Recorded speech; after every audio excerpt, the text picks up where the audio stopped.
After the skills training with the mages finished, and they had all managed to drag themselves to lunch, exhausted but satisfied with their progression, Karl began to mentally prepare himself for the afternoon skills training.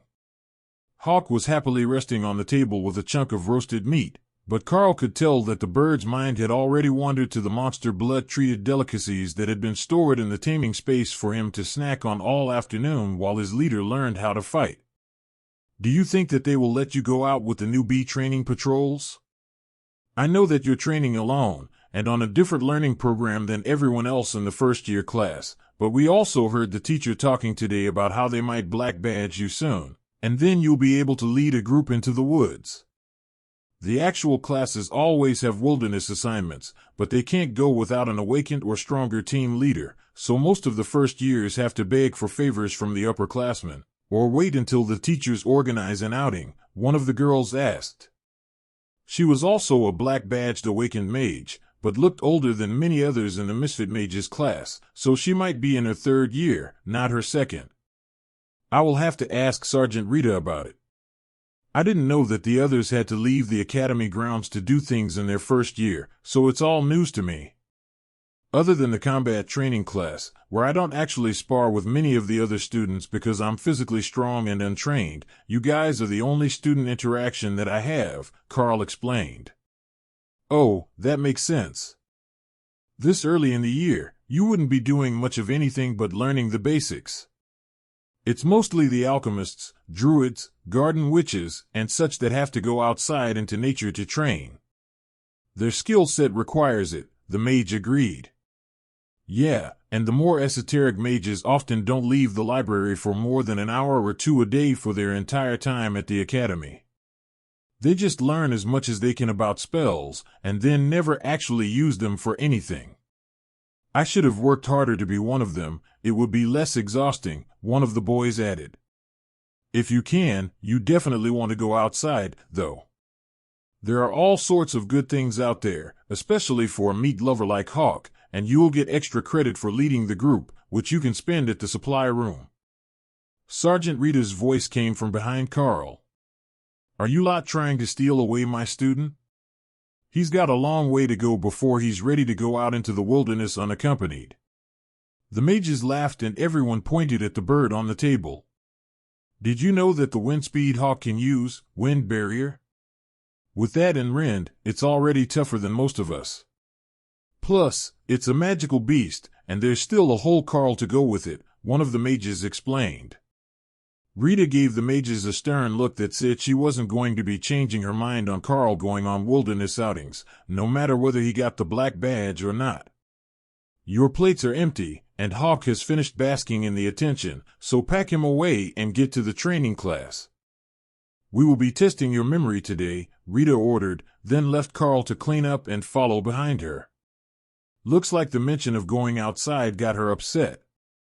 I'll see you all tomorrow, Karl laughed as he transferred Hawk back into the taming space. He could do that from a distance, but he wasn't sure just how far it worked from, as he hadn't tried it from more than across the room.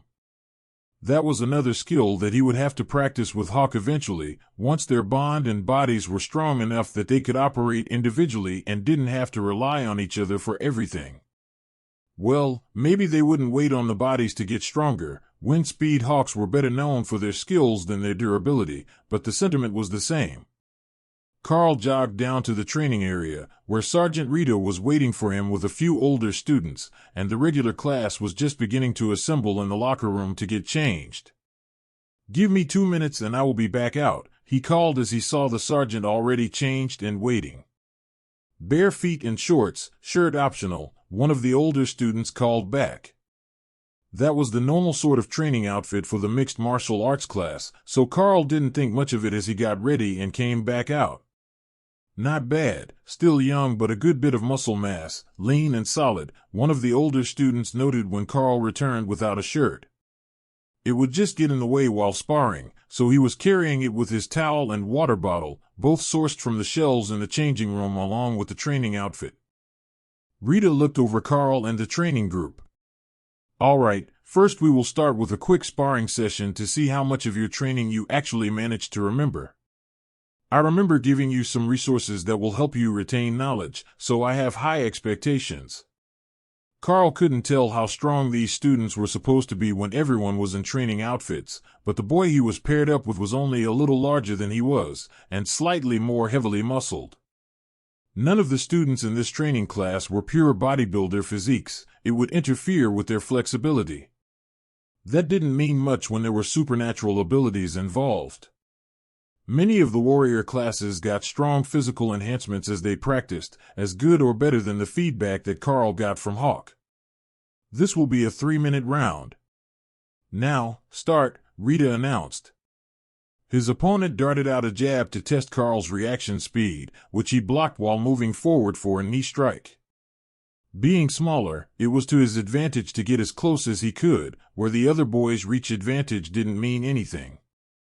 He had learned that yesterday while getting beaten up by Rita. He only knew a few strikes, punches, knees and elbows, along with a few blocks, but hopefully, it would be enough to get him through the next 3 minutes. The older boy aimed a strike at Karl's head, which he ducked under and punched toward the stomach. This opponent was fast, nearly as fast as Rita, and he danced out of the way instead of blocking, which allowed him to move out of Karl's punching range.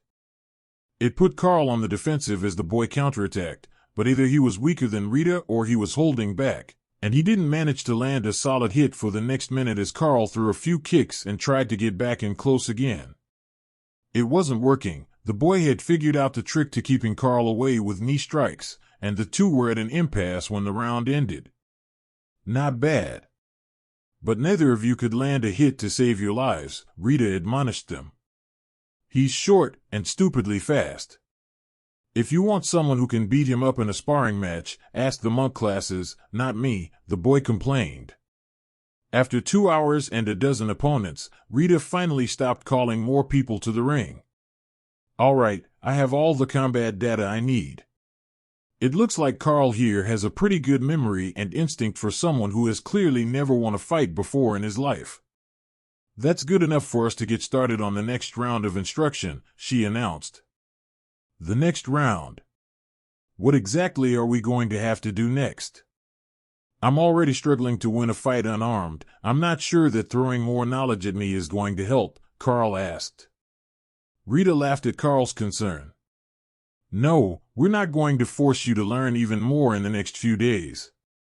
Instead, what we will be doing is tying everything you have learned into one practical lesson and then grinding it into your brain until it is impossible for you to forget it.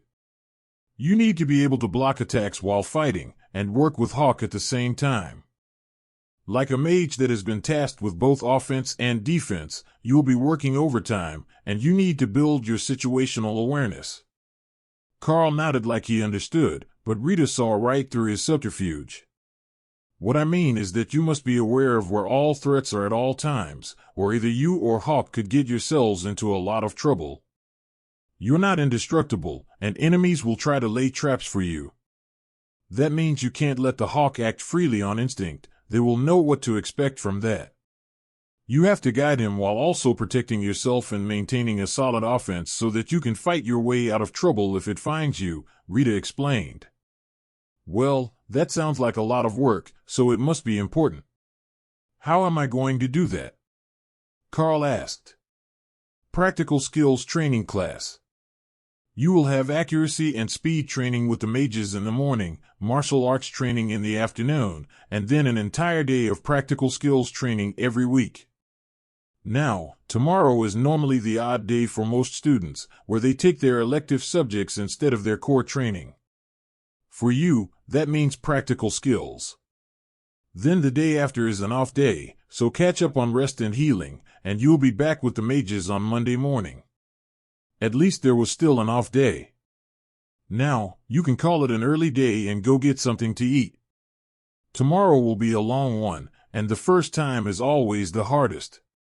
But trust me, this class will be important for you, especially if you start collecting more monsters on your side, Rita added, then walked away. Karl wanted to argue that he could do perfectly well like the mages he worked with, just doing theory for half the day and practical skills for the other half. But that didn't seem to be an option now that he had been singled out as having a unique skill. The fact that he was currently one of the strongest freshmen briefly entered his mind, but as Karl hadn't actually interacted much with the other new students, his skills could only be compared to the second-year students, where even the misfits of the class could probably take him in a fight. It didn't feel all that impressive as a title. When he showered, changed, and finally got back to the student cafeteria for an early meal, there were a lot more students than usual hanging around, chatting and laughing. These were the other freshmen that Karl didn't usually see, who were still undergoing mostly theoretical training for the non-combat skills that they had awakened. Unlike the scorched, frozen, and bruised freshmen who would show up later, these looked surprisingly cheerful, though Karl could see that whatever they were doing was wearing them out, and they were mentally exhausted. "Oh, it's the first through the field. Why don't you come and join us?" one of the girls asked as Karl stepped into line behind her. "It looks like I already have a reputation," Karl laughed as more people turned to look at him. A boy a few places in front of him nodded. "They use your group as the example of what sort of courage and caution we are supposed to have. You all managed to make it all the way without any issues, other than the ones caused by other groups that weren't as good. The teachers want to make sure that we all know it too, and the others from your group, Dana, James, and Kruger, are already living the celebrity life in class." Well, mostly James and Kruger, since Dana disappeared into the library to do her mage training on the first day and doesn't really come out much. The girl who had greeted Karl laughed. "That's because she wants to find a way to reduce the casting cost of her magic until she can use it for a whole fight. I told her that it's not realistic, mages are burst damage sorts, blast it hard and hope it dies, but she's bent on being able to fight for longer without switching to area effects, which don't work well in a group." Karl shrugged. "We've all got our own style, I guess. But being able to work in a group is important as well.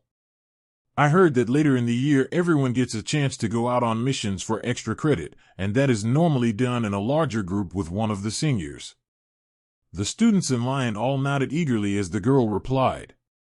"We're looking forward to it. The extra credit isn't about marks in class, it can get you all sorts of special privileges."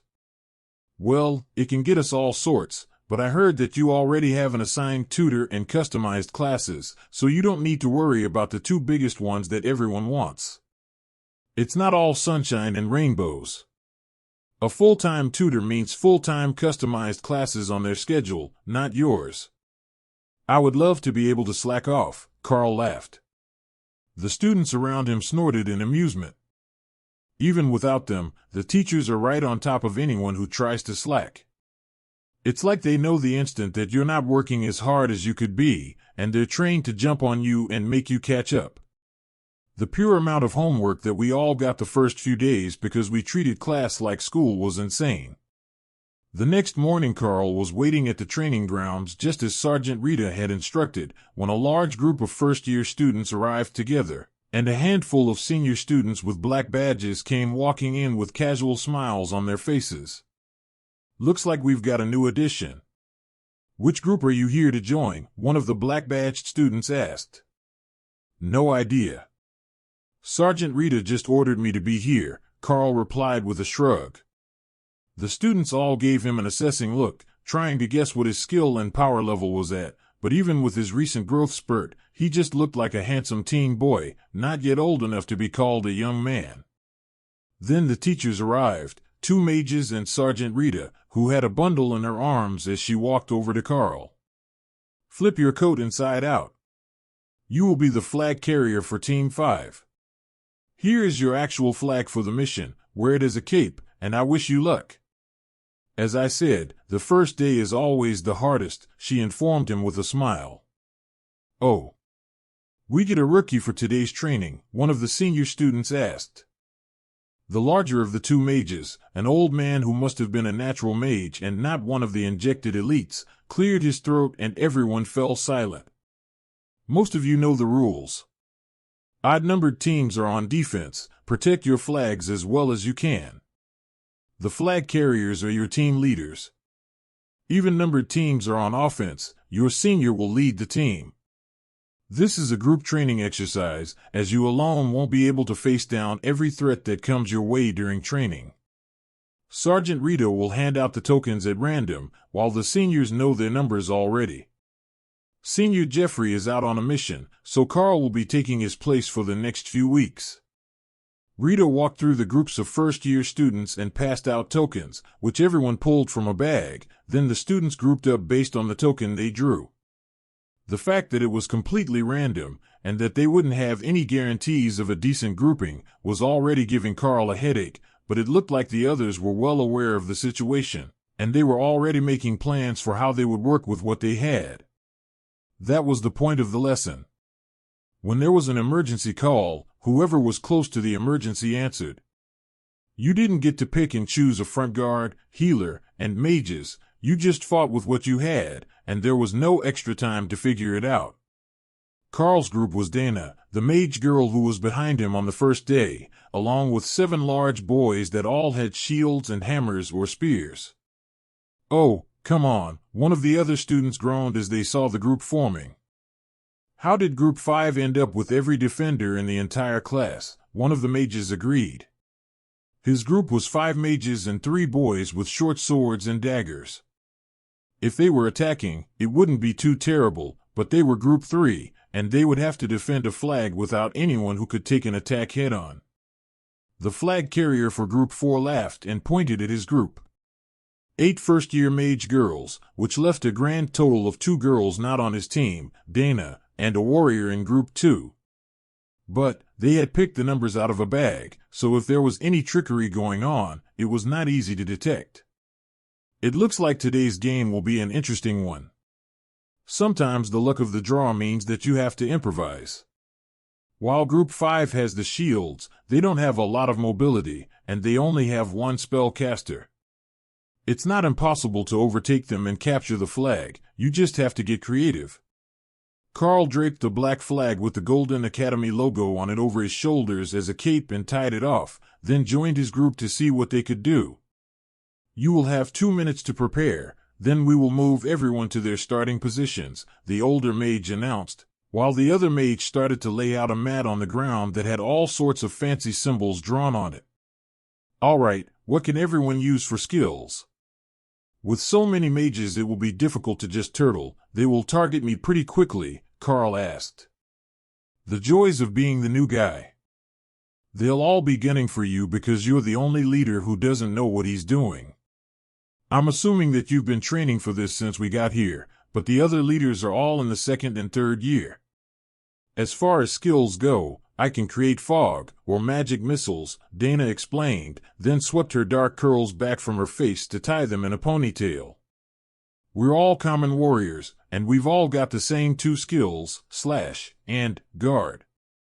It's a thing that apparently happens every year because guard is the most common skill, and slash is easy to teach, one of the warriors explained. All right, what does guard do exactly? At your level, that is. I'm not worried about how the dragon bulwark uses his in the movies, Karl replied. The students laughed at the thought that they might eventually manage to use the guard skill at the overlord level to create a barrier that could extend a whole city block. It covers an octagon about 3 meters across. It will take a couple of spells for the others to knock down, but if the attacking team leaders target one of us, we're pretty much screwed, the boy explained. Karl nodded. I expected as much. Does everyone remember the Gladiator movies? The triple line formation and the turtle shell. When we're attacked, form up to create an overlapping wall with your shields, and only when we're in trouble, use guard to block them out. Staying close together will make us harder to find, as long as we're not in an open field, while Dana and I will have to be the offense unless they charge us. Dana sighed. You know, magic missile uses a lot of mana, I can't do it much. The fog is easier though, I'm pretty good at the fog. Is there natural fog where we're going? Karl asked. The others all shook their heads. Then save it until we're under attack. I don't want them to find us because of the fog itself. How fast does it cast? Dana frowned. About 10 meters radius per minute, slowing as it expands. If we want to use it effectively, it will take time. Time is up. Everyone, prepare to transport, the mage shouted. Suddenly, they were standing knee-deep in swamp water, with a slight mist on the surface and thick trees all around them. Dana, begin the fog spell. Everyone else, crouch down in the water near that stand of trees, Karl whispered. Nobody was happy about being neck-deep in swamp water. It smelled of rot and something even more foul, but they obeyed Karl's order and hid in a circular formation, with Karl and Dana in the middle.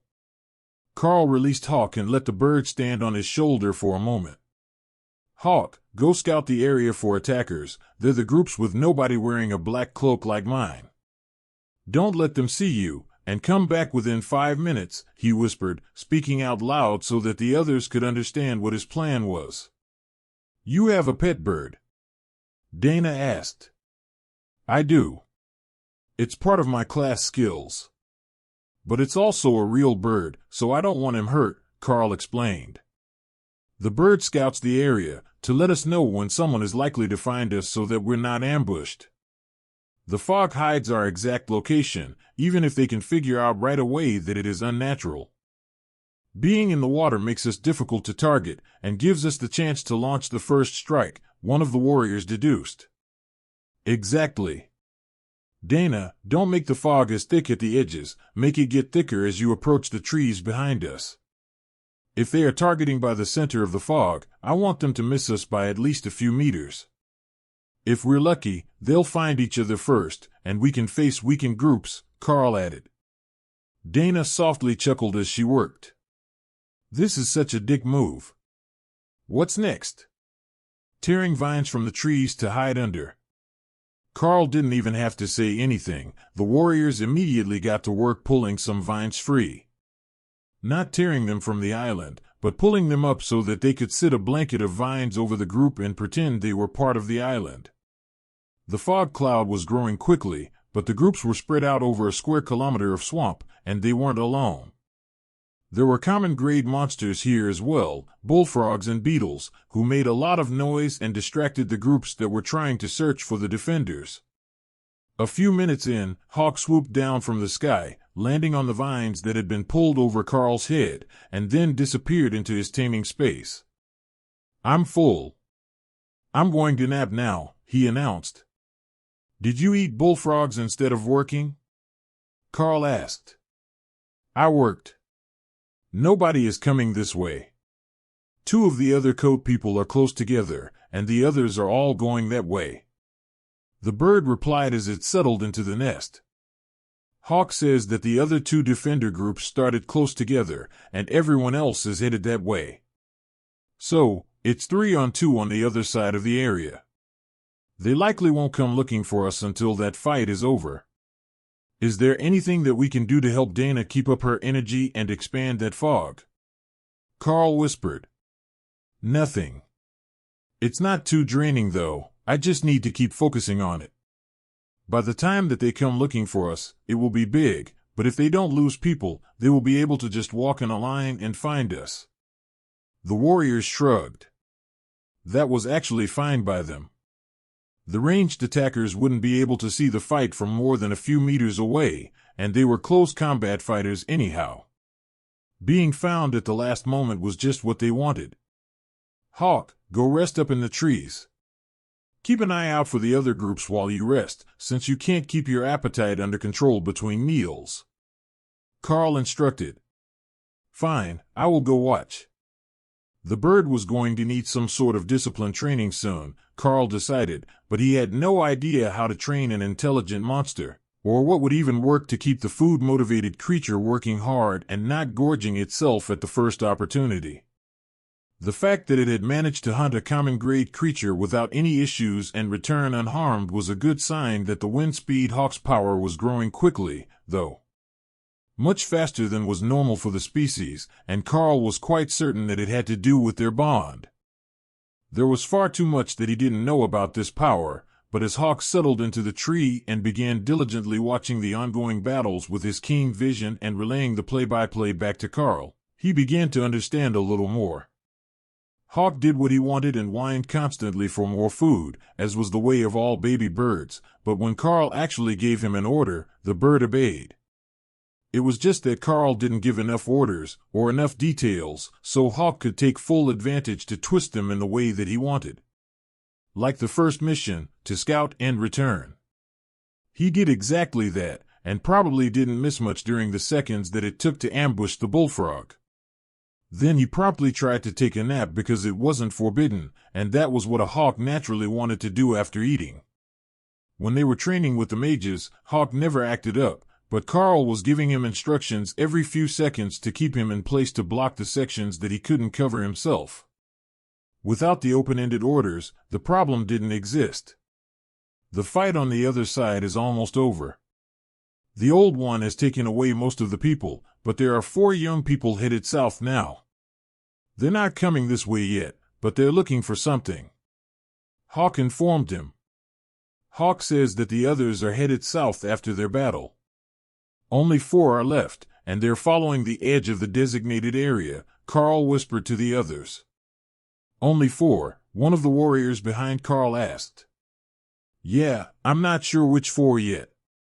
I will try to get details, but for now, I have an idea, Karl added. The rest of the group eagerly waited for anything that didn't involve crouching in a fetid swamp to become the new plan. We will keep up the fog expansion from the same point, but we are moving. They know where the extent of the combat zone is, so we are going to hide and wait for them to search the fog, then return and let the time elapse. Defending the flag doesn't have to mean fighting at all, we can frustrate them to death. From a comfortable chair in a small hut on the edge of the academy grounds, the old mage watched the scene in the training grounds in a crystal ball. That new leader is sneaky.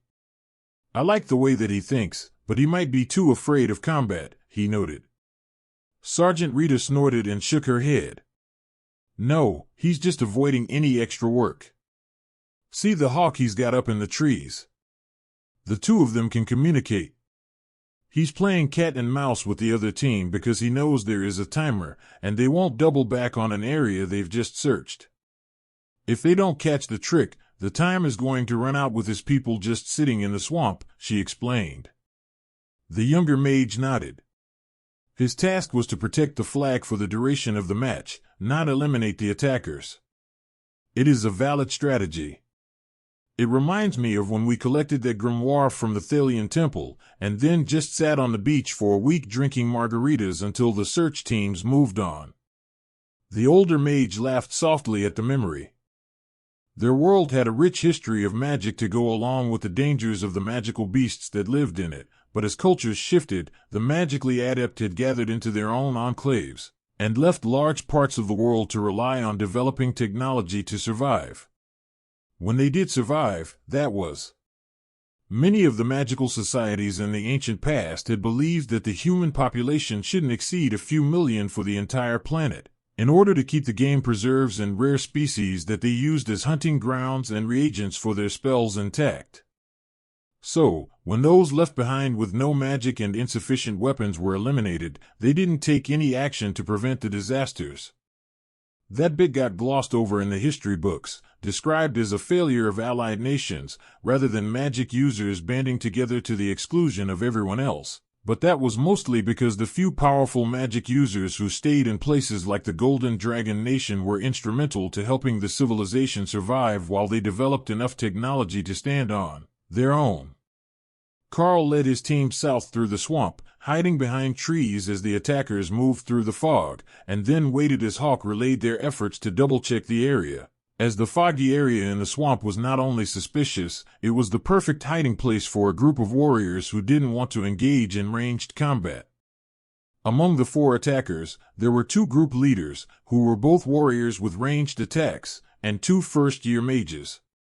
It was a well-balanced group of survivors, but they were outnumbered by the defenders and couldn't afford to be caught from behind if they missed someone. They've moved. I don't sense any life here larger than a bird, one of the leaders whispered. If your skill says so, then we can keep going. But I think that they will return once they believe that we are gone, so let's circle back, the other agreed. The mages weren't particularly happy about wading through swamp water all morning, but they got extra credit for just being part of the special training program, a reward for top-performing students, so they weren't going to complain and risk getting switched out. The attacking group headed north to check for the hiding spot of the last defenders, and Karl prepared to give the order to move again. "There are only 15 minutes left," one of the warriors whispered. "In that case, we wait right here. Hawk says they're going north, so they're not likely to find us at all." The group silently waited as the attackers moved north, then with 10 minutes left in the match, they turned back south, moving more quickly and searching for the last defenders. "They're coming back. Hawk says they're almost to the fog now," Karl relayed as their scout explained the change. They were deep in the fog when one of the two leaders noticed the disturbed routes and groaned in frustration. "They hid here at the start, but they must have heard us coming and moved. They're not north or east, this is almost at the western edge, so they have to be south," he whispered to his team.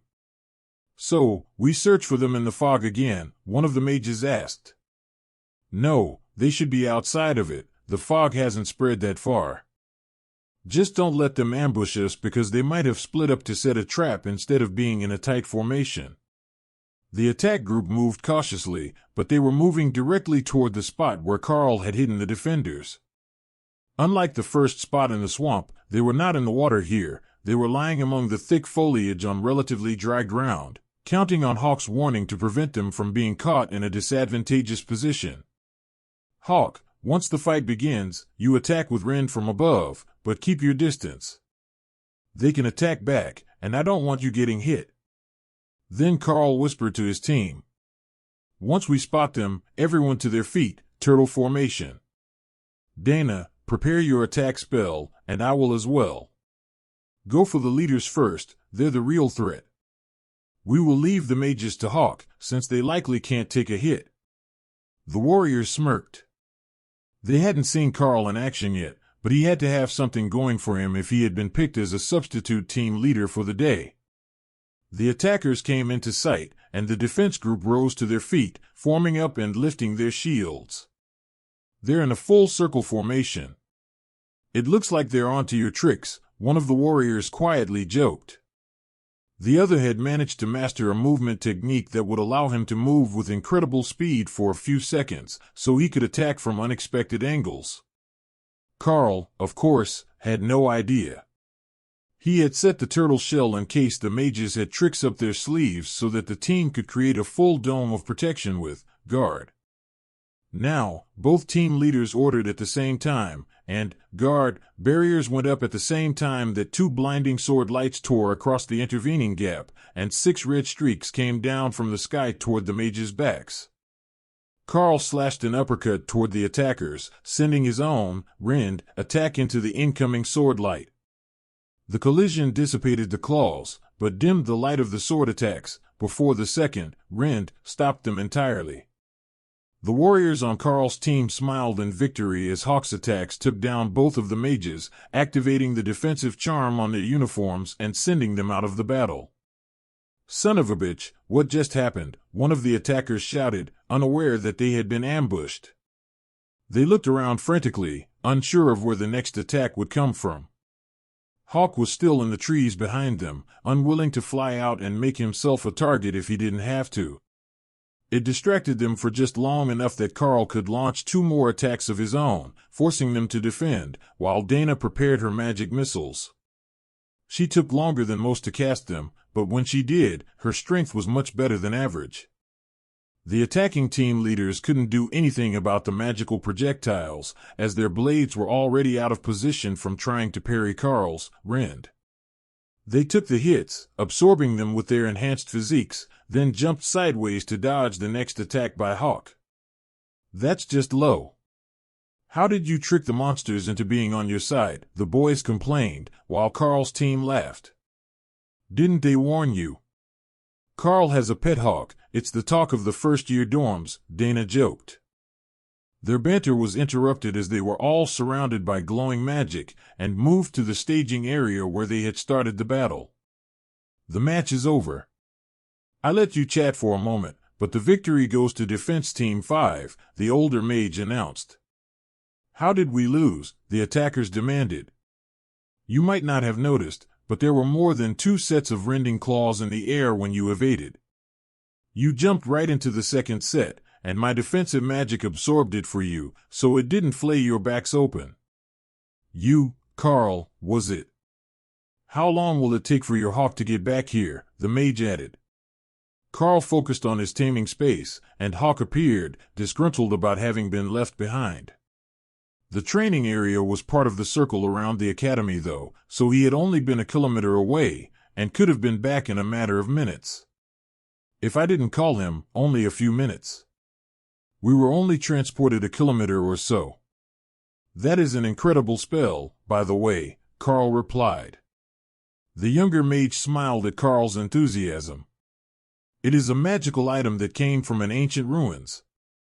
The ability to transport more than one student at a time allows for a much more immersive experience, but the protective magic is entirely the providence of the senior professor. Well, we should get you all washed off.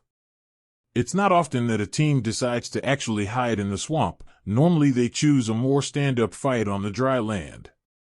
But I must say, that ambush was masterful. They didn't even realize that they were under attack until the mages were already eliminated, Sergeant Rita added.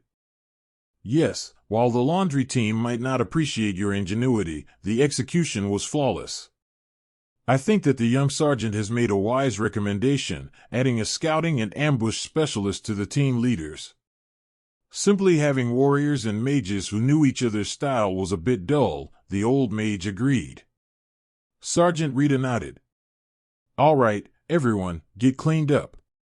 The bonus will be added to your student cards before you're back to your rooms. Good work, everyone. It's been a long time since we had so many winners and such a challenging fight. Karl's team walked a little more proudly as they returned to the base. The extra credits could get them some cool stuff for their rooms, little luxuries, or even more special treatment in the academy. This group didn't really need that. They were already recognized as worthy of the extra training, but they were quite intrigued as to how the academy had known that Karl was going to be so outstanding right from the start. It had to be that rending claw skill.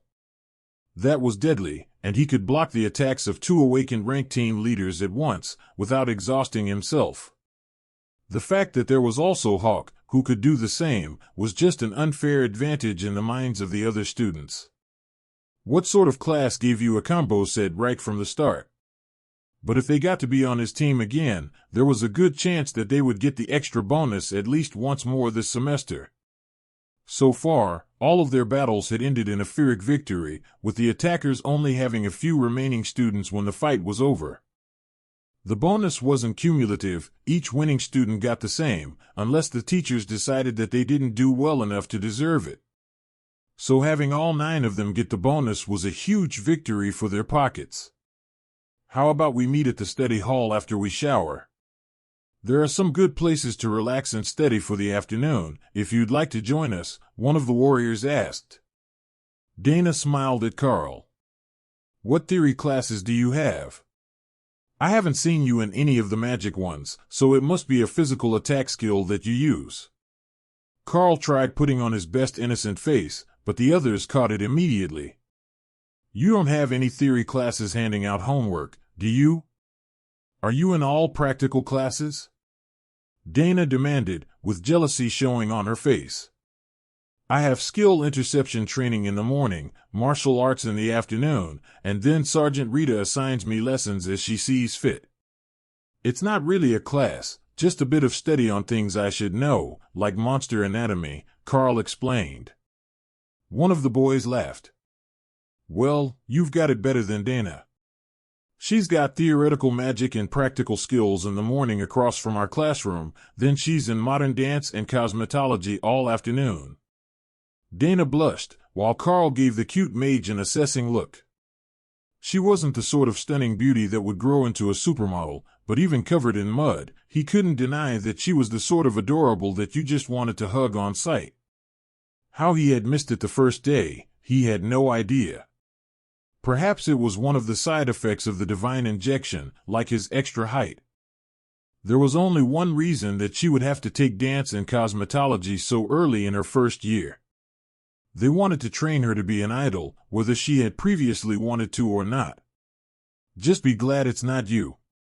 Those teachers have a lifetime of shattered dreams that they want to live through the students. It's hell, Dana muttered.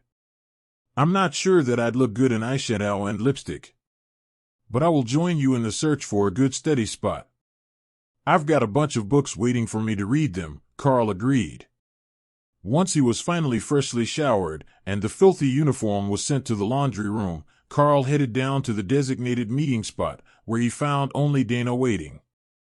It looks like the other two canceled on us. Their combat teacher met them on the way down, and he took them for some additional training after he heard that they were getting so good with guard skills, she explained. Well, then there will be more room for us to study. What do you have to work on today? Karl asked. Mana theory. It's one of the big ones for the mage-type classes, both to grow our own mana pool and to reduce the casting cost of the spells that we know. At first, we're really inefficient, but it gets better all the time. The idea is that as we get better, most mages will get some insight into new spells or skills. It's just part of the mage class. Then we can use that to expand our spell book without having to learn the spells in class, which is way faster, and the ones you get from insight tend to grow faster and more powerful, which will help rank up, she explained. That actually sounds like a lot of work. Mostly, I just need to practice my fighting skills and my physical abilities so that I can keep up with my growth. At least, that is it for now. They don't know anything about the class marking that I got, so unless I get an insight like the mages do, I will only have the one skill, but it grows more powerful as Hawk does. My body does as well. The stronger he grows, the stronger I grow, Karl replied with a smile. Well, that's both a tough break and a huge win. You get stronger just by existing and training your pet. No intense study needed. But only having one skill would be a bit limiting eventually. They walked in silence for a few seconds, then Dana pointed to a pathway that led into a garden. That's where we're going. There are a bunch of gazebos with tables there, and we can do our study. Once I get a few more credits, I am totally getting one of the academy laptops, or a tablet. It will be so much easier than handwriting these notes all the time. I don't think that I've used a pen that much since I was in elementary school, but the mages on the teaching staff are all ancient, and they think that tomes are the way to go. Just book after book of handwritten knowledge. Karl laughed. The majority of electronic devices had only come about in the last 20 or 30 years, so anyone who was over 60 tended to favor pen and paper, and some of the mages from the old tradition, before the divine injection, were hundreds of years old. They were not going to change their ways anytime soon, even if printing pages made for much more legible tomes, and diagrams that everyone could clearly read.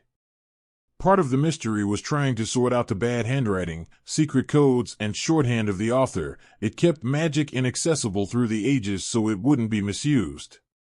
Now that there was such a huge influx of elites, with a dozen or more new mages every year, that mystery was being lost, but the old mages were in their golden age, teaching spells and skills they thought might never be passed down to people who would be viewed as heroes, not potential traitors to the magical nations, or wealth hoarders. Like anyone else with power that the nation needed, many mages had only ever been loyal to themselves, demanding exorbitant fees and living in luxury. They weren't viewed horribly, but more like the oligarchs of the tech revolution, as detached by their wealth and power, and not entirely trustworthy if you weren't on their social level. Actually, having a laptop sounds wonderful, but I don't know how to type. I came from the mines, and my family couldn't afford a computer, so I never used one before.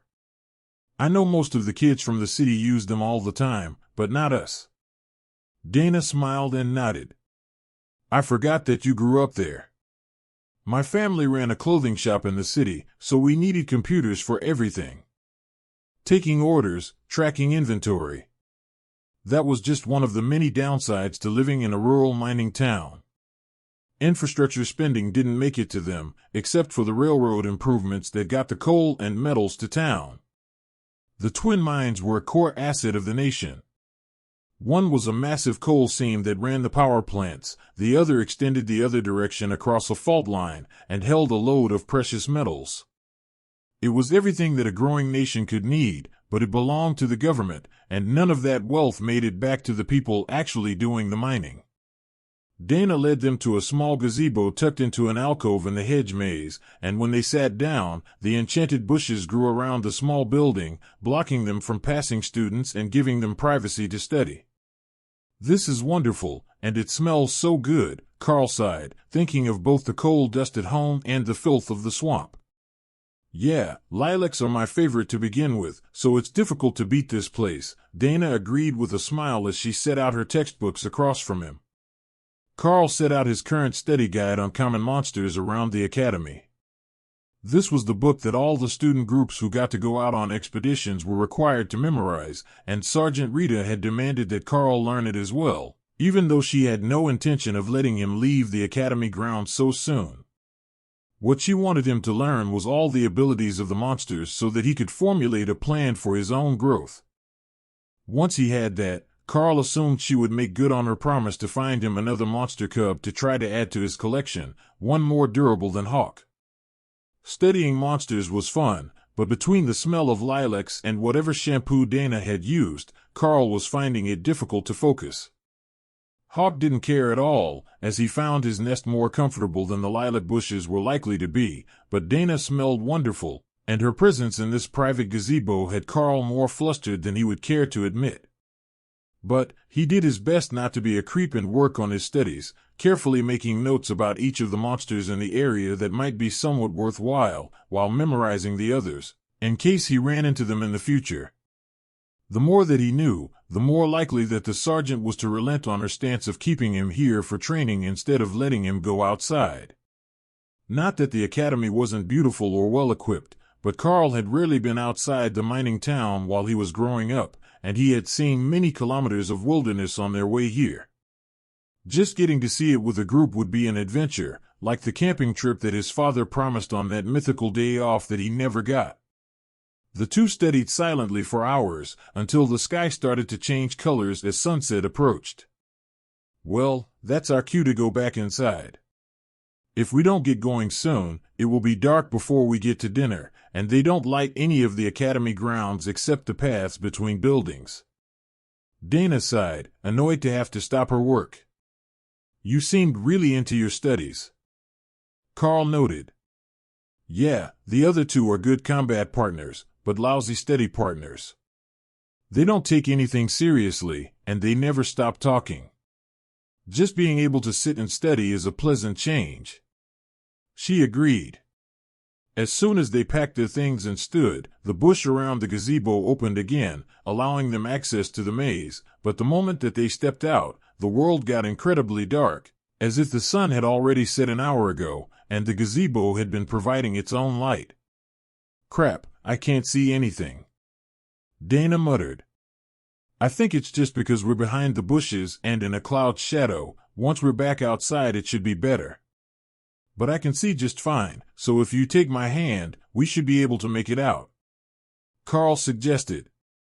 Dana's hand bumped his arm, then slid down to clutch at his fingers, and Karl realized just how dark it probably was to anyone else.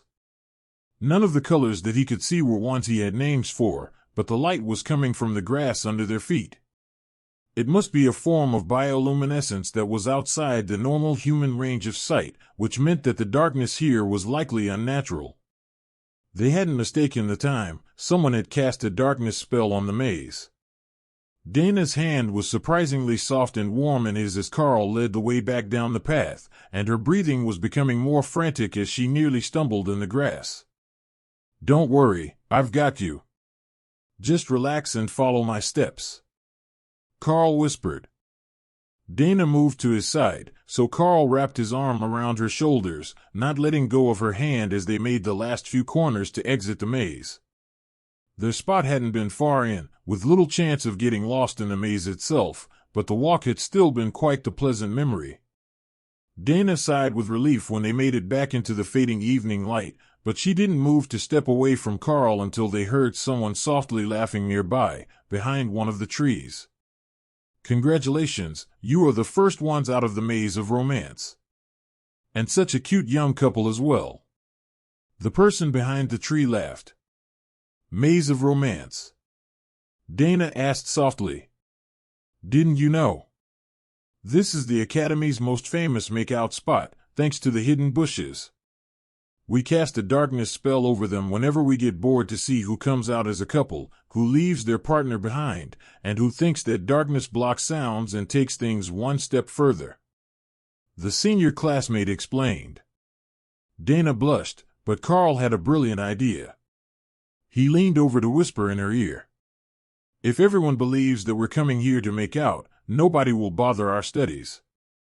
We can be here all night and nobody will try to stop us." For a second, she actually fell for the trick, then she looked up at Karl and her cheeks blushed a little darker as she realized what he was actually suggesting. The two of them, alone in the Academy's top spot for couples. It would be a scandal among the mage class students, and the boys of the warrior classes next to them would certainly whine about her and Karl being together, meaning that the other boys didn't have a chance.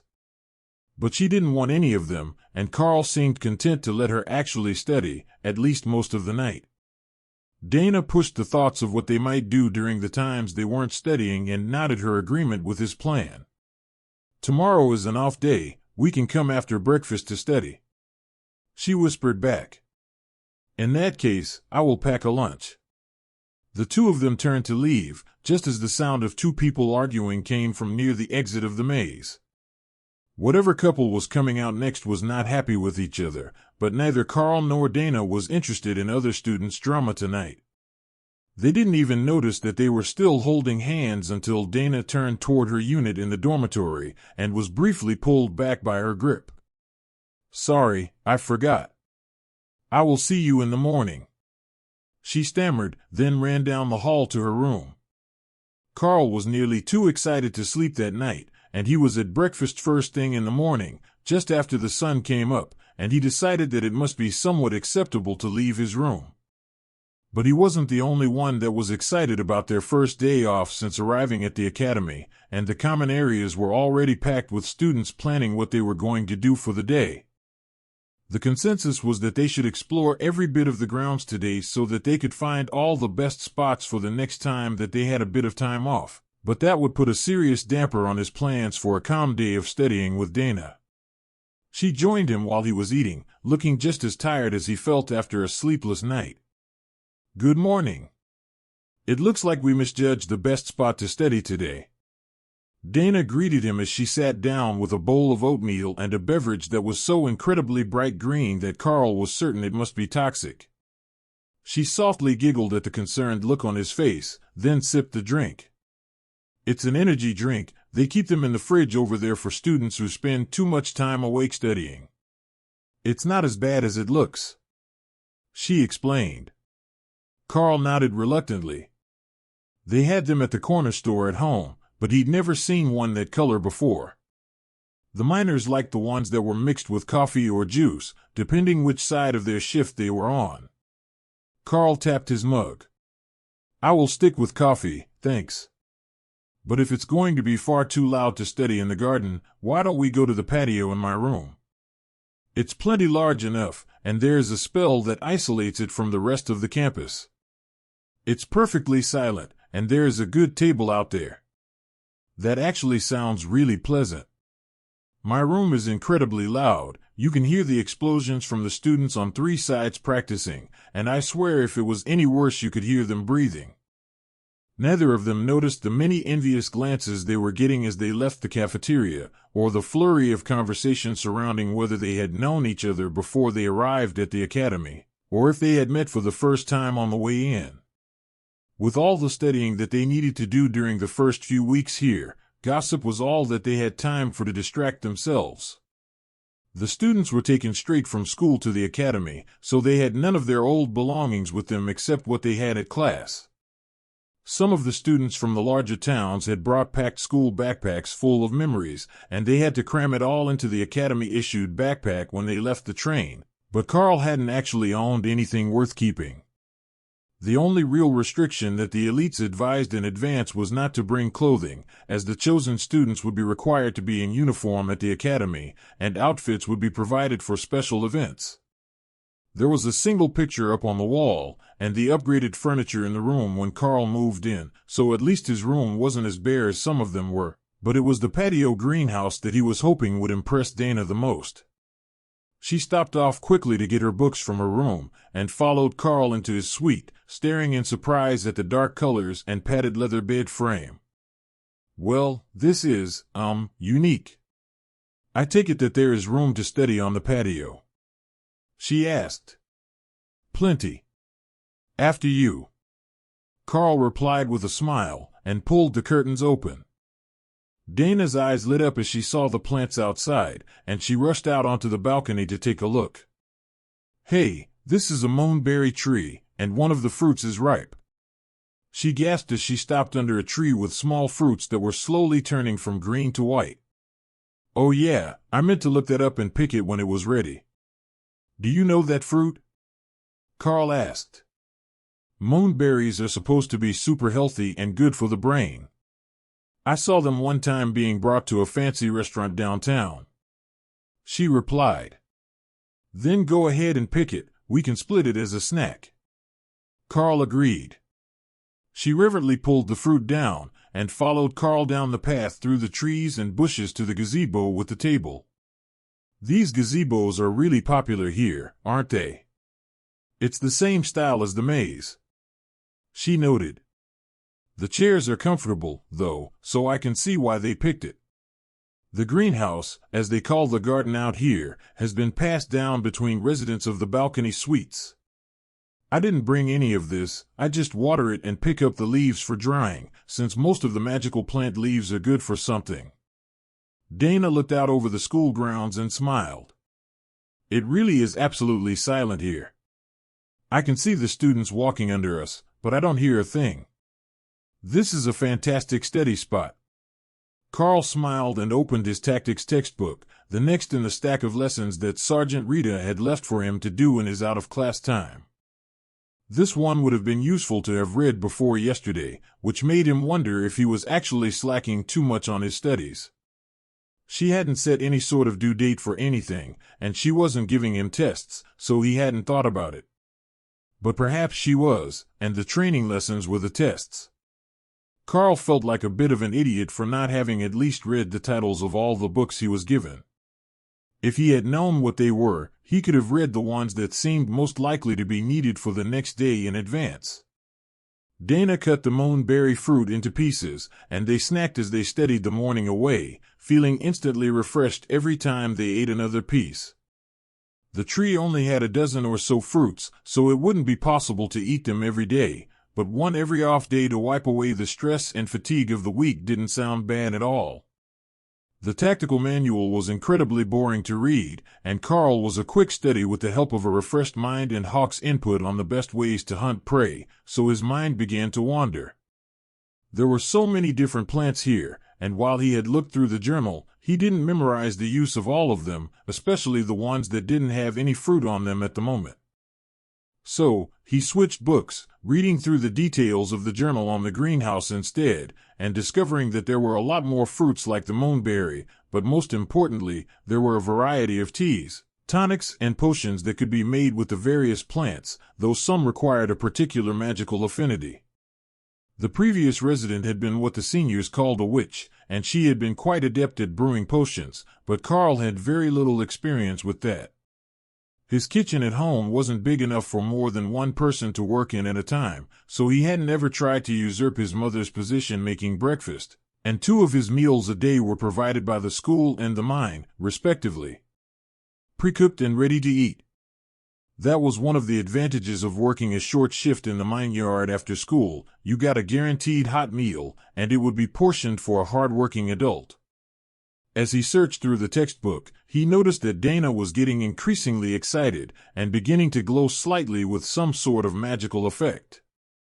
She had already learned one spell other than her initial magic since she arrived at the academy, and it looked like she was about to grasp another. He didn't actually know how fast spells were usually learned, but from the chatter in the common areas and cafeteria, it sounded like most of the students were still working on their initial spell, trying to master it before moving on. But according to the cook and the guard on the train, everyone had different capabilities, so maybe Dana was one of the fastest learners.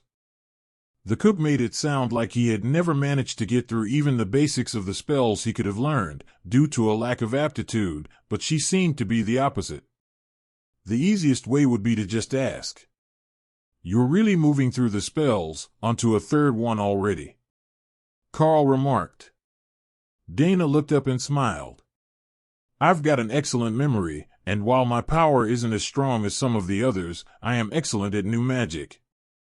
I had my first spell under control before we even left the train, but casting it twice was all I could do. Now, I can get a third casting in, or I can channel the fog slowly, but Gil, the strongest in our class, can cast 5 magic arrows at a time, and do it repeatedly. His power is insane, but he's still having trouble controlling the direction and stability of the arrows. So, the early advancement is more about what you're talented in. I can see how having lots of power but no control would become a problem rather quickly in class. But having too little power, like the cook on the train, means that anything else doesn't really matter. They must have high hopes for you if they're setting you up to be a public figure, though," Karl suggested. Dana rolled her eyes. "The dance instructor said that it's because I'm a fast learner. You don't need to be really powerful to be famous, you need to be versatile. As long as I can make it to the upper end of Awakened before I graduate, it should be fine, but Ascended would be best, according to the choreography teacher." Karl chuckled and Dana raised an eyebrow at him. "What do you think that they're training you for? Not many get a dedicated tutor, and you've got a whole dedicated class schedule. They're obviously grooming you for something special." He shrugged. "The first thing that they told me on the train was that it would be better to have a golem to fight for me, and that's how they want to guide the combat mages who can learn it. So, they're probably hoping that I will join the military or the government to do monster control. I don't really have a skill set that is good for much except combat or scouting, so that's most likely the only thing that they could think to do with me, and it's a unique class, so I don't even fit into the regular courses." Dana thought about it for a while. "Hawk learned another skill after you got him, right? I heard from the second-year mages that he can use wind barrier. Maybe you can teach him to use more skills, or you can learn to use more monster skills. That might make you more versatile. If you could do something like using the ability of the ascended version of that cooling aloe plant, you could heal wounds. That would make you into a top medic all on its own." Karl looked at the plant. "That thing can heal wounds?" Dana shook her head. "No, that one can treat rashes, sunburn, and numb pain a little. It's really useful, but it's a common grade magical resource. They sell it at the drugstore and in the supply room downstairs. There is a higher quality version of it, which can reach the ascended grade, and that one can actually cure all sorts of wounds, but not illnesses or disease. I saw it in a nature drama. Karl's family didn't own a television, so he only ever watched what was on in public, and that was rarely a nature documentary. He had taken a few classes on magical botany, but they were pretty basic, and didn't really cover much on medicinal plants. They were more concerned with the ones that might kill you if you happened across them in the wilderness. Well, I don't know much about raising them, but maybe it's worth looking into how to improve the aloe plant up another rank so that it can treat more wounds. There are plenty of special plants here, but the guide that came with the greenhouse said that they're almost all edible ones, snacks for the residents." Karl explained. "Snacks that might help their abilities grow, but still snacks." They managed to steady smoothly until mid-afternoon, when they were both too hungry for more research and headed down for an early dinner. "I should practice my stamina training and then meditate for the evening to improve my mana, but can I come visit again?" Dana asked with a gentle smile. "I would love to have you over any time," Karl agreed. Studying was much more pleasant with her around, and she knew the strangest things. It was good to have a friend here at the academy, and the more that he learned about how mages advanced, the more ideas Karl got about how he could expand his own skills. Meditation sounded like it might be a worthwhile technique. The crystal ball in the train car said that it could look into his beast space, so there should be some connection between that and the method to improve it. You are listening to a story on Time Drift Stories channel. If you enjoy it, please like, comment, and subscribe so you won't miss the next episode. If everything was driven by the monster inside, it would be totally contrary to the other elites, whose whole goal was self-strengthening in some way. What do you think, Hawk? Is meditation the way to improve the space you're in? Karl asked. Dunno. But if it can be bigger, with trees and mice, that would be good. Don't forget the mice. Karl was not about to put mice in the space alive, as he was worried it would bond them to him, and he would end up with a tortured Earth mouse as a companion, right until Hawk killed it. That would be unfortunate, to say the least. So, when he returned to the garden after lunch, he lay down in the hammock in the shade of the pair of coconut trees and closed his eyes to focus on the beast space. At first, nothing seemed to happen as he tried to envision a pine tree for Hawk to rest in. The space was just there and empty, but Karl could feel that it had the potential to be more, he just didn't know how. The next thing he tried was focusing energy into the space, like when he wanted to use rend. Adding energy while meditating might improve the space somehow, the energy had to go somewhere. Or so he assumed. It felt like that was doing something, but even after an hour, the changes weren't visible. It feels better in here. Keep doing that. Hawk encouraged. That led to Karl channeling energy and meditating on the image of the tree that he wanted to create for Hawk to live in. During hour 2, there was a sprig of a tree growing from the ground near the nest, a single pine branch in the darkness. It really was working, just not instantly as he had hoped. At the end of the night, the tree was almost as tall as he was, but Karl was feeling refreshed and empowered, as if the improvement had granted him some extra energy. That would be easy enough to test. Today was a class day again, and his first lesson was in skill control with the mages. The weekend seemed to have done them all a world of good, and they were all looking much more fresh and ready to practice today than they had been the last time he saw them on Friday. Welcome back, everyone. We have an extra defender with us today. Along with Karl and Hawk, we will have Tori from the graduating class here to help motivate you all, the teacher announced with a smirk. Tori was a tall blonde girl around 18 years old, the graduation age for the academy, ascended rank, according to her bronze badge, so she would be stronger than any of the students in this class individually, and wore her hair in fancy ringlets, along with the short pleated uniform skirt that was somewhat rare among the students, as almost everyone preferred the pants. She looked like the sort of girl that should be extremely popular in school, but from the looks on the faces of the students here, either she was one of the main girls or she was hated for some other reason. Of course, it could be because they struggled in their classes that made them resentful. But she was graduating as an ascended mage, so she wasn't some super prodigy that made everyone feel inferior about their skills. Now, are we all ready? Excellent. Begin when you are ready. Karl called Hawk, who flew up into the air, while Tori began to form small blue spheres, one after another, which floated around her in a circle. It was fascinating to watch. She just formed them in her hand, then let go, and they hovered around her, slowly orbiting. Then the attacks began, and Karl realized why everyone in this class disliked her. The orbs released small bolts of magic that intercepted the spells and knocked them off course, or in the case of the weaker mages, nullified them entirely. But the orbs didn't dissipate, they kept slowly sending out more attacks, and the number of them increased as she worked to form more spheres. Karl quickly noticed that they did very little to the fire and water mage attacks, but the solid attacks and the magic missiles had a terrible time trying to stay on course after she intercepted them. The water attacks were fine. Hawk had a personal vendetta against them for flowing around his rend, and that left Karl to deal with the fire mages. After a dozen spheres, Tori stopped making more and had to focus on just maintaining the spell. It would only be a matter of time before she was exhausted, or the spells needed to be refreshed, but currently, a solid 3/4 of the attacks made by the class were being intercepted. Karl was working on pacing himself as well. He didn't need to overpower the spells to block them. Rend tended to split apart attacks and destabilize them even at lower power outputs. That allowed him to use far less than full power and still accomplish the blocks. With supervision and a bit of practice, he was getting very good at defending against attacks, but Hawk was improving even more quickly. The small bird was making a mockery of the water mages' attempts to land a hit, and they were starting to get creative in how they used their magic.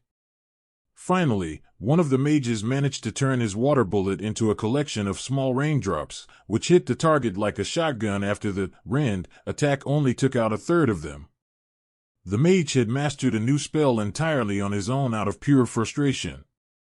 After lunch was combat training, the physically taxing counterpart to the mental workout that the morning skill training was. Karl was certain that if they kept this up for much longer, he would be completely exhausted and just operating on autopilot within a few weeks, but Sergeant Rita didn't seem too concerned. "Isn't it a bit much to have high-intensity classes all day long? It's only 4 in the afternoon, and I'm so sore that I can barely move," he complained once the training was done for the day. "Fortunately, you have the garden on your balcony to help refresh you until your body adapts. Give it a few weeks and this will be completely natural to you," Rita insisted. "Is that even how it works?" The sergeant sighed at his whining and helped Karl to his feet. "That is precisely how it works, and the harder that you push yourself during the first few weeks, the faster you will adapt to the training schedule. Short-term suffering for long-term gains." Karl sighed. He couldn't actually prove her wrong, but he had a sneaking suspicion that as he got stronger the training would get harder, so he would never actually get to adapt to the training level. "All right, I'll go meditate and get some dinner then." "It seems to help with the mental space where Hawk stays," Karl reluctantly agreed. The sergeant didn't argue with him any further. She just took out her notepad to write down her observations about his practice and the remark about meditation helping. Karl knew that it would likely make it into his routine now that she knew, but it was for the best, as he was going to need it to keep the wind-speed Hawk happy in his living space. Compared to that, the extra effects of growth were just a bonus, as the Hawk was very vocal in his mind when it needed or wanted something, so letting it get bored would be a disaster for his mental health. The cafeteria food seemed to be a bit different today.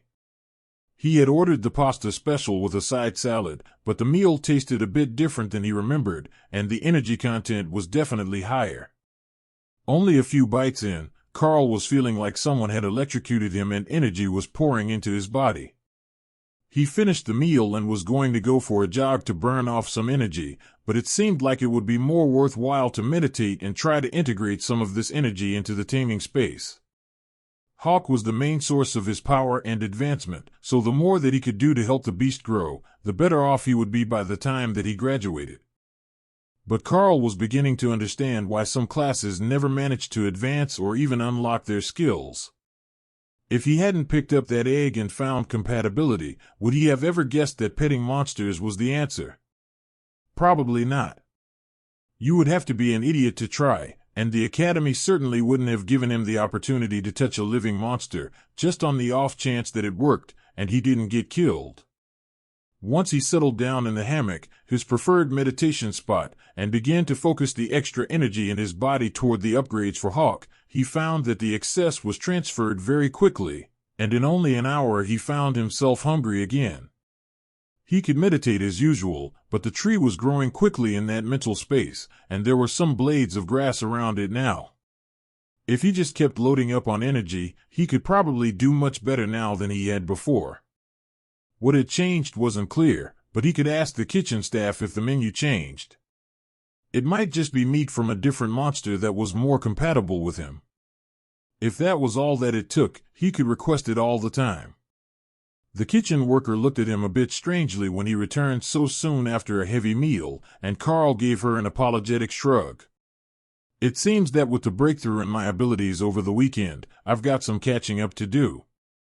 Even an hour of practice leaves me starving, so I hope you don't mind if I stock up on food to go, Karl explained as he began to load plates.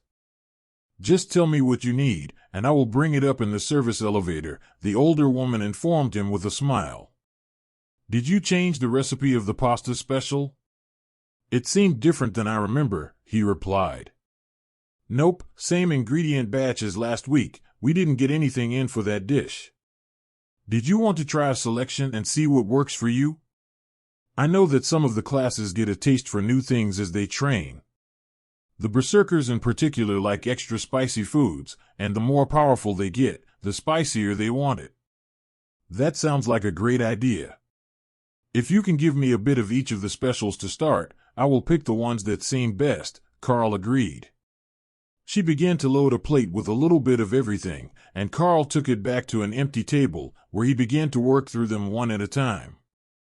The effect was the same as the pasta. His body was just absorbing much more energy from the food than it had been before, and the excess was building up for him to channel into Hawk's surroundings. Karl smiled at the cafeteria lady as he returned his empty plate.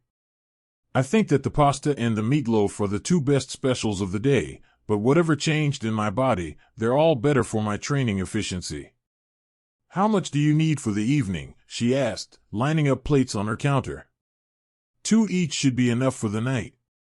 I'll come early in the morning so that I can have a heavy breakfast as well. The food arrived outside the room at the same time that Karl did, on a small cart pushed by one of the staff members. They had covered the loaded plates with foil to keep the heat in, but Karl could smell it following him down the hall, and Hawk was getting increasingly excited about the idea of both more food and an improvement in his living conditions. Thank you for that. I will return everything in the morning, Karl informed the kitchen staff worker. Just set the cart in the hall with your dishes, and we will come pick it up when we clean the halls, the worker explained. Then she walked back to the elevator, and Karl took everything inside so he could focus on eating and meditation.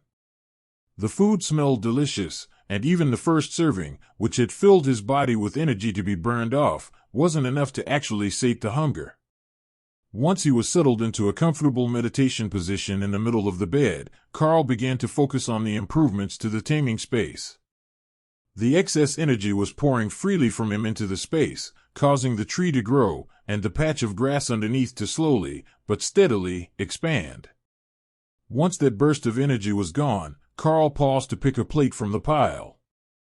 The obvious choice would be the pasta dish, as he knew for sure that it was a good one, and he had it devoured in a matter of minutes, while briefly wondering how much he was going to regret his overindulgence in the morning. The energy flowed into him just as smoothly as it had the first time, and Karl poured it all into the taming space, then repeated the process with the meatloaf special. As he finished transferring the energy from that one into the space, a feeling of fullness, like he wouldn't be able to transfer much more energy, appeared in his mind. That was a good sign that this was not some bottomless pit where he was throwing energy with no end in sight, but the space itself was far from complete. As the space began to resist more transfer, Karl carefully moved the nest up into the tree, so Hawk could have a more natural spot to sleep, and looked at the small grass patch at the bottom. At this rate, it would take months to even fill the rest of the space with grass, much less add a sky and everything else it would need to feel like its own little world. But the feeling of power in his body was being influenced by the abundance of energy both in his body, left over from the meal, and from the beast space itself. Maybe he could get Sergeant Rita to test his strength next weekend, after he had more time to adjust. He might really have made it to the awakened standard, and not just based on the attack power of Rend. Now that the beast space was fully sated for the moment, Karl focused on seeing what he could do with the leftover energy. First on the list, since it was food-based, was to try giving the excess directly to Hawk. The bird's body happily accepted the power, but Karl couldn't tell if it was making any appreciable difference. It made Hawk happy, though, so it really wasn't a loss. They were partners now, and a happy partner was never a bad thing. For the rest of the night, Karl focused on using all the energy that he could muster to empower Hawk, who had finally reached the end of his growth phase and had started to increase only in power, but not in size. Karl managed to finish the remaining 2 meals at breakfast, as Hawk was feeling hungry again and wanted the filtered energy in addition to its meat and the daily allowance of berries to flavor his food. With the amount that Hawk ate, Karl felt like he might have restricted the consumption of junk food too much. It made a good seasoning for Hawk's meals, and it didn't hurt his appetite, so there was no real reason not to let him use them all the time. On the way back to the room from the patio to wait for Sergeant Rita, Karl went and picked another 3 mountain gooseberries. Now that you're fully grown, you can have more of the berries. They won't make you stronger, but I know that they taste good, Karl informed the overjoyed Windspeed Hawk. Good stuff. I will put them on everything, Hawk agreed. That gave Karl an idea. The meat that Hawk was eating was just plain meat. Normally, the discount cuts that his mother bought would marinate in a sauce overnight. If he squished the gooseberries into a bowl of water and threw the meat in with them, it would coat everything, just like Hawk wanted, without running them out of berries. He would set that up tonight, so Hawk's meals would be ready for tomorrow. A knock at the door let him know that it was time to get to work, and when he opened it, he noticed that Rita was giving a curious look at the cart full of empty dishes. Something changed in my appetite yesterday. It seems to be back to normal now, but I was just ravenous, and my body was taking in all the energy that it could get, Karl explained. That's relatively normal. It usually happens to warriors when their body advances a rank and needs to adapt to a new power standard. I suspect that you actually made it to the awakened rank in body last night, or Hawk did, and the energy needed to come from you. One of those 2 answers is most likely the correct one. How is his growth coming? Rita replied. He looks fully grown for a Windspeed Hawk. He was growing quickly again last night while I was feeding energy into him and the space in my mind, but then it seemed to settle. Karl called Hawk out onto the bed, and Rita crouched to get a better look at the proudly preening Hawk. He looks more mature now. The softer feathers are gone, and the pin feathers are larger and stronger than the last time I saw him. Your skill is brilliant. 1 week to bring a Windspeed Hawk to maturity. Even if your ability was just to train combat birds, I can guarantee that the Academy would still rate it as a top-notch success. Karl smiled at the sergeant. If it's a great success, that means there will be more resources, right? We're still finishing the ones you gave us, but now that Hawk has reached full maturity, his growth is slowing to a crawl, and it's going to take more than just my efforts to keep him growing at this sort of rate. Sergeant Rita laughed. If you can keep growing at that rate, what would the rest of the elites call themselves? I think it's natural that you would have to slow down at some point and consolidate your powers, but if you can keep feeding Hawk extra energy, he should progress toward the ascended rank from awakening in a relatively short time. I will find you what resources I can, though I'm not sure what the Hawk can use now that we've tried the 2 that seemed the most beneficial to it. Well, if there is an upgraded version of the Strength Stone, or some more powerful infused blood, that would be great. I don't know if the Air Stone will do much. He's still digesting the second one he ate, and the first was so powerful that it caused a huge breakthrough. But if there are other air-type resources, maybe they will help him as well. Every time that he improves, my body improves as well. I just need to train my skills and stamina to keep up, so resources for Hawk seem to be the most effective way for me to grow. Karl suggested. Hawk was definitely a fan of that plan. He didn't mind if Karl got strong, they were a team, but if the plan was to make him the most powerful Windspeed Hawk, then it was definitely a good idea.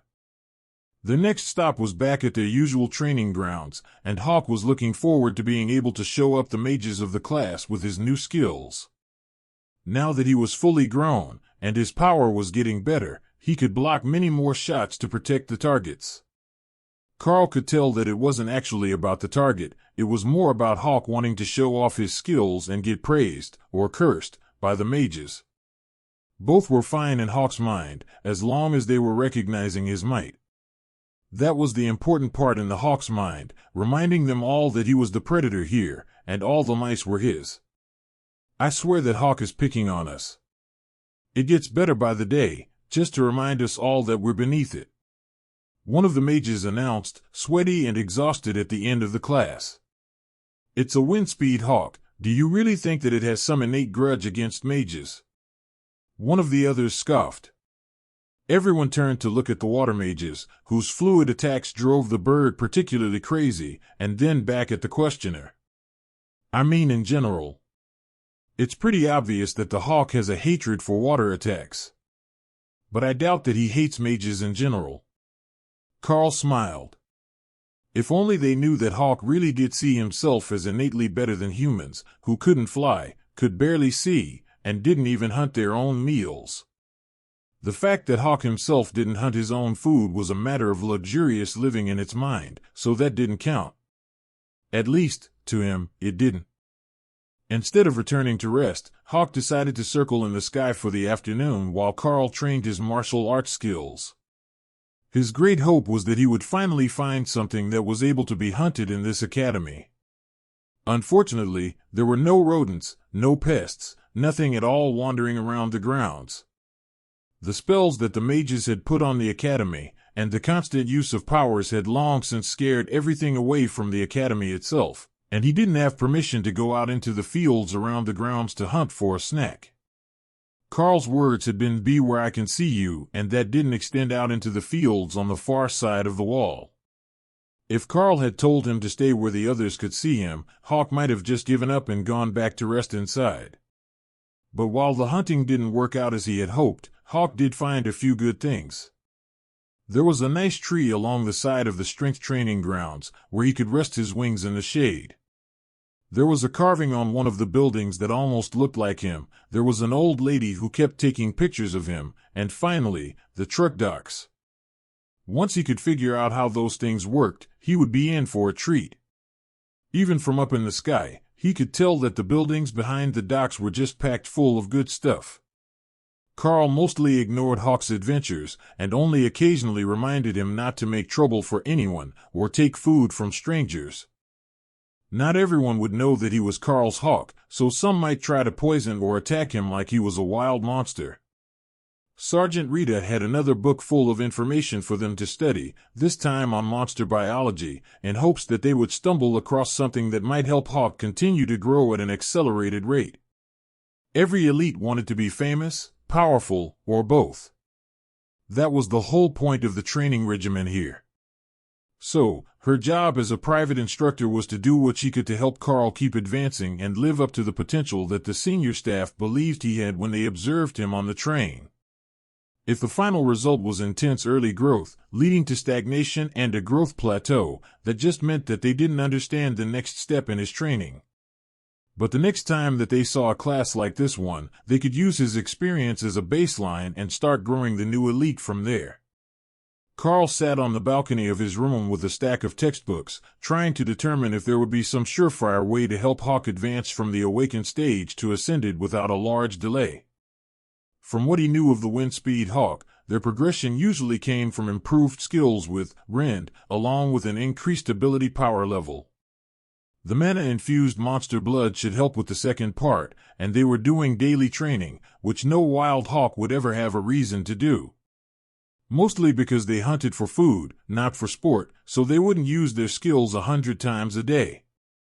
That gave them some sort of advantage over the wild growth rate, but there had to be more that he could do than just grind their skills over and over. Hawk had already learned the wind barrier from the headmaster's wind beads, so the wind-speed hawk could absolutely learn new things from mystic resources, he just had to get his hands on them. A knock on his door distracted him from his confusion, and Karl went to open the door, finding Dana with a smile and a bag full of books, plus a small plate of food. "I brought a gift for Hawk. Someone told me that they had them around their house in the farmlands, and the hawks really liked these, so I asked the kitchen to find one." She greeted him. That caught Hawk's attention, and he flew in from the other room to land on her shoulder and check out the plate. It was a small animal, skinned, but intact and raw, but to the wind-speed hawk, the smell was divine. It's an iron jaw mole. They're farmland pests, as they dig huge holes for their nests. They've got great jaw strength, as you would expect, but that's it. Unfortunately for them, they're even weaker than the earth mice in the fields outside the academy, and they've got no ranged attacking power at all. The trio walked back to the patio and Dana set the plate on the table, where it was immediately attacked by Hawk. "Mind your manners, I don't need you getting blood splatter on the textbooks," Karl reminded him. In response, the hawk pushed the plate to the far side of the table, but didn't slow his pace, happily tearing the small animal to bits. "What are you working on today?" Karl asked as Dana set out a pair of notebooks, but no reference text.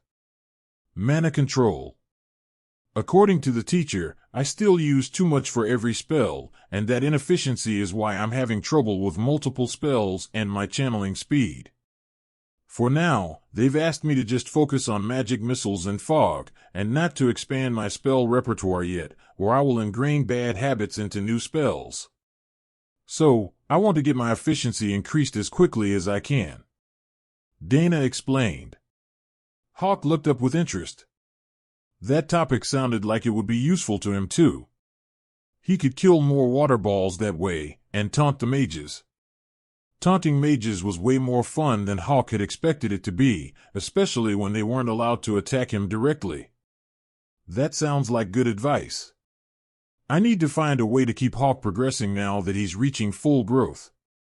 All this good food and the handful of special items they could find that were suitable for Hawks have brought him up to full grown in record time, but he is going to hit his natural bottleneck soon. And then it's up to training whether we can make the leap from awakened to ascended before the first semester is over. They studied in silence for a few minutes while Hawk finished eating, and then the bird flew up into the trees and brought them back a cinch pear, perfectly ripened. Karl remembered this one from the guidebook. It was supposed to help refresh the body and remove stress. A common enough effect for magical plants, but useful when studying.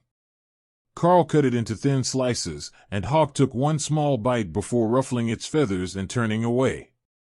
The pear smelled incredible, but it was too sweet, not at all to Hawk's liking. The humans could have it. Karl laughed at the Hawk's disappointed look and cut the pear into slices for them to snack on. Then, Hawk stepped across the table and directly onto Dana's notepad. "What are you doing, little man? Have we ignored you too much?" she asked, and stroked his head gently. Hawk preened at the attention, then shook himself and focused. He raised one claw, and created a rend blade in front of him, then decreased the intensity to almost nothing, before bringing it back up again. Then down until it was almost invisible. "Tell her about the waste," Hawk demanded. "He wants you to understand that the harder you push yourself, the more mana you waste. Try what he's doing with your magic missiles, and I think you'll see. Hold it in place and keep decreasing the power. The mana cost drops exponentially," Karl explained. Dana looked skeptical, but she did what he asked. The first few missiles nearly fired out across the academy grounds, as she had never before tried to hold them in place, but after a few minutes, she could hold and guide them where she wanted as she slowly reduced the power from the default full activation to barely a glow of light. "How did you know to do that?" she asked as she mimicked Hawk's cycle through the power range. "It's instinctive for Hawk, and he taught me. By the logic of a wind-speed hawk, you should hunt with just enough power to take out your prey, so you don't waste more energy than you get back," Karl explained. "So that's it. This is a huge breakthrough. I can see where I was going wrong. I was just focusing on the spell activation sequence and letting it go. I thought that I was doing well by controlling the direction, but if I focus on the mana flow, I can do so much more with it. There are likely so many things that we can learn from magical creatures that we have never thought of ourselves. The teacher's directions aren't even this detailed, and I've never seen another student actually reduce the power of their spells. They just increase their endurance and cast everything at full power every time, but with better control as they grow." Karl thought about that for a moment and shook his head. No, the senior students have learned to control and split the power as well.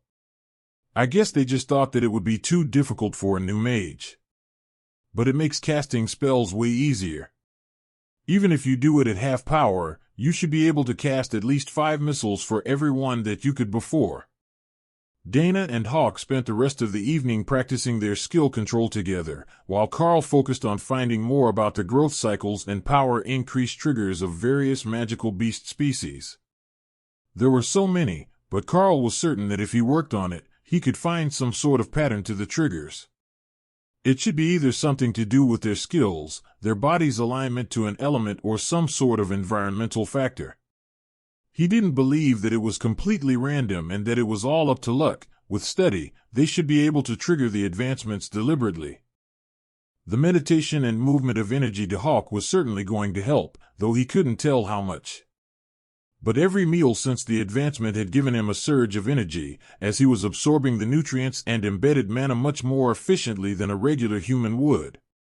That should be something normal for the elites, as the kitchens did deliberately prepare that sort of meal for every student, so the real difference should be that he could share the excess with Hawk, instead of wasting it.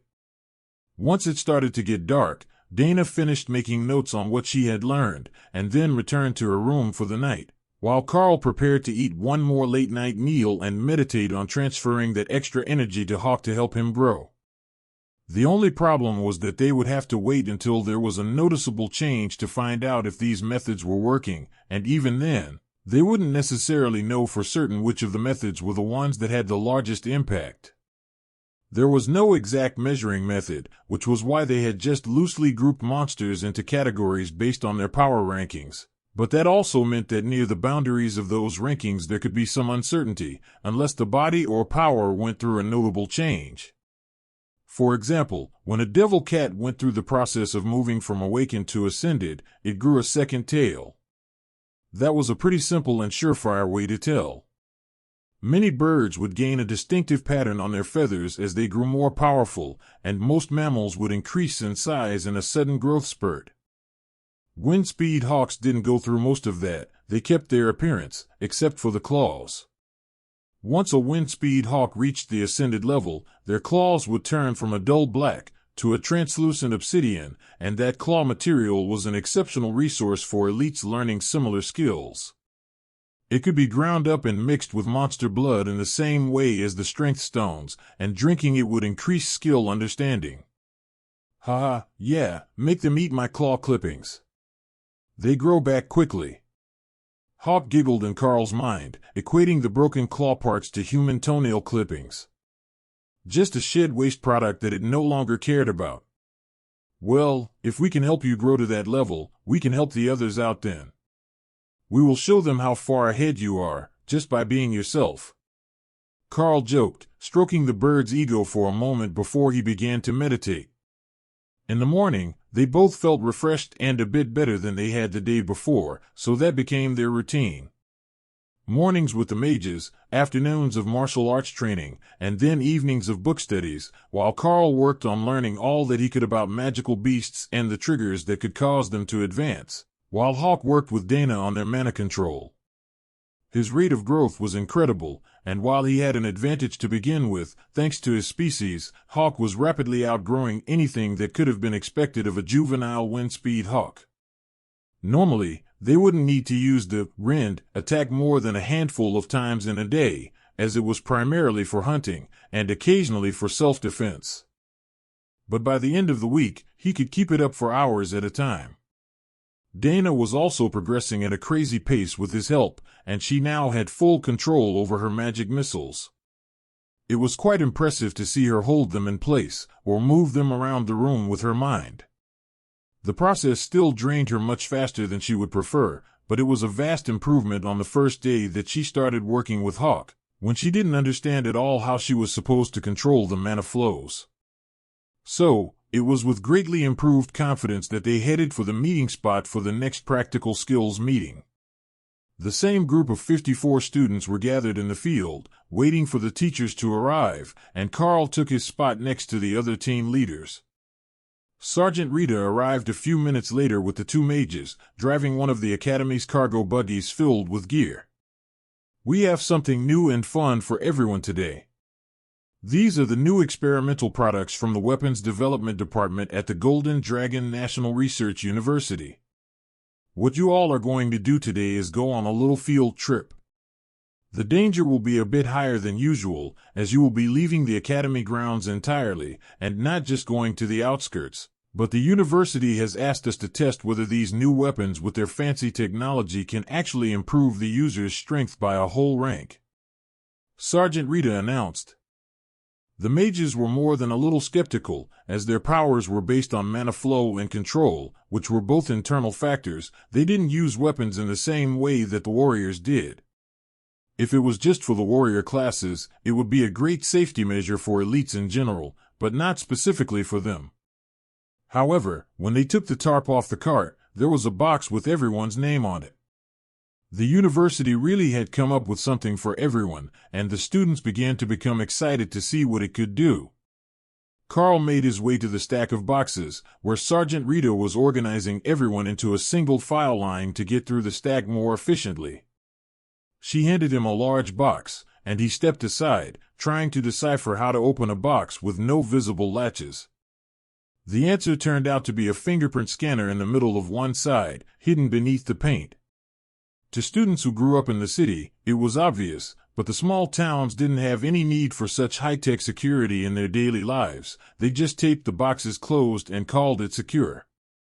Inside the box was a new set of gauntlets, similar to the ones that he already had, at least in external appearance, but they were lighter than the training units, and the claws on the fingers seemed to be made from some sort of actual monster claw, instead of alloy. What sort of difference that was supposed to make to his rend attack was a mystery, but there might be something else hidden under the nondescript black metal upper glove that covered his arm nearly to the elbow, which would help with mana channeling, or serve as some sort of amplifier for his skills. The only way to know was to test them, so Karl stepped away from the crowd, where the warriors were happily beginning to wave their new swords around, and gave them a flex to send a claw attack into the air. The power activation feels much more natural, even than when he is doing it barehanded. The gauntlets weren't strictly necessary for the skill, unlike a sword skill. He had fingernails of his own that would do the job, but with these new gauntlets on his hands, the power seemed to flow to the monster claws and form much more smoothly than he could manage on his own.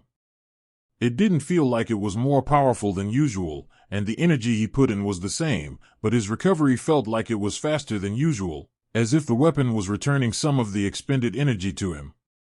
With these gauntlets, Karl was certain that he could fight all morning with ease, and not have to take nearly as many breaks during the defensive training with the mages. It would certainly drive his classmates insane to have that many more skills coming up to block their attacks, but they were getting better anyhow, so it could be good for them. It only took a few minutes to get all the weapons handed out, and for chaos to spread through the field where they had gathered.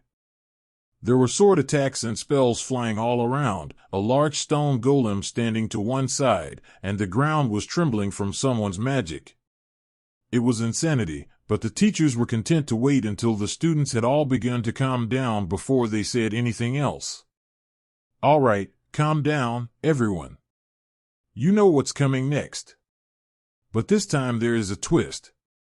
This week, we will be putting you in pairs. There are 2 of each number in the bag. Pick one paper and find your partner for today's exercise. You will all be working individually in a large region, so don't expect backup if there are issues. Sergeant Rita explained, while the 2 mages looked excessively pleased with their ingenuity. The device that the university had made for the mages varied from person to person, but mostly, they were in the form of a small rectangular frame full of crystals and tubes that could be hung from the user's belt. Aesthetically, they were a strange choice, but better than the hooded coat with the wires running all down the inside that one of the mages was wearing. Dana had one of the boxes, a flatter one that was a little larger than a paperback novel. That gave Karl a great idea. If they were allowed to keep these prototypes, he could suggest putting a regular book cover over some of them so that they blended in with the Academy's usual apparel a bit better. That should also protect them from damage and dirt, which clearly wasn't a concern for the design team working on magician-enhancing tools. Sergeant Rita, what are these gauntlets made of? Do you know? Karl asked as she approached him with the bag of numbers. Just various monster parts combined, as far as I know. It's supposed to be something about combining the aspects of magical beasts to create magic items. She replied with a shrug. Karl took a number from the bag and waited for the rest of the students to choose. He had drawn number 17, but the look on the teachers' faces said that simply shouting your number to find your partner would not be tolerated. Or at least not before the numbers were all passed out. So, Karl decided to wander and check numbers with the others who had received their cards. He was at the edge of the group to begin with, and his path simply followed the sergeant through the crowd. The others were doing the same, but in an organized manner. They were beginning to line up based on the number of their paper, with number 1 moving over toward where Karl had been standing in the beginning. Karl caught on quickly and moved to roughly where he thought pair 17 should be, and found himself standing next to Dana, who was holding a card identical to his. Well, that makes it easier. We already know each other's basic skills, and they should work well together. You take the lead, Hawk Scouts, and I will deal damage from the back. She informed him with a smile. That works for me. How is your new tool? Is that mass of stuff really better than what you were using earlier? Karl asked. It seems to be, but we will find out once we actually have to use them. The box is a focusing device, and you use it when you're casting the spell to intensify the effects. It's a bit difficult to use properly at first, but with some practice, it should increase my magic power by quite a bit.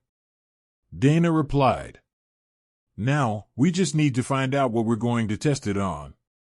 Once everyone was sorted, the mages began their spell casting again in preparation to transport the group somewhere. This version seemed far more complex than the first time that Karl had seen it, and the effort was visibly draining on the two mages. That must mean they were going quite a bit further than the outskirts of the academy, which had been a simple and effortless spell for just the elder teacher. But they appeared in the target location just as smoothly as they had the first time, and Karl found himself standing next to Dana in a ruined warehouse, still stocked with bags of dry goods and one slowly leaking barrel of honey that had attracted a huge number of bees. We should move before we anger them. I don't fancy being stung by bees today. Karl whispered as Dana took in their surroundings. Hawk was eager to get out and see what was going on, but until they knew what sort of danger level they were facing, Karl didn't want to send him up blindly. Dana gestured toward a large hole in the wall that seemed to lead out to a main road, and the duo began to move, making their way out into a ruined village. This just happened. I can still smell fresh blood and gunpowder. Karl whispered. Both smells were unpleasantly familiar after a childhood of helping at the mines, and with his enhanced senses, courtesy of Hawk, he could pick them out much more clearly than ever. What do you mean? Dana replied softly. This village was attacked in the last day or two. That's probably why we are here, to help clean out the monsters that have tried to move in. I will send up Hawk now, so we know what we're up against, and then we can come up with a plan. It's a good thing that you have been working on your mana control, because I think that you're going to need magic missile far more than the fog today. This would be a brutal crash course for the first-year students, even if they were the hand-picked best of the batch. They had only been at the academy for a few weeks, and they were mostly working with one or two abilities that were still at the common grade.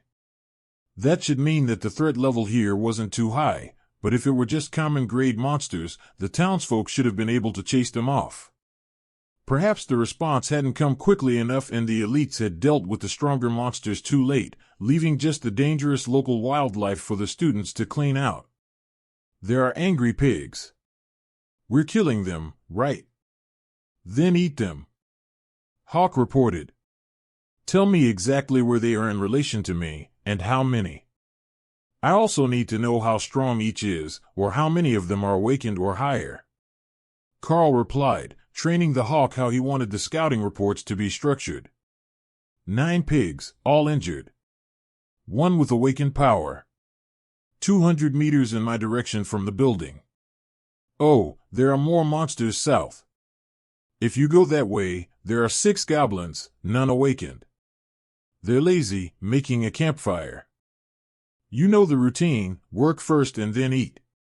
Lead us to the goblins and keep an eye out for more monsters.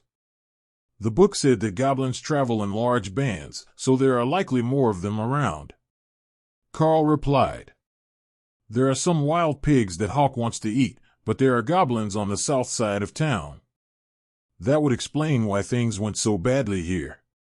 Even if they're weak, they're smarter than most wild magical beasts, and they come in large numbers. We are going to have to clear out the 6 that are left here first, and then we can look for more stragglers and anything else.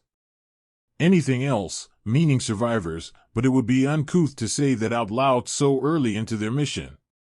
Dana nodded grimly, not really ready to see a true monster in person and in the wild with just one other student beside her, but she knew that this was the training mission, and they had been sent here specifically to take care of this threat. Hawk circled the town, looking for movement and anything else that the other 2 might find. Work first, and then eat, so the faster he helped them get all the work done, the better. That meant that he couldn't miss any of the targets. I found more goblins. In a house, 4 doors up from you and across the street. I can see 2 of them from my perch. Karl relayed the message to Dana in a whisper, and then kept walking. What are you doing? She hissed. If they know that we have seen them, they will call for assistance instead of trying to ambush. Hawk has his eyes on them, he won't let them actually ambush us, just stay close to me and when they rush, you cast magic missile. Karl whispered back as he walked. Karl crossed the street, watching the building that Hawk had marked with his enhanced peripheral vision without turning his head. The goblins didn't have great eyesight, so they would assume that if he wasn't looking at them, he hadn't seen them, and sure enough, as soon as he passed, they charged out with a battle cry. It was just 3 wounded common-grade goblins, and 2 of them fell to Hawk's rend before either Karl or Dana could respond. Karl took the last with a flex of his fingers, and the town fell silent again. Hawk, keep searching, that cry might have alerted the others. Karl directed. The hawk flew away, and Dana gave it a look of admiration. He's got great reflexes. She muttered. He's definitely a good friend to have on a day like this. He's gone to scout for more goblins, in case something heard and responded to that battle cry. Karl kept them moving south toward the edge of town, even when he felt the occasional pull of exertion, as Hawk took out lone goblins that had been hiding in town.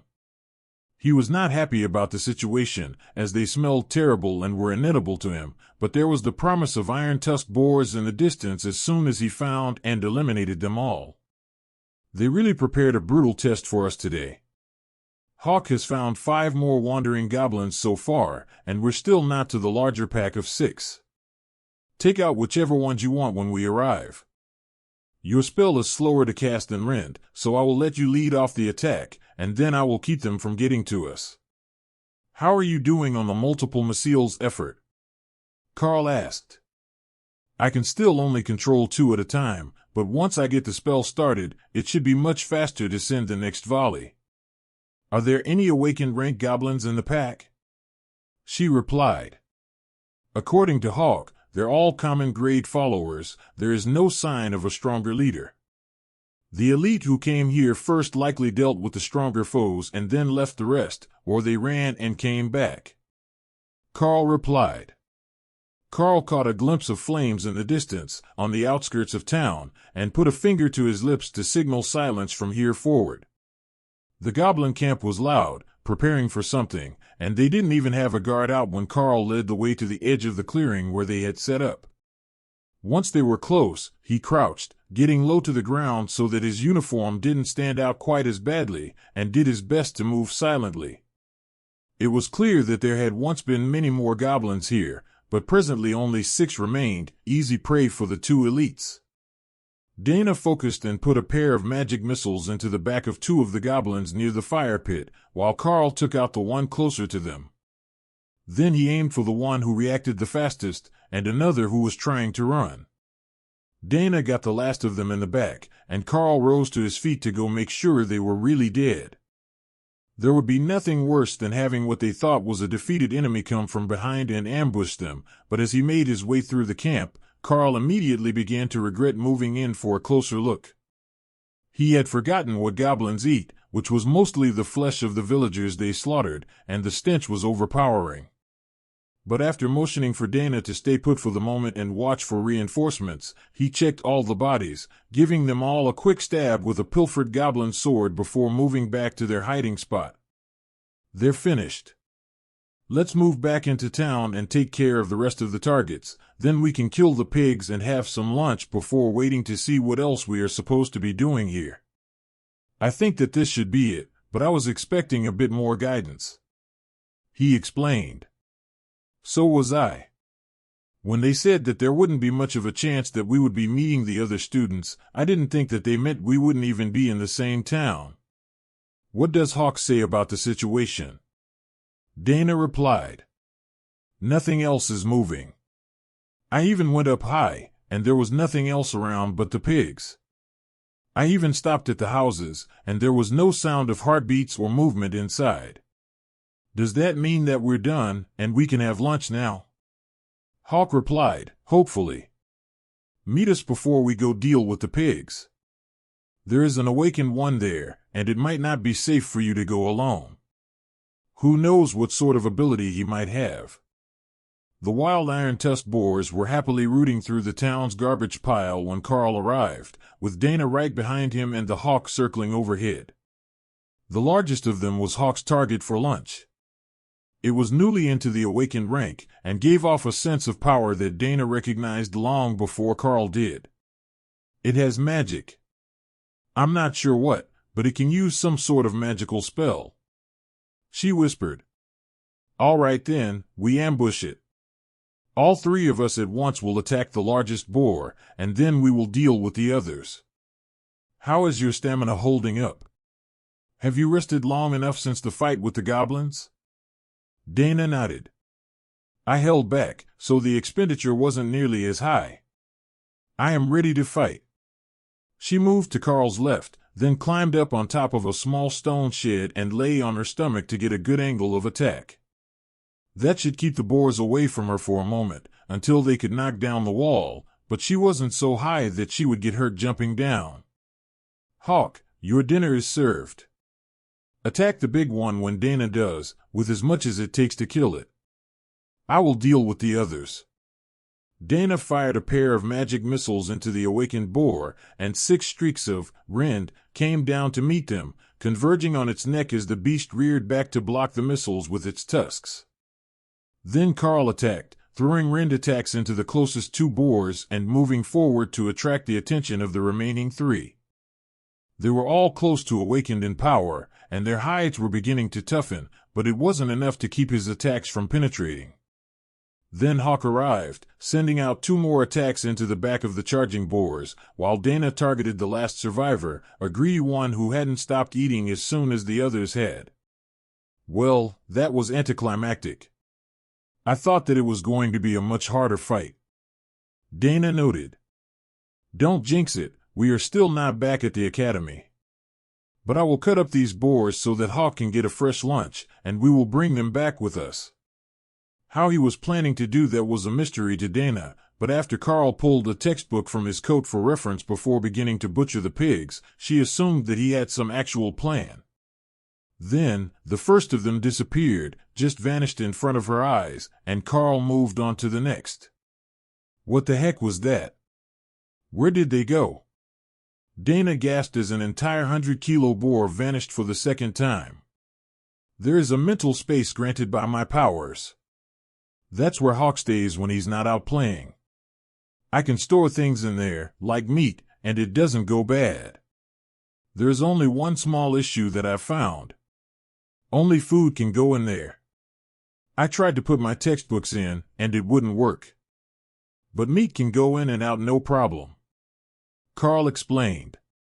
What a strange restriction. But it is for your pet, right? So perhaps it's only things that are good for the pet that can go in and out. Why don't you try with a resource that you know he can't use later and see what happens? Dana suggested. That is brilliant. Perhaps the magic of the beast space will help me learn what will be best for Hawk. Trying to find a way to help him advance more quickly is my current topic of study, other than the basic training. Karl explained. Glad I could help. But shouldn't someone have shown up by now? It's getting close to lunch, and these practice missions usually only last an hour. Karl shrugged. Well, technically, they've got us all day. So, I suppose it's not a big deal if we have lunch here at the nearest house. No, scratch that. I heard from Hawk what is inside. Let's just eat out here.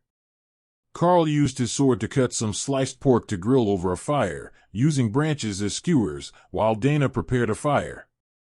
Give me just a second. I know the spell to create a small flame, I just haven't mastered it yet. We don't have to make fire the hard way, or go rummaging through houses looking for a fire starter. She explained. The village had been ransacked by goblins, so whatever they found inside the houses was not going to be pleasant. Dana was aware of the stories about goblin atrocities, but she really was not intending to find out firsthand what it looked like up close. It took 3 tries before she managed to get sparks to form and the dry branches to light, but after that, the fire started to burn quite well, and the duo waited for the heat to build so that they could begin to roast the meat. Do you think that this could be some sort of surprise survival test?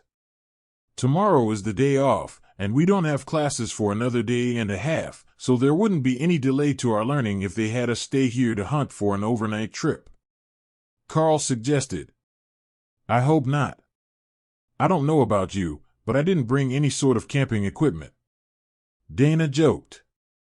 There was a whole town behind them, but without any sign of survivors, and no visible battleground, being able to search the town itself for supplies was questionable.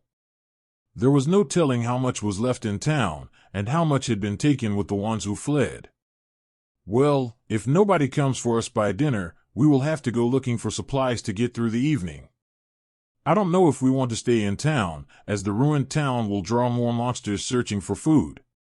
That is a good idea. We should get settled in as if we were waiting for a conventional pickup after a mission. That seems like the best option, since this class is intended to prepare us for rescues and missions after we graduate. Dana suggested. The 3 of them settled in around the fire, waiting out the time until the meat was cooked, and deliberately ignoring the fact that there was a ruined and abandoned village right behind them. They would have to face the fact that numerous people likely lost their lives here in the recent past, but for now, they would focus on their lunch and the possibility that they didn't get all the monsters that were nearby. But 2 hours later, after they had finished eating, and Hawk had searched the town twice over, going into every open house to make sure that there were no survivors or other hidden monsters, but there was nothing. In fact, there were very few bodies at all, though there was quite a bit of blood in some of the houses, according to Hawk. Should we go back to where we started, in the middle of town? Perhaps there is some sign there that will let us know what we're supposed to be doing. I feel like we should have gotten some message by now, and that maybe we weren't supposed to be sent to an empty town. I mean, think about it. We're both technically still common grade, though I am already at awakened in peak power. They shouldn't have sent us out into the unknown unsupervised for too long. It would make more sense if we were here to deal with the iron-tusked boars. Maybe there was supposed to be someone here to meet us, but they were gone before we arrived because of the goblin attack. So, you think that someone was supposed to let them know that we were finished? That makes some sense, since it is sanctioned by the Academy. Perhaps we could find something that would let us contact them. I mean, even a cell phone would do the job, and there should be a working landline in some of the buildings. Dana suggested. Karl got to his feet and sent Hawk back up to scout the town, in case there was anything coming for them, while they walked back to the town square. It was an eerie feeling, now that there was nothing around and moving. No birds, rodents, nothing at all. The town was just completely silent. But there were lights on, so it hadn't been completely destroyed, just left uninhabited. Just as when they arrived, the center of town was empty, but now, Karl wasn't looking for monsters, but signs that someone knew they were coming and might have left behind a message for them. The first thing that Karl noticed about the center of town was how clean it was. There was no sign of battle here, no indication that there had been a last stand to defend this place. So, logically, the majority of the inhabitants must have simply left, or fought to the end in another part of town. Reluctantly, Karl checked the large stone building nearby, whose doors were left open to the elements, and found that while the interior was a bit messy, there was no sign of a battle here either. So either they left in advance, or the attack happened at night when nobody was at work. If the battle did take place at night and made it past the perimeter security that every village should have, it would make sense that there was very little to see in the streets. The goblins would have invaded homes, and by the time that the alarm was raised, most of the town would have been killed in their sleep. The government building still had power to the computers, so Karl whistled to catch Dana's attention and gestured for her to come inside. "Do you know how to work this? I've never seen that operating system before," he asked. "Oh, no problem. We used the same one at school. It's even still logged in. I wonder why their computers don't have a timeout feature when you're gone too long," she asked. She tapped a few keys and then clicked on the home button and smiled. "It looks like they did leave us a message. There's a text file in the middle of the home screen. Dearest explorers and salvage teams, the residents of this village intend to return within 30 days of the posting of this notice, making the town's property ineligible for salvage. A surprise goblin attack with the threat of ongoing invasions forced us to evaluate to Safe Point Alpha, as designated on the government maps for this location, and once the region is deemed safe and the elites have finished their work, we will return. Mayor Dingwall." That's dated this morning. We were likely already gathered for the morning briefing when this was posted, but I think that a lot of the blood we saw was a fair bit older than that, Karl noted. Dana thought about the timing of the message and its implications, and then looked back outside. They said that it was likely there would be continued attacks. We only found a handful of stragglers, plus whatever goblins Hawk killed inside the houses. That doesn't really constitute an ongoing threat, does it? I think that tonight they are likely to come back again, looking for survivors and loot. I think that you're right. They are going to come back, not just the small scouting squad that they left here, but a whole goblin tribe looking for supplies. The book I read on monster biology says that they don't like being outside during the day if they can avoid it, so it will probably be after dark. That gives us about 7 hours before they might start to arrive, assuming they attack with the twilight. But what can we do to fortify and prepare for them? This building is solid stone, with a stone roof, so it's not too bad. We could lock all the shutters and wait here, or we could barricade this place and return to it after we hunt goblins in the town. They won't be expecting someone to be hunting them while they're scavenging for food," Karl suggested. "The problem with that is I can't see in the dark." "Maybe you can, but I definitely can't.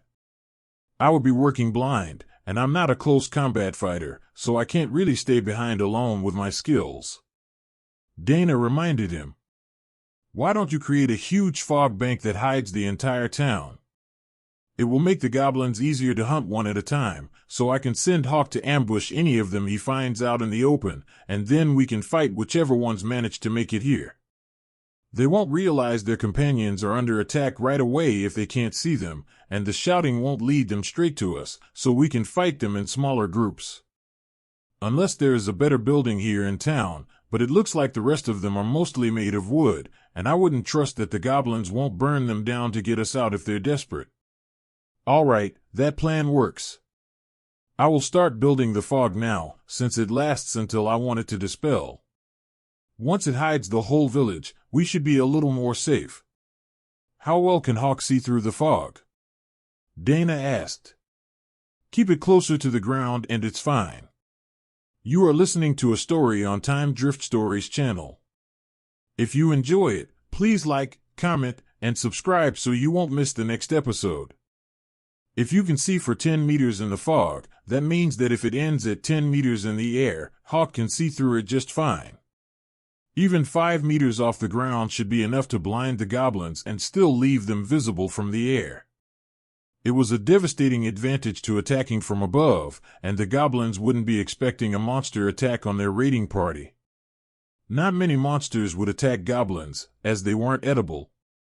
They would only attack if their territory was invaded, or the goblins made the mistake of getting greedy and targeting them.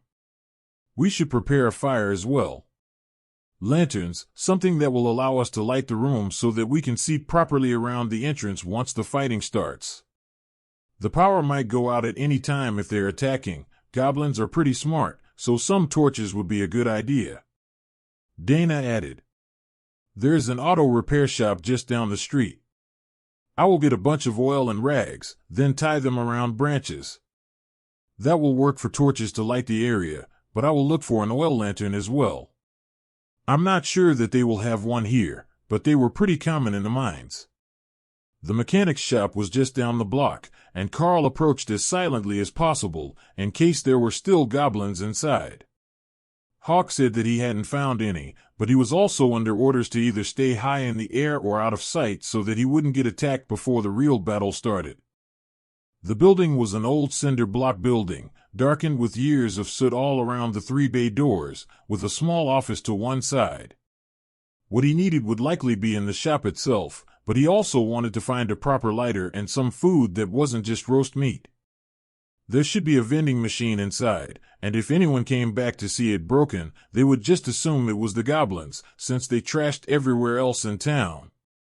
But strangely, the glass doors were intact, the windows unbroken, and the shop itself seemed undamaged.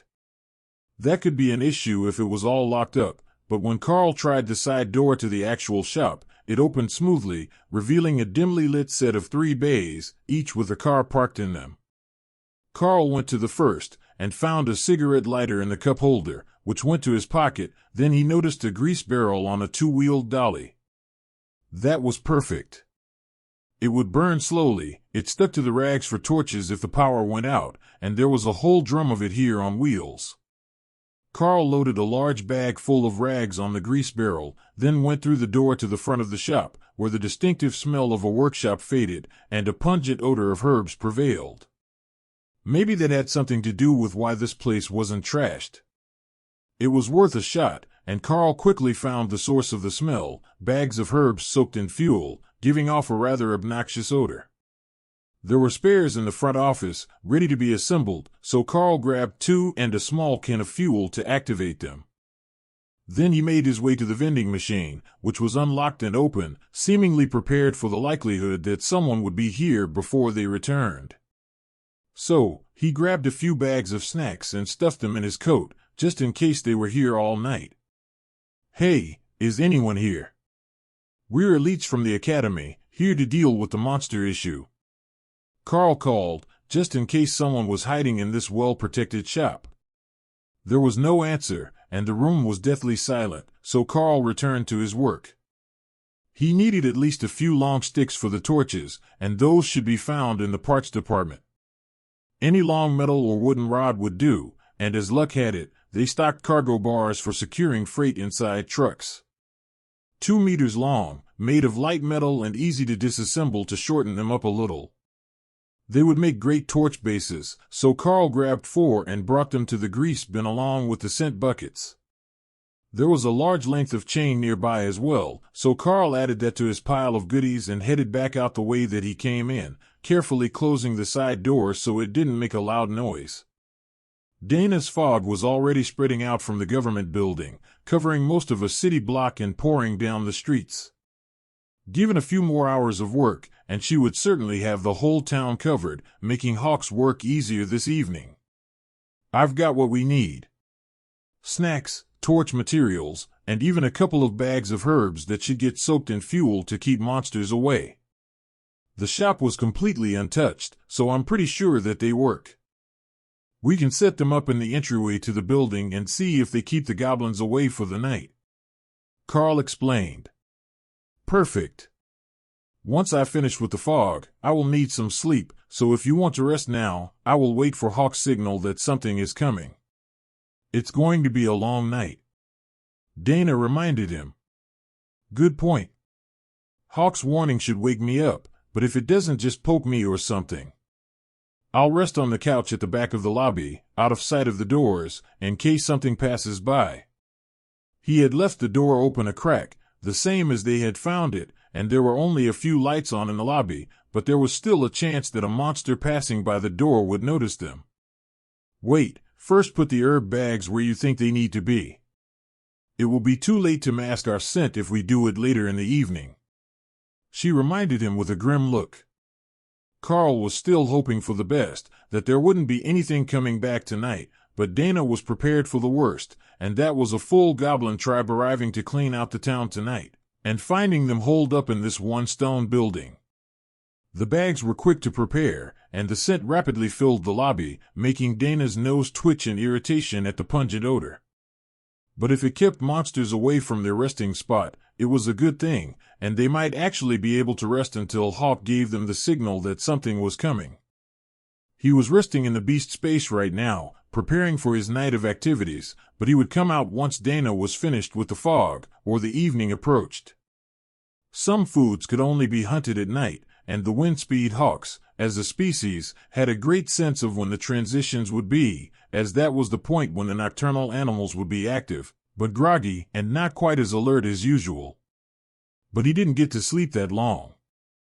Dana woke them both up around 6 in the evening, an hour before sunset, to let them know that the fog was finished, and it extended out past the edge of town.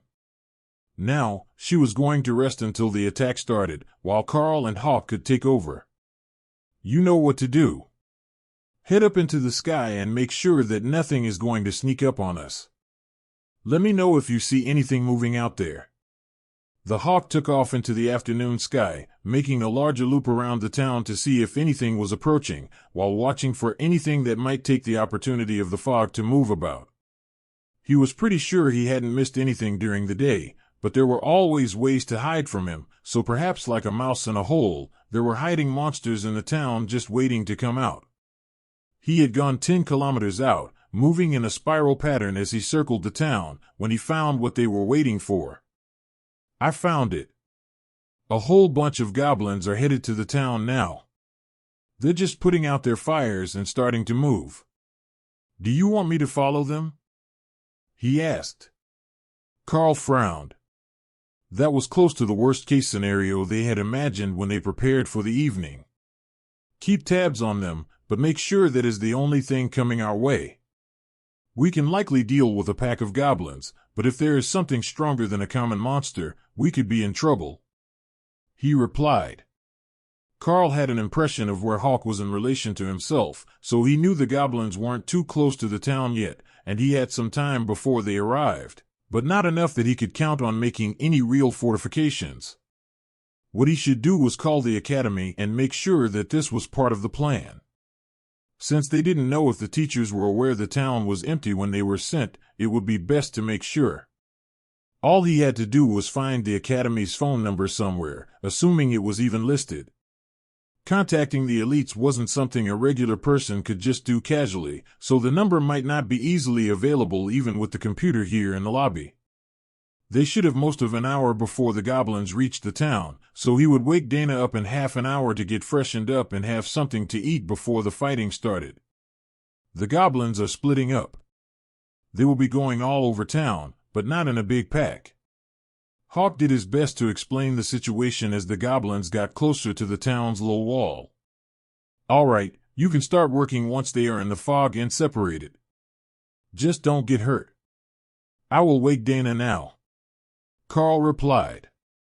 He gently shook the mage awake and gestured toward the break room in the back of the lobby. There are washrooms back there, if you want to get clean and grab a drink before the fight starts. He whispered. How long do we have? Karl listened to Hawk's running updates and did his best to calculate. I would say about 5 minutes until they're actually in town, and 15 or 20 before they reach this side of town. They're about to reach the outer fog now, and they have slowed to a slow walk as they search. Dana disappeared into the back room and came back a few minutes later with a lunchbox in each hand. They're still good. Or at least they smell like it. They were in the break room fridge, but I'm sure that whoever's lunch this was will forgive us. Do you know the Academy phone number, or how to find it? We should probably call them to make sure this is part of the plan. Karl suggested as he finished the container of leftover spaghetti and the 2 sandwiches. Whoever brought this had a serious appetite. I can try finding it, but I'm not sure that it's a public number. Let me know if anything is getting close. Dana agreed. She sat at the computer to search for the Academy's contact information, and Karl moved to watch the outside of the building on the monitor at the other desk. There were only a few security cameras, but they circled the building, and there was an extra one at the entrance. Wait, we forgot to check the other doors. Give me 1 minute and I will make sure that none of the side doors are unlocked. Karl hissed as he realized they had missed an important step in securing their base. There was only one other exterior door, a fire exit at the back of the lobby, but when Karl reached it, he realized that it wasn't and couldn't be locked. But he had some supplies, so there was a chance to barricade the door. He went back to the front and got one of the cargo securement bars and the length of chain he had taken from the auto repair shop. The bar could be set across the hallway, and the chain looped around it and through the handle on the door. The hooks on either end of the chain would hold it in place, and the handle looked solid enough, bolted through the thick metal fire door. Karl didn't know for sure how strong a goblin was, but there was no chance he would be able to pull that door open, even if he had someone along to help him. It took a few tries to get the bar in the right spot across the hallway walls, but once he had the chain pulled tight, the door was very secure, and they no longer had to worry too much about anything sneaking in behind them. They're in the fog. I will start to eliminate the goblins now. Hawk reported. They're in town. Hawk is starting to work now, but we've got a bit before they reach this side of the city. They're probably going to try to loot the houses as they go, so it might take quite a while before they reach us. Karl whispered. They're not all stopping. A bunch of them are running further into town through the fog. They could be near you soon. Do I scout or do I hunt? Hawk asked. They're not doing a methodical search. They're spreading all over town and coming our way. Get ready. Try to give us a warning when anything gets close to us, but hunt as much as you can. Karl checked the placement of the scent bags in the lobby, making sure they were going to fill the room to deter goblins, then put another one out in the back near the lunchroom, in case they had to retreat. Making it harder for the goblins to pick up their scent would make it easier to ambush them, and the more that they could kill before the tribe realized anything was wrong, the better. They are coming right for you. Maybe they can smell you. Hawk asked a few minutes later as he watched the goblins headed directly for the middle of town, next to the government building where Karl and Dana were hiding. Thanks. We're on it. Dana, climb up on that desk and open the window above you. You can fire magic missiles from there, right? That should give you a better angle on the goblins that are coming for the town square. I am going to step outside and close the door behind me, so I can attack them properly. Karl whispered. Dana didn't approve of that plan, but if they were going to fight the goblins, it was better if someone drew their attention away from her. If Karl was inside the building, he couldn't do it. But if he was outside and her scent was blocked from the goblins while she attacked, it could work well enough for them to clear out most of them with little risk. The real danger would be that they would get tired from the exertion of multiple spell castings. They would be restraining their powers, so the exponential mana cost as you approached your limits wasn't as much of a hindrance, but there were still limitations on how much they could do. Even Hawk couldn't hunt all night long without a break. That wasn't in his nature at all. What Dana needed to focus on was making the magic arrows more like actual arrows. Normally, they were glowing spears of magic. But she didn't want them to glow tonight and give away her position. The first goblins came as a pair, skulking through the streets searching for something they would never find, as Karl's Rend tore them both apart at the same time. Their bodies fell into a bush along the side of the road, next to the building they thought would hide their presence, and Karl returned to waiting. The smell of goblin blood would certainly bring others to him, which was precisely what Karl wanted at the moment. They were all spread out across the town, so they wouldn't arrive in a group, but if they arrived a few at a time, they would be no match for him and Dana. Given his physique, even if he were just to fight them, Karl was fairly certain that he could take 1 or 2 goblins at a time without using skills, but there was a serious risk that he would be wounded, and neither of them knew any healing skills. Karl heard the rustle of a branch, when there was no wind in this fog, and turned to find another trio of goblins trying to sneak up on him. A streak of faint light hit one in the back, punching a hole through its chest, before Karl tore the other 2 apart with rend. Even at a quarter power, which put virtually no strain on his body or energy, the 4 streaks of light shredded the goblins with ease. They might be strong for their size, but they were soft, and their hide was no match for his attacks. In the sky above, Hawk had realized the same thing. He used only the bare minimum of power to take out his targets all over town, saving as much as he could for later. Karl always gave him a reward for doing a good job, and it had to be an excellent reward if he managed to keep up the battle until all the goblins were gone. Unlike Karl, who simply fought where he was, Hawk had started his battle on the downwind side of the town. That way, the scent of goblin blood would be blown back across the areas he had already cleared, instead of wafting over the village, as Karl's kills were doing. Not that the goblins were all that concerned. Most of them were still focused on loading large bags of stuff from houses, and Hawk just had to wait to kill them until they came back out. But as they moved through the houses and didn't hear their fellow tribesmen anymore, they were becoming concerned, and that was causing more of them to move toward the smell of blood. "You have more incoming. They can smell your fight," Hawk warned as he took out both a goblin and an earth mouse at the same time. Karl probably hadn't banned him from eating his kills. At least Hawk didn't remember him doing it, so he happily ate the mouse before looking for more goblins. It was a good night. There was work, but there were also mice, and a promise of rewards later. Maybe he could even convince Karl to give him a whole vial of that blood juice that was so good for his strength. Dana tapped on the windowsill to get Karl's attention and pointed through the fog to where a group of 4 goblins was trying to sneak up on them. It was a terrible effort, as their eyesight was not good, and through the fog, Karl could see much further than they could. What they were going by was the smell of blood, but there was none on him, or in the building where Dana was hiding, so they were on the wrong side of the square, out in the open when Dana's spell took 2 of them out before they even noticed they were in danger. Karl was about to attack when instinct told him to move, and he sidestepped while turning, barely avoiding being hit by a flying dart fired from a goblin blowgun. Using his full strength, Rend killed the creature and 3 of its companions at the same time, slicing them into pieces that fell into the grass. Dana took out the other goblins across the park, and Karl gave her a thumbs up in approval. He would have to be extra careful of those darts, in case they had some sort of poison on them. They didn't look like they would kill if they didn't, and that made them his largest concern in the increasing darkness. The darkness was also a benefit to Karl, as he could hear the goblins running into various things around town, where the lights in the houses had been broken or turned off. They might have a sneaky dart gun, but if they couldn't see him, then it wouldn't really matter what sort of weapons they had, they wouldn't be able to hit him.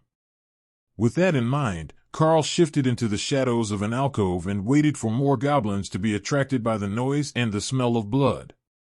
He could hear Hawk hunting in the distance, the short shrieks of goblins as they were assaulted from above, cut off before they could get a full word out, but Hawk's narration said that he was still high in the sky, using the dark to his advantage while attacking down into the fog. The goblin tribe didn't stand a chance tonight, and they were so easy for him to kill that Hawk was barely trying, just using multiples of very low-powered attacks to eliminate the pests without tiring himself. Bird-type monsters were the reason that goblins lived in caves, and they had no real way to deal with an irate bird whose territory they had invaded. They could only wait for it to swoop, or run and hide until it calmed down. Another pair of magic missiles from Dana took out two more goblins on the edge of the central square, while Karl saw another scurry into the corner by a set of stairs. It had seen its comrades fall, but couldn't see the attacker, so it was hiding and waiting for its chance. He couldn't afford to let it warn the others, so Karl crept up to the stairs and then tossed himself into the air using the railing so he could see down at the hiding goblin. The height shocked him. Karl wasn't really used to the additional strength of his body, and he had thrown himself nearly 3 meters in the air, but it gave him a good view of the target, and his Rend took it out with ease. Then Karl caught the edge of the roof beside him to slow his fall, and carefully dropped to the ground, limiting the noise he made on the sidewalk. The soft thump didn't seem like it would carry far, and Karl returned to the shadows in front of the government building to wait for more goblins to approach. Their eyesight might be terrible, but their hearing and sense of smell weren't, so they had to know something was up by now. The stench of goblin blood was all that Karl could smell, and he didn't even have any on him. Then, the sound of bare feet slapping on the concrete as they ran in his direction caught Karl's attention. There was a larger group coming for them, and as they reached the square, they started to shout, calling for reinforcements as they searched for the culprit. Karl stepped out into the street and cut down two of the closest goblins from a block away, where they were barely visible through the fog, even to his eyes. Dana hadn't started firing magic missiles yet, so she probably couldn't see them, but the goblins understood which direction they were under attack from and turned to run toward Karl, waving rusty blades and clubs as they screamed. Swinging his arm in a wide arc, Karl sent out a 3-meter-wide quartet of attacks which scattered the goblins, with some leaping to the side, some dropping to the ground, and an unfortunate few being torn to shreds. That made them stationary targets as the first magic missiles hit them, and Karl picked off a few more with smaller attacks that would be harder to see in the dark. More bare feet were running toward them in the fog, and a shrill screech of hawk hunting came from overhead as he followed his targets back toward Karl. It took a moment to activate Rend, and Karl couldn't do it as fast as Hawk could, but for a moment, the goblins were held at bay, creating a mess of bodies in the middle of town, and covering the ground with black blood that stunk of rot and metal. Then, the goblins were too close for Karl to keep them away with Rend, and he decided to switch tactics. He drew his blade and chopped at the closest one, breaking its arm and knocking its crude wooden shield aside before the blade cut deep into its neck. Dana focused on the goblins closest to him, keeping them from surrounding or bypassing Karl and heading for her, while Hawk worked his way in from the back. It was impossible to tell how many were left in the fog as Karl traded blows with 3 more goblins, trying to get an attack in without leaving himself open. They were surprisingly strong for their size, but not strong enough to be called awakened monsters, as they were learning as they failed to stop Karl's counterattack. A wave of sword light using Rend sliced through the goblins in front of him, giving Karl some breathing space, but the larger attacks were hard on his stamina, and he wouldn't be able to do that too many more times. Instead, he retreated toward the government building, using smaller Rend attacks as he went, and the goblin pack began to falter. "I can't keep this up," Dana warned from the window above him as Karl reached the door to the building. "That's fine, you don't need to. Lock the window and take a break. I will defend the doorway while Hawk works outside. I think he has a bit more in him." Karl wheezed, winded from the exertion of fighting a larger goblin pack. "I have been going easy on them. Small attacks is all it takes, and they're too dumb to fight back." Hawk gloated. "Just keep it up and get rid of the rest. Don't let them find a way into this building." Hawk circled the square, targeting the goblins who tried to leave the area in other directions, while the sight of Karl standing in the doorway of the building, under the lights, drew more of them forward. Dana slumped as she climbed down from her perch on the windowsill and went to sit in one of the chairs in the break room to recover and get some energy back. The snacks weren't much when you were used to roasted monster meat, but there was some of that left as well, and the break room was well supplied with energy drinks and a free coffee maker. The goblins were hesitant at first to approach Karl, after seeing him kill so many of their own, but mostly they were waiting for more numbers. Numbers were strength to goblins, and once they had enough, their courage was unbreakable. Karl leisurely cast rend at the best targets, forcing them to keep moving or become lumps of meat, while Hawk gave him steady updates. "We're down to less than 10 of them now. Most are in the square, but there are some on the other side of town who are running away," Hawk informed Karl after 5 minutes of the cat and mouse game with the hiding goblins. "Don't let them get out of town. If we're going to make the area safe for the locals to return, we can't have them sending survivors back to wherever they came from. I will keep fighting these while you're gone." Karl sensed Hawk turning to find the cowards, and looked for a clean shot at the remaining attackers near the building. They were trying to sneak up on him, staying in the bushes around the other buildings, but that wasn't hard for Karl to pick out. What he didn't want to do was to attack too fast and tire himself out before they made a large push toward the door. Hawk said that there were less than 10, and with the one he had just killed in the rose bushes, that should be less than 6, but he didn't know how many were still hiding somewhere nearby and how many Hawk had found running away. The bird was too distracted with his hunt to give updates, but there was nothing moving near Karl right now. So, he waited, and then waited some more, until finally, one of the goblins came sneaking around the corner of the building and tried to jump him. Karl didn't even turn his head as he flicked his finger and sent a blade of energy to cut the creature's head off, dropping it on the steps with a thud. Hawk finished his work and began to circle the town, looking for more targets, but there were none to be found. Everything in town was either dead or in hiding, which meant that all that remained was for the local police force or militia to do door-to-door searches and clear all the houses before the residents went back in. Hawk landed on the roof, and Karl opened the window for him so he could come inside when he was ready. "I'm going to close the door and rest for a bit. Hawk, keep a lookout at the front of the building so nothing surprises us. Dana will switch with you in an hour or two," Karl informed the bird, making sure that Dana could hear his side of the conversation.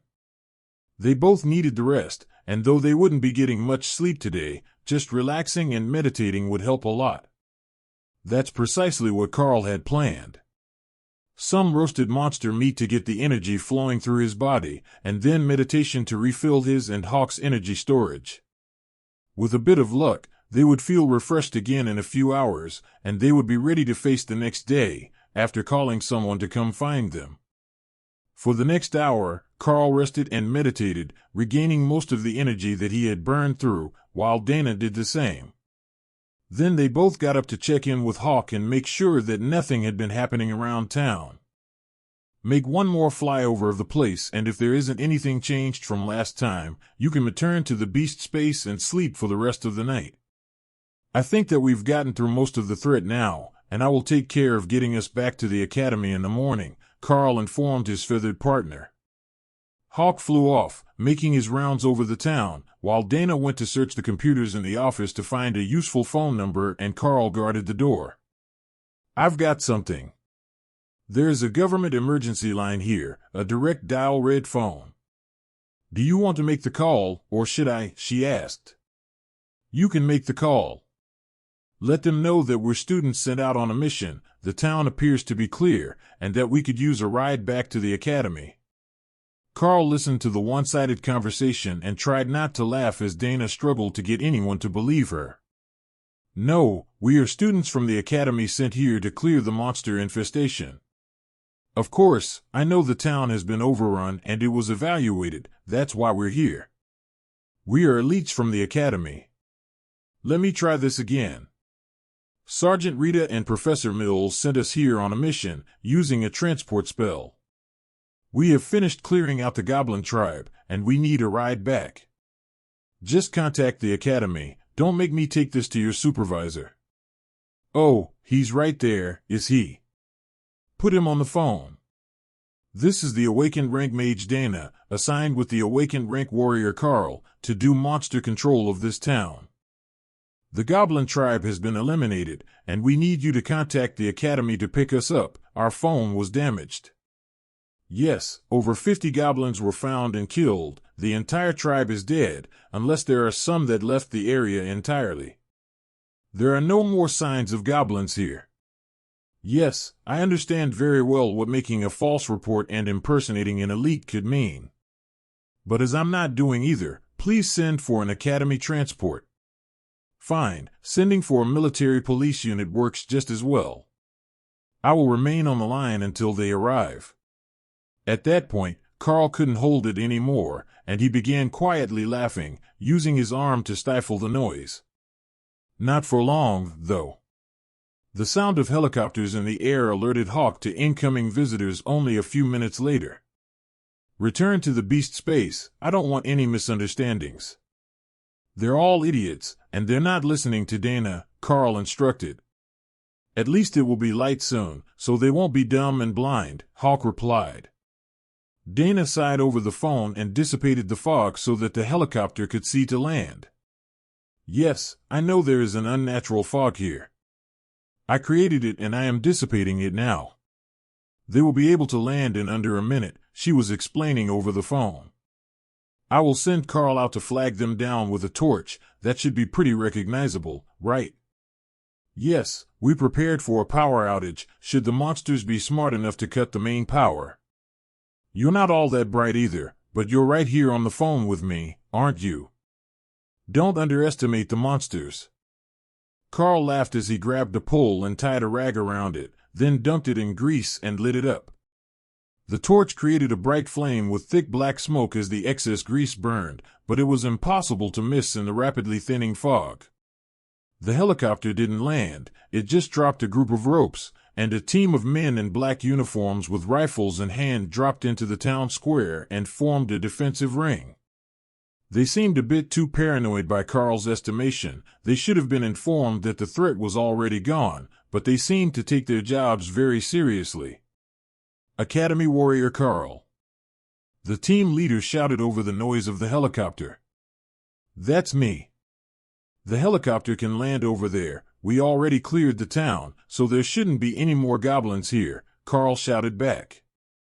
Instead of landing, the helicopter moved to a higher altitude and away from the landing zone, flying in a circle around the town, presumably looking for more threats. Let's get you to safety. Where's the mage? The team leader asked. Inside. But as I've told you, it's already safe. Look around you, there are no more living goblins, Karl repeated. The team leader hustled him back inside, but most of the team remained outside the building, searching the square, which was covered in dead goblins from an evening of battle. I need you to put your index finger on the scanner for me, the team leader insisted, and Karl complied, scanning his identity the same way he had 1,000 times before, clocking in and out of the mines for his after-school shifts. Identity verified. Golden Divine Academy Elite Student, Karl. Awakened ranking assessment under review pending formal exam. The man looked between his identity scanner and Karl, then at Dana and back again with a surprised expression. See, we told the guy on the phone what was happening, but it looks like nobody actually believed it. You are welcome to explore the town, though. It will still need to be swept to make sure that there isn't anything hiding in the houses that we didn't detect, and someone will have to clean up all the goblin bodies in the streets. I'm reasonably sure that's not part of our job description, Karl explained. There are more coming. We were scrambled in advance from the base when we got the report that there were some kids pretending to be elites in the town, but they were already scheduled to be dispatched here to clear the village and find the goblins. It should be 200 men, so they can scour a town this size on their own. Now that we have determined that you two are who you say you are, is there any coffee? The team leader replied. Right here. There is a free coffee maker in the lunchroom. We weren't sent with overnight supplies, so we owe a couple of people for a lunch, but other than that, everything in the building is still mostly intact, Karl informed him with a smile. Oh, that's an easy fix. You don't have them yet, as you're still students, but once you graduate you'll get a code generator app for your phones. Just write out the redemption code for anything that you need to use in the line of service, and they can apply for reimbursement from the government. I will put in for it today. It will make their overall damage claim easier to process with one pre-approval code in place. The team leader grabbed a couple of napkins from the counter and wrote down a string of numbers and letters on each of them before stuffing them into the empty lunchboxes. Then Dana put them back in the fridge where they found them, and the rest of the team started to enter the building. "Sir, the area is clear. No sign of life anywhere in the area. We will secure the building now," one of the soldiers informed them in an extra serious tone. "You can relax. They're real elites from the academy, not kids playing pretend where they shouldn't be. I'm not sure why we didn't get the message, but when they say that they killed off the goblins, I believe them," the team leader informed his men, who began removing their face masks and lining up at the coffee machine. "Best news I've heard all day. I can't believe we got chased out of bed at 5 in the morning because some pencil pusher didn't know what to do with academy elites who don't have an authorization code yet," one of the men grumbled. The team leader set his mug down and nodded in agreement. "You have to understand, they're minimum wage assistants. The ones who answer the phone, that is. They live off the minimum subsidy for elites and answer the phones at the call center for elites and government officials, but they're not elites themselves. They don't have much else, so they like to go on a power trip at work. Just give them your student ID number the next time they ask, and it will automatically transfer you to one of us. Their job is to deal with local bureaucrats requesting assistance, but when we call, they're just the receptionist. I'm assuming that the two of you are starting your final year, preparing to go into the military?" the team leader asked. "Actually, we're in our first year, and they were preparing her to become an idol. We are both in the practical skills special class, since we're a bit ahead of most, and they sent us here for training without any explanation. I would assume that they thought that there was still someone here to greet us, since the town was evaluated only a few hours before our arrival, but it is what it is. The situation is dealt with now."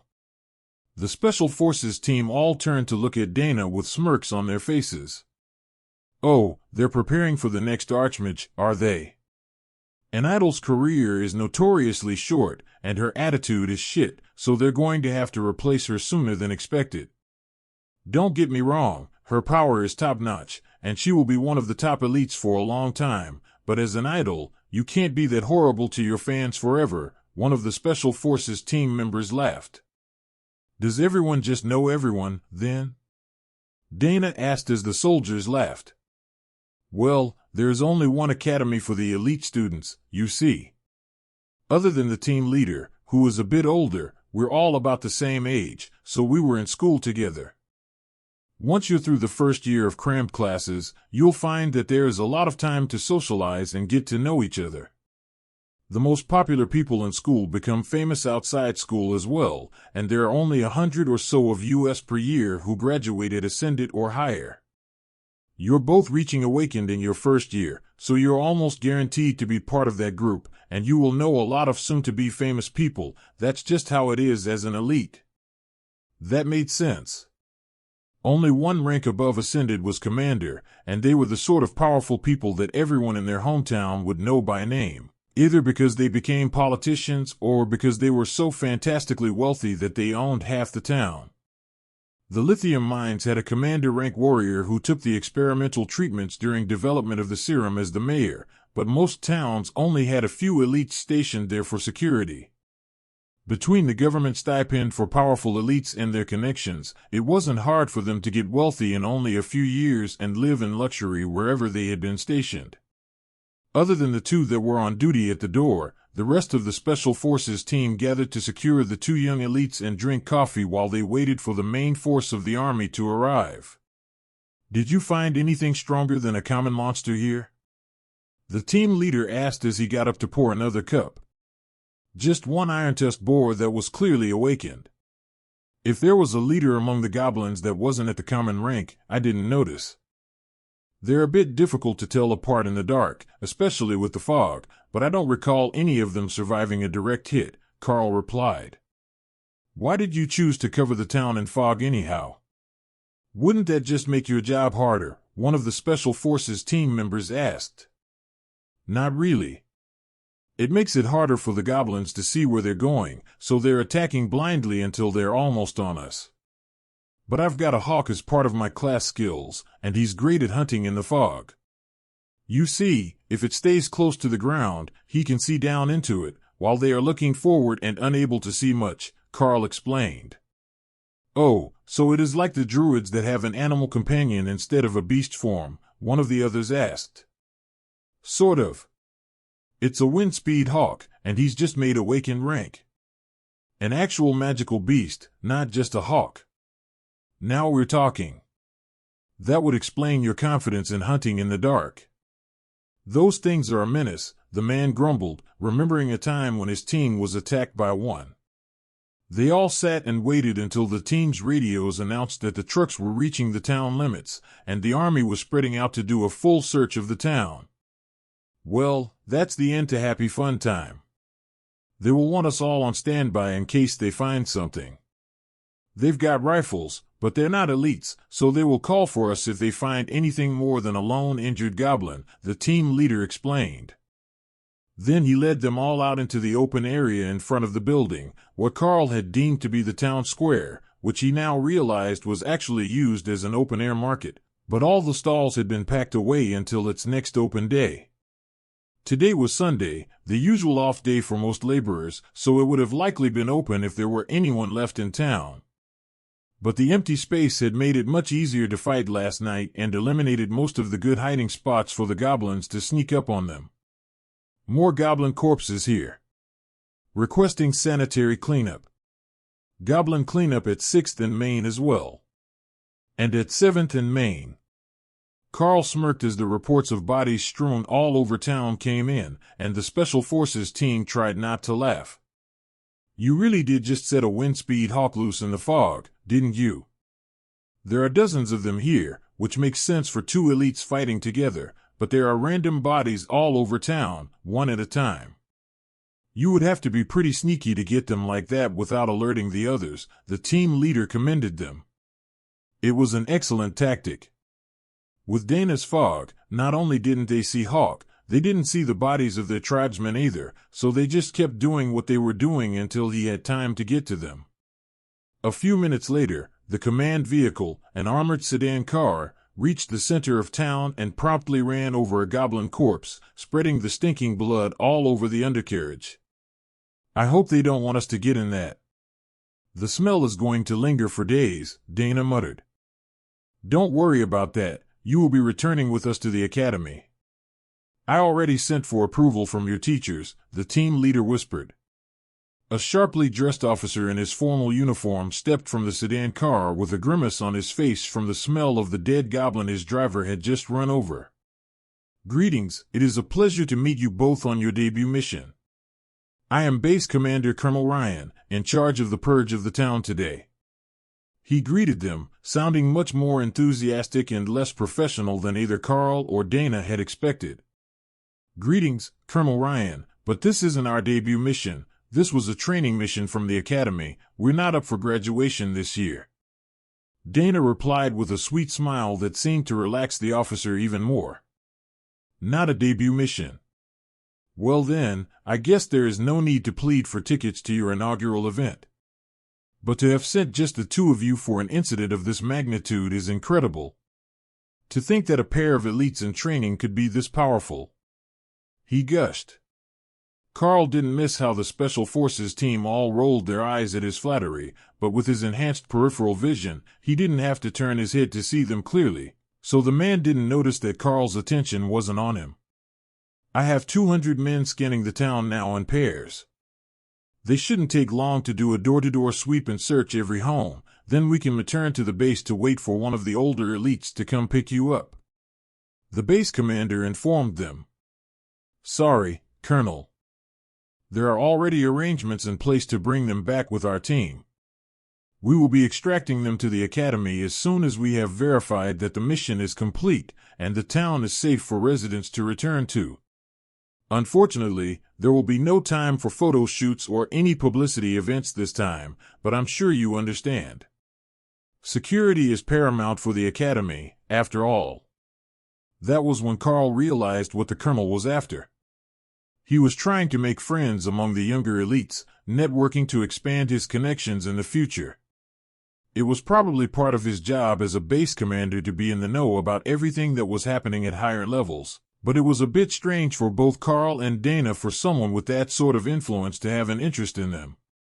With so many soldiers moving through the town, it almost felt like things were getting back to normal. There were people in the streets, hurrying about their business, workers with wheelbarrows cleaning up. Even a fire truck had been pressed into service to clean the streets of goblin blood, as the stench was becoming unbearable in the sun.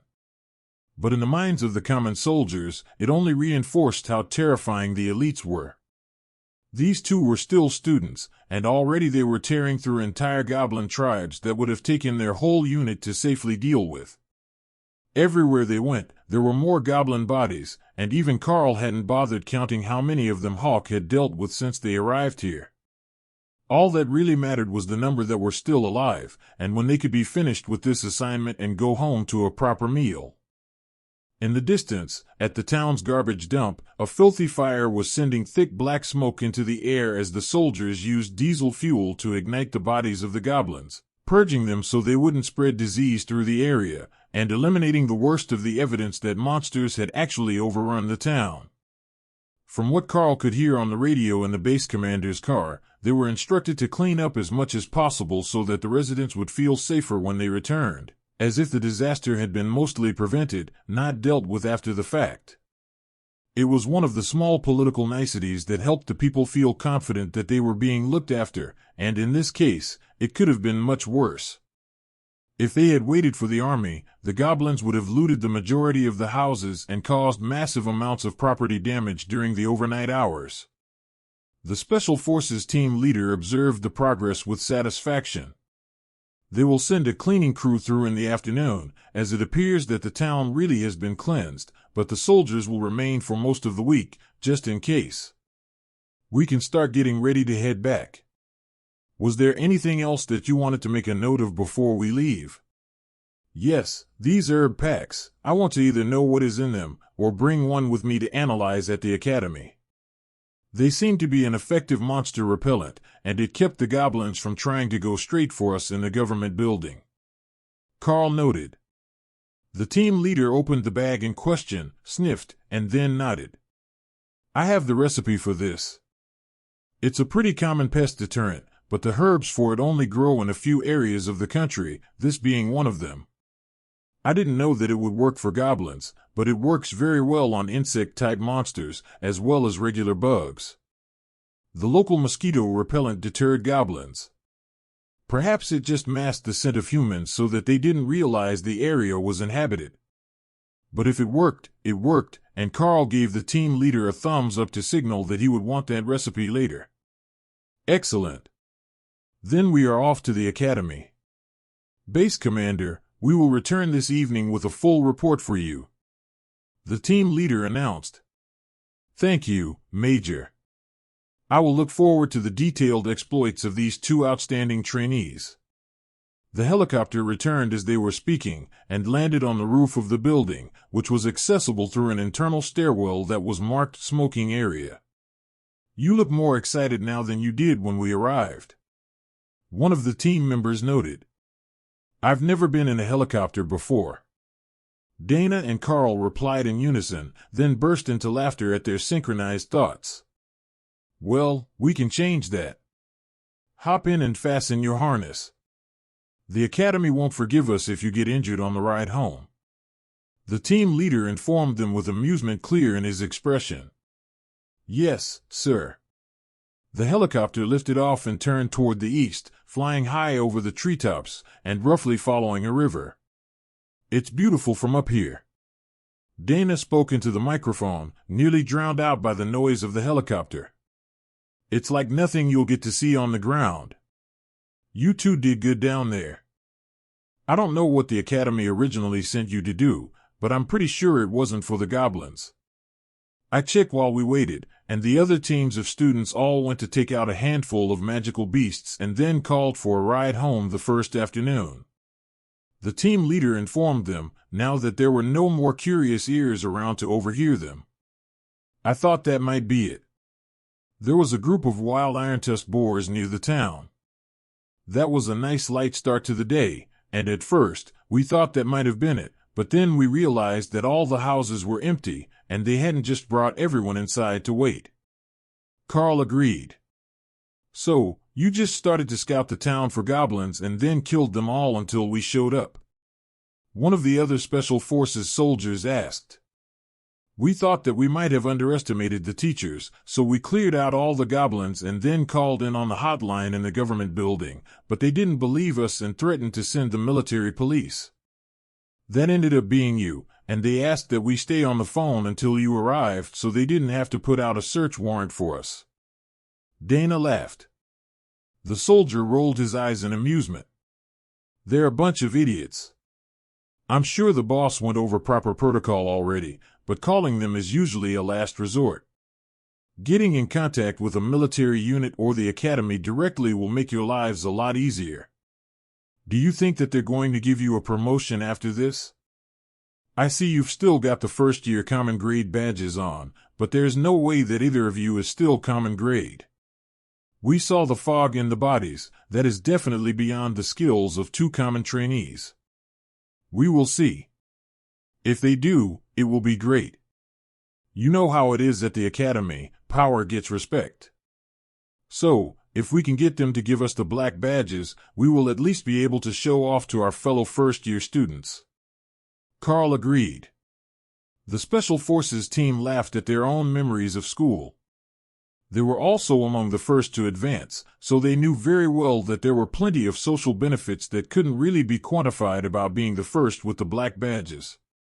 Then later, when you moved up to the Bronze Ascended badge, usually in your second year, you were among the real powerhouses.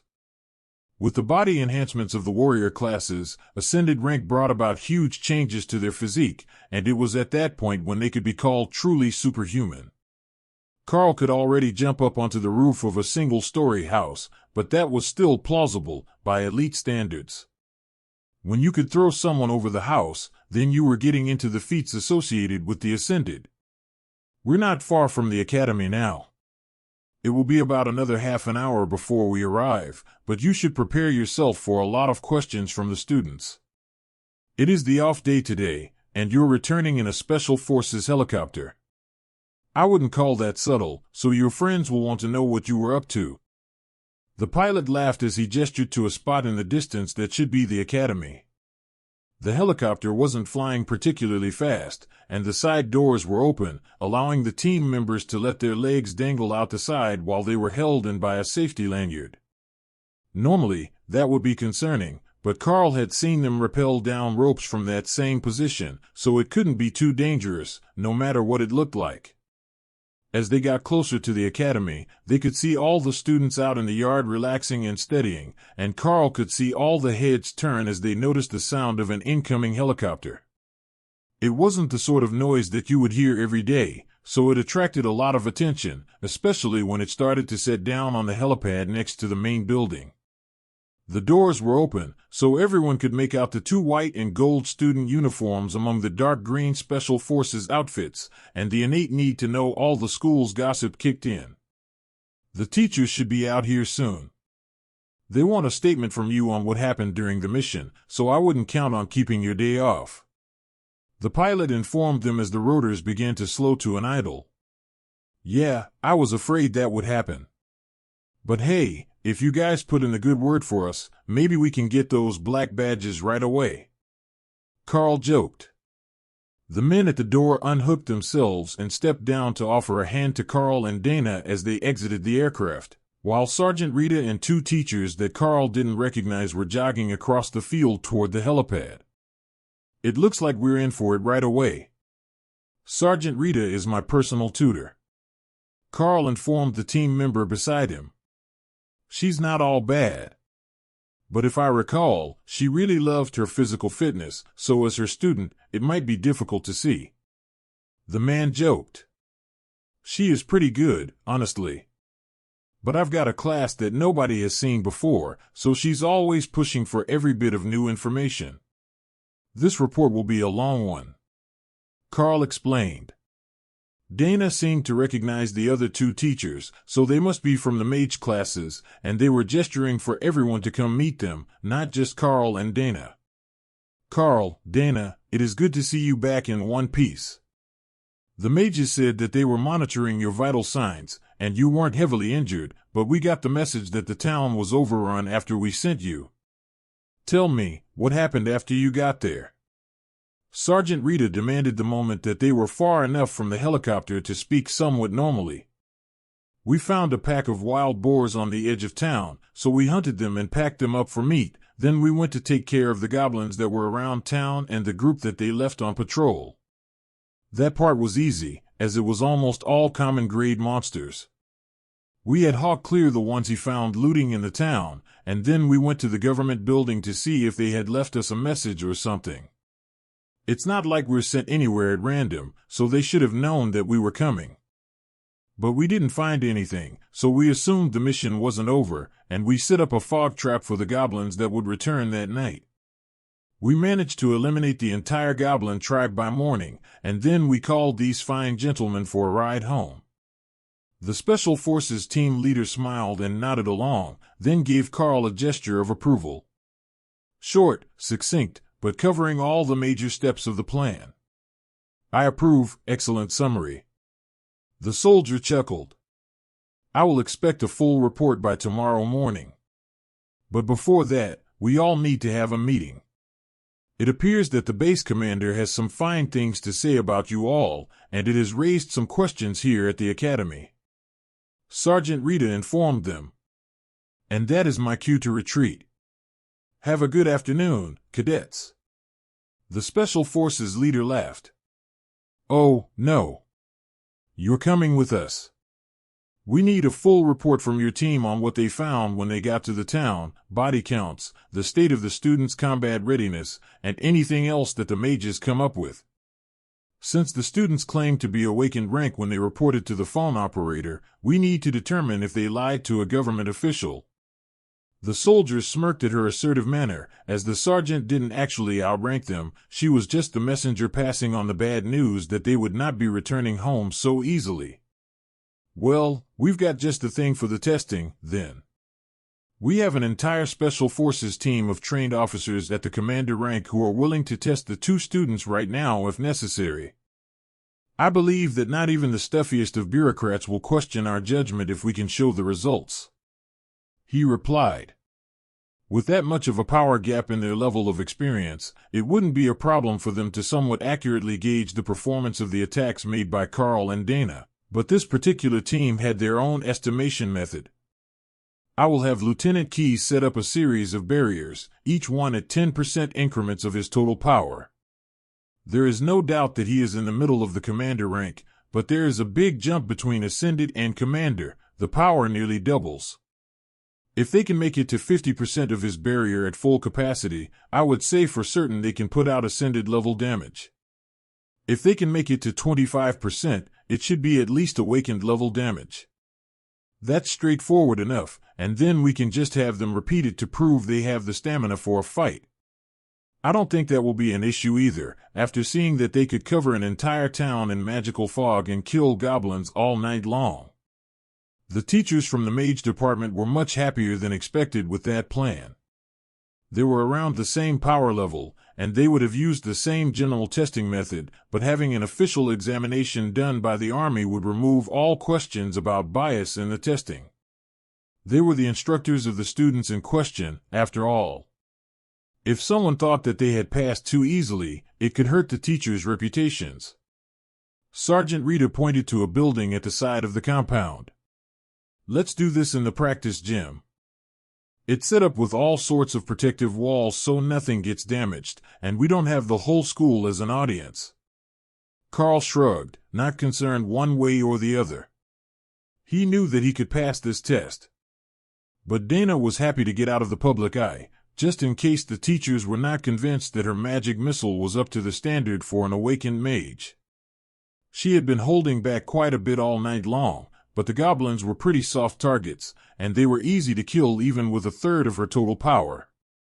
Getting away from the crowd just wasn't going to happen, Karl realized once they made it into the gym. There were viewing boxes up on the 2nd and 3rd floors, and with the scene that they had made, arriving with soldiers and going straight to the gym with a group of teachers, They had gathered numerous curious students that were anxious to find out what was going on. Normally, only the senior classes would be off campus at this point in the year, so seeing two new students coming back from somewhere was gossip-worthy all by itself. Seeing them coming back like this, and getting a full welcoming committee from the school that wasn't the disciplinary committee, was even more juicy of a story. "All right, who wants to go first?" The mage known as Keys asked as he set up a row of glowing squares along one side of the room. Karl stepped forward. "I will go first. I will do it alone first, then with Hawk, since we're a team, but the testing is supposed to measure the elite." Keys nodded toward the barrier squares that he had set up, and two of the other team members set up cameras, while the teachers took out a set of sensors. These measure energy disturbances. They will give us a pretty good idea of how much power you are using on each attack. We would like you to use all your power on each strike, even if you know that it will break the barrier. There is a sensor dummy behind that, made of armored plate, and it will measure the residual impact if your attack isn't dissipated, the teacher explained. That should be simple enough. I will send a full-strength rend at each of them, and we will see what the barriers say, Karl agreed. As soon as he stopped speaking, Karl sent the first attack at the barrier that should be 10% of the mage's total power. The barrier shattered without any hesitation, and the plating behind the barrier lit up with the impact. Not bad. Keep up the pace, and then we will have you continue your attacks on the barrier that you can't break to test your endurance, the teacher reminded him.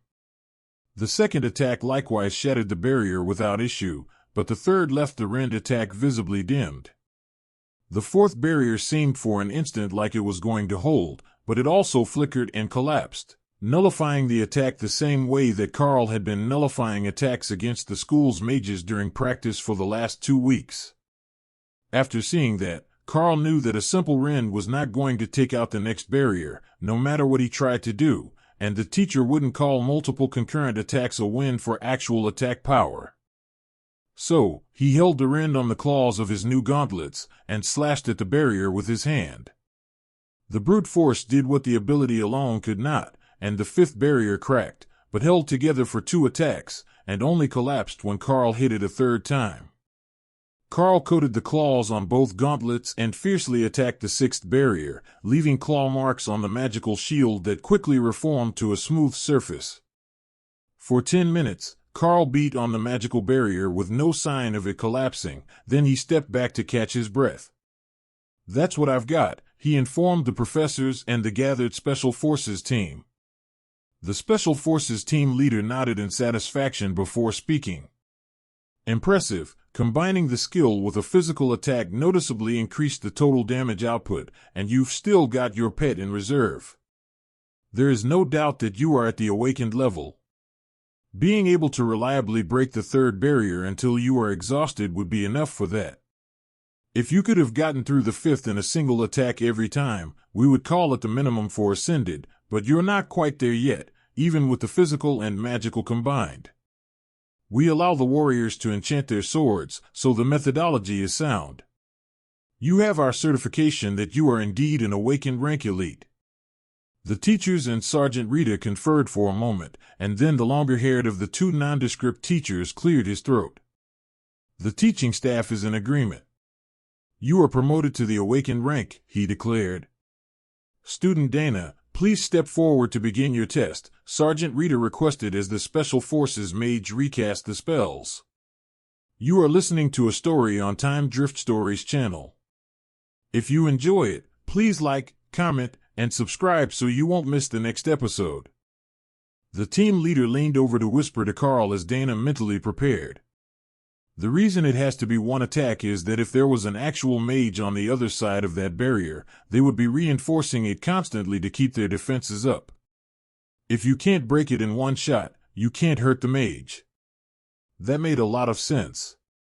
The commander rank mage on the Special Forces team had just put the barriers there, he wasn't doing anything to upkeep them. But a magical beast with a barrier ability wouldn't let you just keep attacking without even trying to defend itself. Unfortunately for Dana, Magic Missile wasn't well suited to this test, or to combating creatures with magical barriers. It was more of a multi-target, dispersed damage type of ability. But it could be condensed to fire all the mana she could gather into a single spell. It would be best if she held back a bit until she knew what she needed to break the barrier, though. Unlike Karl, who had an easy time using multiple rend attacks, her magic drained her stamina rapidly at full output. But she focused her magic missile into a single full power bolt and shattered the first two barriers in rapid succession, then the third, which nearly nullified her missile, but which shattered smoothly enough that the teachers gave a satisfied nod. You can split it into multiple missiles, and we will still count it as one casting. We understand the limiting nature of the spell, the professor encouraged her. So, the fourth was a barrage of 5 missiles, the last 2 of which made it through the broken barrier, but the 5th remained solidly intact, only glowing briefly the same way that the 6th had for Karl. She tried multiple attacks, long sustained barrages, heavy single attacks, but nothing worked. The 5th barrier simply wouldn't break for her. That's good. We have seen enough to know that you can sustain awakened rank magical output. Congratulations, student Dana, you have been promoted to the standing of awakened rank mage. Cheers went up all over the waiting rooms, as the 2 first-year students were officially promoted, and the teachers handed over the black embroidered student badges to go on their jackets. You're not free yet. I still want those reports done, and that means you too, Mr. I'm Special Forces now and too cool to call my family on the holidays, Sergeant Rita added, looking at one of the team members with a hard glare. The entire team burst into laughter at that, and Karl marveled at the twist of fate that must have been for their relatives. Having 2 successful awakenings in the same family was incredibly rare, from what Karl knew. But then it could just be that there weren't many big families in the mining town, so it just hadn't happened to anyone he knew. It was quite possible that certain families had much more luck than the average in awakening their talents. The so-called blessed families, as the nobility referred to themselves, but for compatibility with the serum, and not their relation to royalty. Sergeant Rita led them all out of the gymnasium and into a classroom, where the computers had already been set up for an official mission report. I want everything. The general insists on no less than 1,000 words, and then you can leave, she announced, and closed the door behind her, leaving Karl and Dana with the bemused Special Forces team inside. So, that's the infamous cousin that you're so afraid of, is it? You know that you're stronger than she is now, and higher ranked, she can't bully you, the team leader joked. What does strength have to do with anything? That woman holds a grudge like no other, the man muttered, making his team members smirk. They had obviously been over this before, though they hadn't met her in person, and the air of friendly camaraderie set Karl and Dana at ease as they sat down to begin their reports. The tapping of keys filled the air as everyone got to work, ignoring the previous conversation in favor of getting the unpleasant part of their day out of the way as fast as possible. The warriors had a clear advantage here, Karl included, and that their bodies were enhanced, so even if they were not the greatest typists, their hands were so fast that they could still easily type out the entire report as fast as they could frame it in their minds. The reports from the Special Forces team were more detailed and structured, as they had done them 100 times before, but Karl and Dana did their best to not forget anything that they had done or seen after they had arrived in that town. You two got quite the first mission, didn't you? I can't think of the last time I talked to someone who got to do something as amazing as a mission as a pair against an entire goblin tribe for their first time out, the team leader announced once he was finished his writing. Unless you count Jenny, but I think that we all know her story isn't quite as verifiable as this one of the others added with a short burst of laughter. Karl looked up in interest as they joked, and the team leader filled him in. She was a student a few years younger than us at the academy. She was with a 4-person team, looking for herbs in the forest for her first mission. According to her, she ended up meeting with a mystery man that she said was one of the local elites, who was in the woods for the same reason. Long story short, she was pregnant when she returned to the academy. She only found out 2 months later, When she started getting morning sickness, he explained. Karl avoided the mental math that told him there was something wrong with that age gap, but since he didn't know exactly how old Jenny or the elite in question were, he decided to keep silent. For all he knew, it could have been a cover story for a relationship with someone else entirely. Dana looked up from her work. Jenny Starpepper. She's from my hometown. The team leader nodded. That's the one. Have you met her kid? I heard he's adorable. Dana shook her head. Calling him cute is being extremely kind to him. He's just going into elementary school now, and they have to put mittens on him to keep him from clawing at people. The word around town is that his father was a berserker, and the rage skill was passed along to their kid, who can't turn it off. But that's mostly just gossip. She's married to one of the bankers now, and their younger two really are adorable. They all quickly finished their reports and chatted while they waited for Sergeant Rita to return. They could have gone looking for her, or simply left, in the case of the Special Forces team, but when they got back to base they would have to work again, to do the report for their own commander, who would expect something other than a copied and pasted version of this report, and they were in no hurry to do that now that they were comfortable here. Can we meet your hawk? You've been talking about him, but I haven't seen him since we arrived. Is he flying outside somewhere? The team leader asked. Actually, my class created a separate space for him. Hawk, come out and say hello, Karl replied. The bird appeared in the air in front of him, then settled onto the top of one of the monitors and warily stared at the new people. Dana gave him a slice of jerky from her pocket, and Hawk's mood immediately improved. He would gladly meet more people if there was food involved. One of the team members nodded his head and whistled in appreciation. Awakened rank wind speed hawk, male, and my ability says he's under a month old, but that's far too young for him to be fully grown. Karl nodded. My skills helped him grow much faster than usual. I hatched him on the train on the way here, so that's as old as he is. We're just hoping that I can keep him growing at this rate so that he can become a true elite among magical beasts. The soldier nodded. Well, it's not impossible with a bit of energy and some resources. All beasts grow based on what they eat. It's not a precise science, but what I do know, as a hunter, is that they will instinctively search out stronger creatures or plants to eat, and if they don't get them, their growth will either stagnate or they will get weak from starvation. The more powerful the beast, the more powerful the food source must be. That's why there are a limited number of truly powerful beasts. There simply isn't enough food for more of them in most regions. Oh. That's a useful class skill, Karl noted. Yeah, my talent is to know where and how to hunt things that I have seen before. I can see the hawk, so I know where one would usually find them, as well as some of their habits, and I built up the rest of the knowledge through observation and practice. He shrugged. Well, it's still useful to me. I was going to request some higher-ranked foods for him, to try to force progression. I started absorbing nutrients much more efficiently a few days ago, so it should be good for both of us, Karl suggested. Just don't overdo it. If the difference is too great, you won't be able to absorb anything. It would be like going back to your first few days, before your body adapted, when you couldn't absorb proper nutrition from the foods. Karl considered the information that the Special Forces team had presented him with.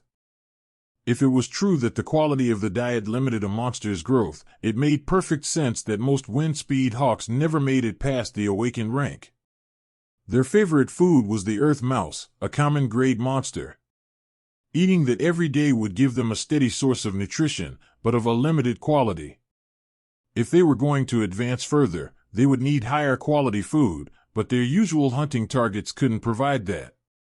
They were capable of hunting larger targets, but larger bodies would bring scavengers and other predators, which would interfere with their usual hunting grounds and force them to move.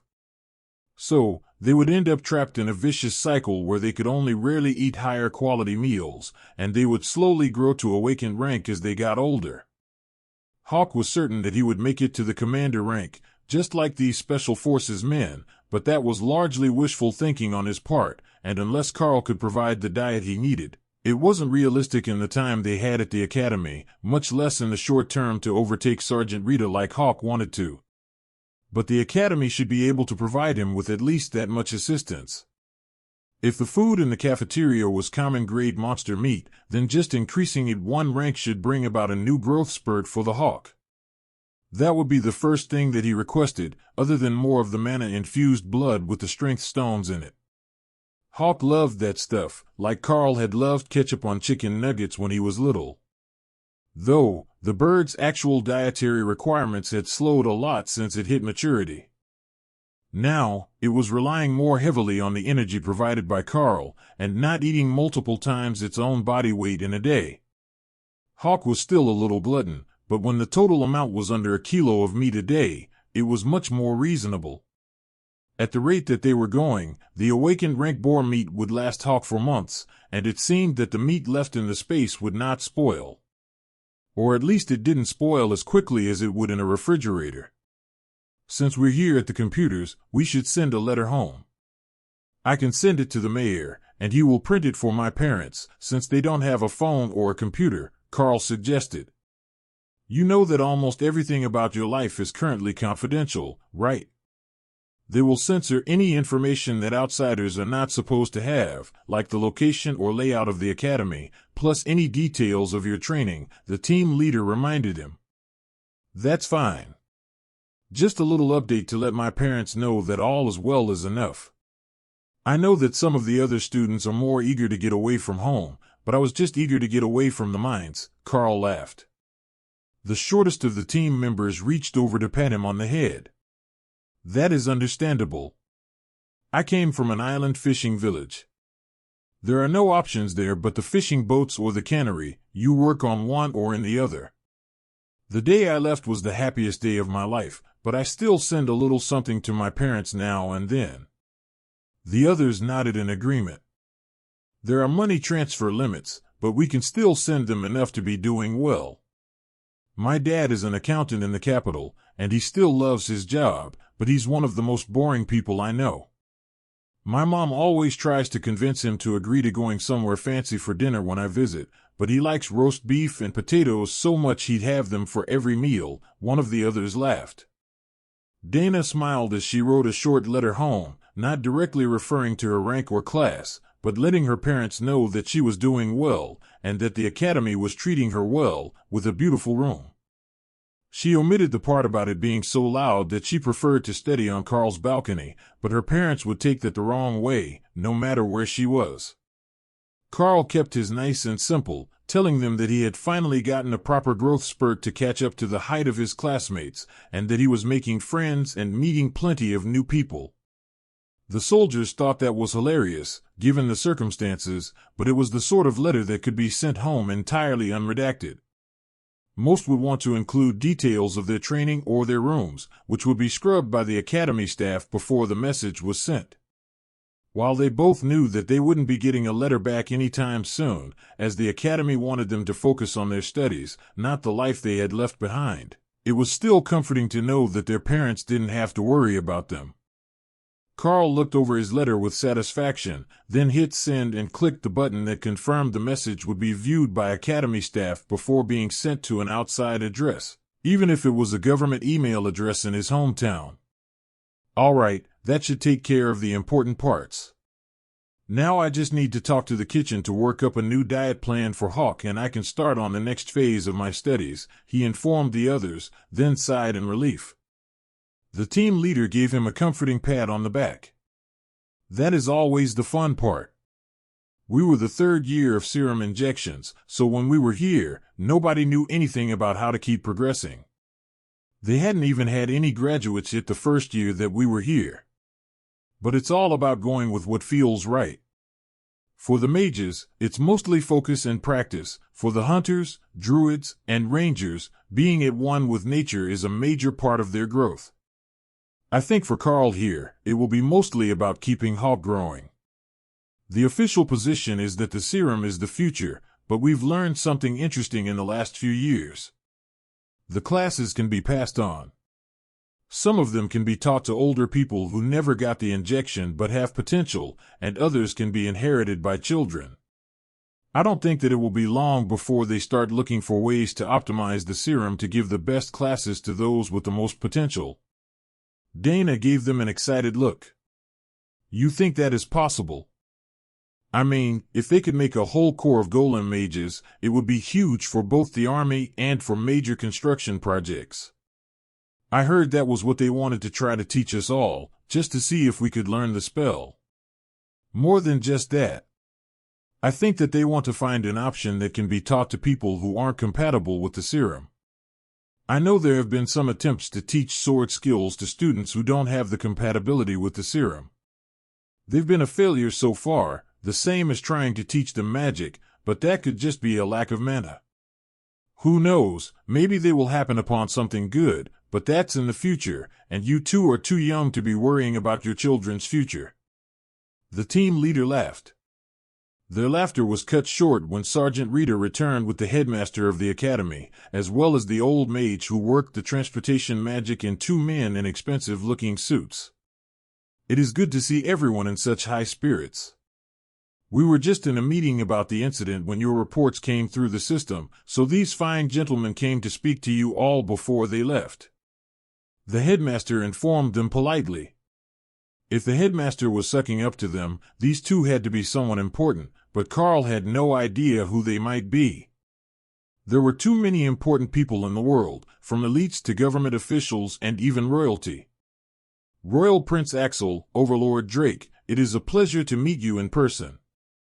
The Special Forces team leader announced, while everyone else gave a hasty bow for the royal. Karl did his best to follow along, but he had no idea if he was doing the formal bow properly. It wasn't exactly the sort of thing that came up in class as a kid. The bullier of the two men, with his long black hair and a tidy braid, smiled back at them. No need to stand on formality. We're here on business, not in our official roles. I wanted to see the promising newbies, and to hear firsthand how they feel about seeing the real threat to the nation.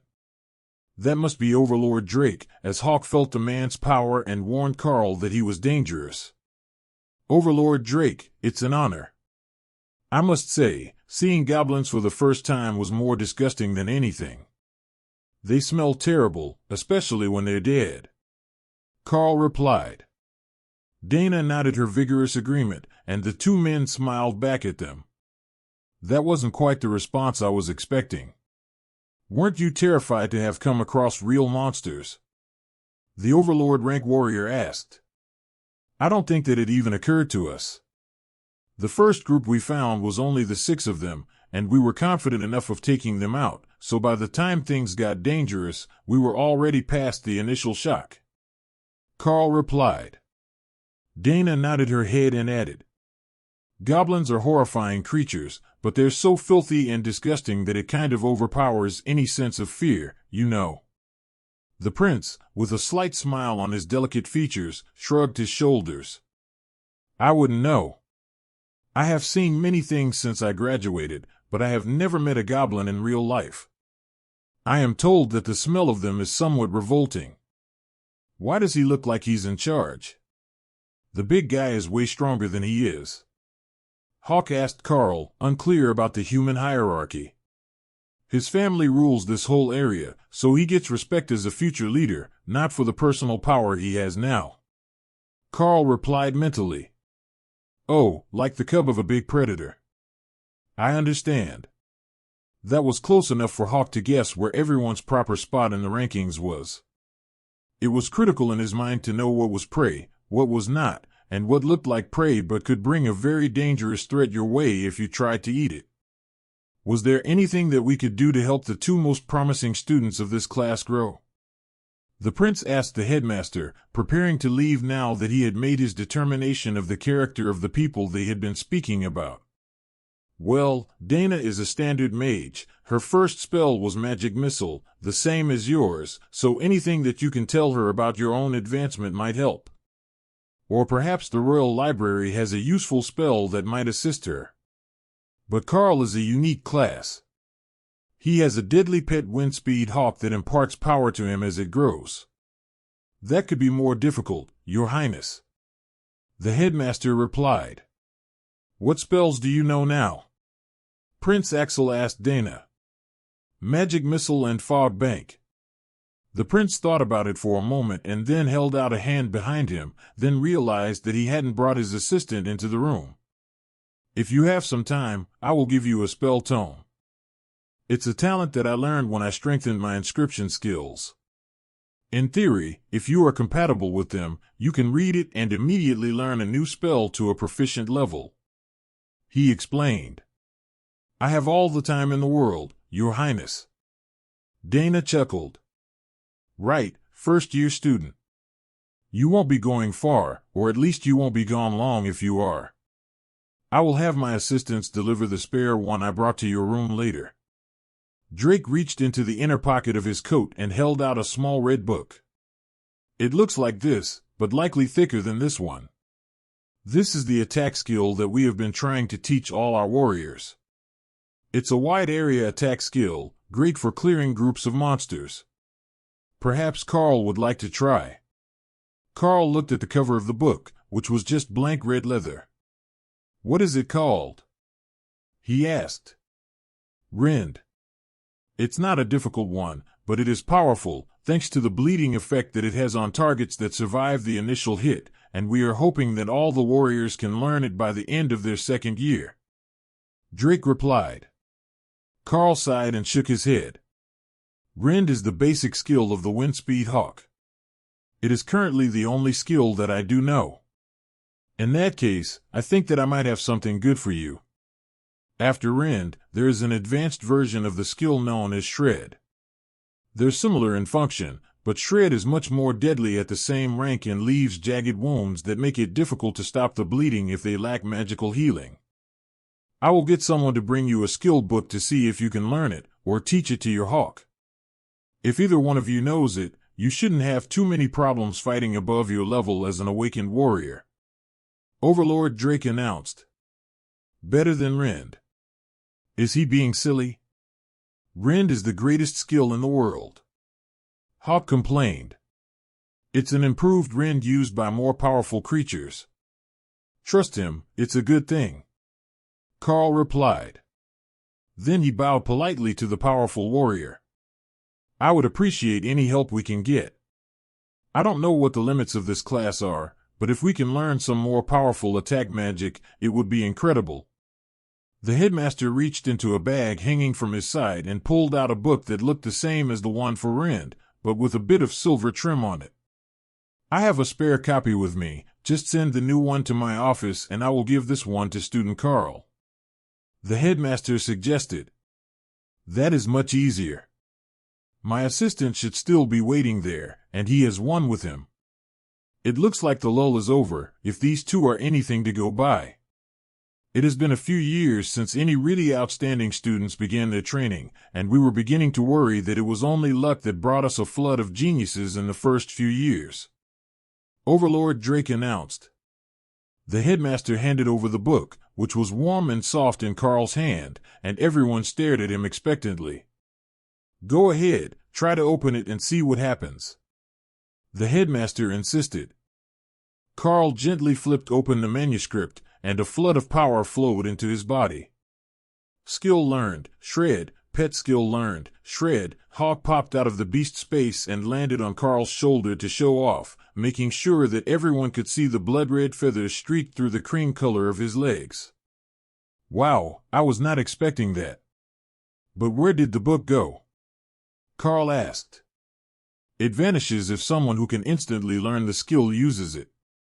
I have to tell you, that was a shock to the inscriptionist teams when they first learned of that little bit of information. They cried for a week when they found out that the books they were making would just vanish to strengthen others, since they couldn't use them themselves. Drake laughed. So, there are limitations? Karl asked. The prince nodded. Very strict ones, though we don't really understand why. Certain books can exclusively be used by those with certain types of mark, but it varies from skill to skill, and even ones that are similar might not work for the same person. But when there's one that works like this, it saves so much time, and the user will be able to activate the skill at full force, the same as they could for their first skill, with none of the failures or half-power activations in the learning phase.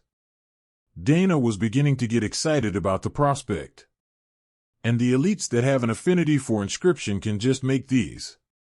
That is incredibly powerful, even if they're not a combat class. The prince shook his head. They need an original copy to work from.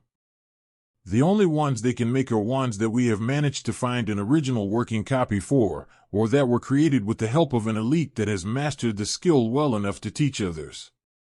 The total number of spells that we have tomes for right now can be counted on my fingers, but Rend, Shred, and Golem are the ones that we focus the most on, since they are all advanced skills, and are harder for elites to learn on their own. Things like Guard and Slash we don't need to use a book for, you can just teach the warriors the skills. Dana nodded in understanding, and the prince got a curious look on his face before he took out another book from his pocket. How about you try this one? It's not one that I can use, and our marks are the same, but I haven't actually had anyone else try it since it was copied out. He suggested, passing her the book. Dana focused and flipped the cover open, showing an intricately detailed set of notes and diagrams. That's what I thought would happen. It's a vine whip spell that we found in some ancient ruins. We gave the headmaster a copy for the library here as well, but we haven't found any class but the druids, the ones with the animal paw mark, that can actually use it. Karl examined the book, trimmed with the same silver the shred tome was before speaking. That makes sense. The one working as a guard on the train said that his powers didn't activate until he touched a tree, so their bonds to nature would make them the perfect candidate to use a vine spell. If there are others that are animal-related, I might be able to use them, while the mages should be able to use ones that are related to their first spell, right? I'm not sure what the mages' limits are, but from what I have seen, everyone has their own niche. The prince nodded. Exactly. We all have our niche, but nobody knows exactly how to tell what the limits are. If there was some way to accurately define the powers of the elites, or tell what skills they would be able to use without having an identical class mark test the ability as a reference, it would save us so much time and effort. Too many of us have wasted months trying to learn a new ability that was simply impossible for our class. He was going to continue, but a knock on the door interrupted them, and a group of men in servant uniforms stepped inside. Your Highness, there is an urgent matter at the capital. We need to go. The first man to enter announced. That is fine. Pass this young mage a copy of the golem spell so we can see if she can use it.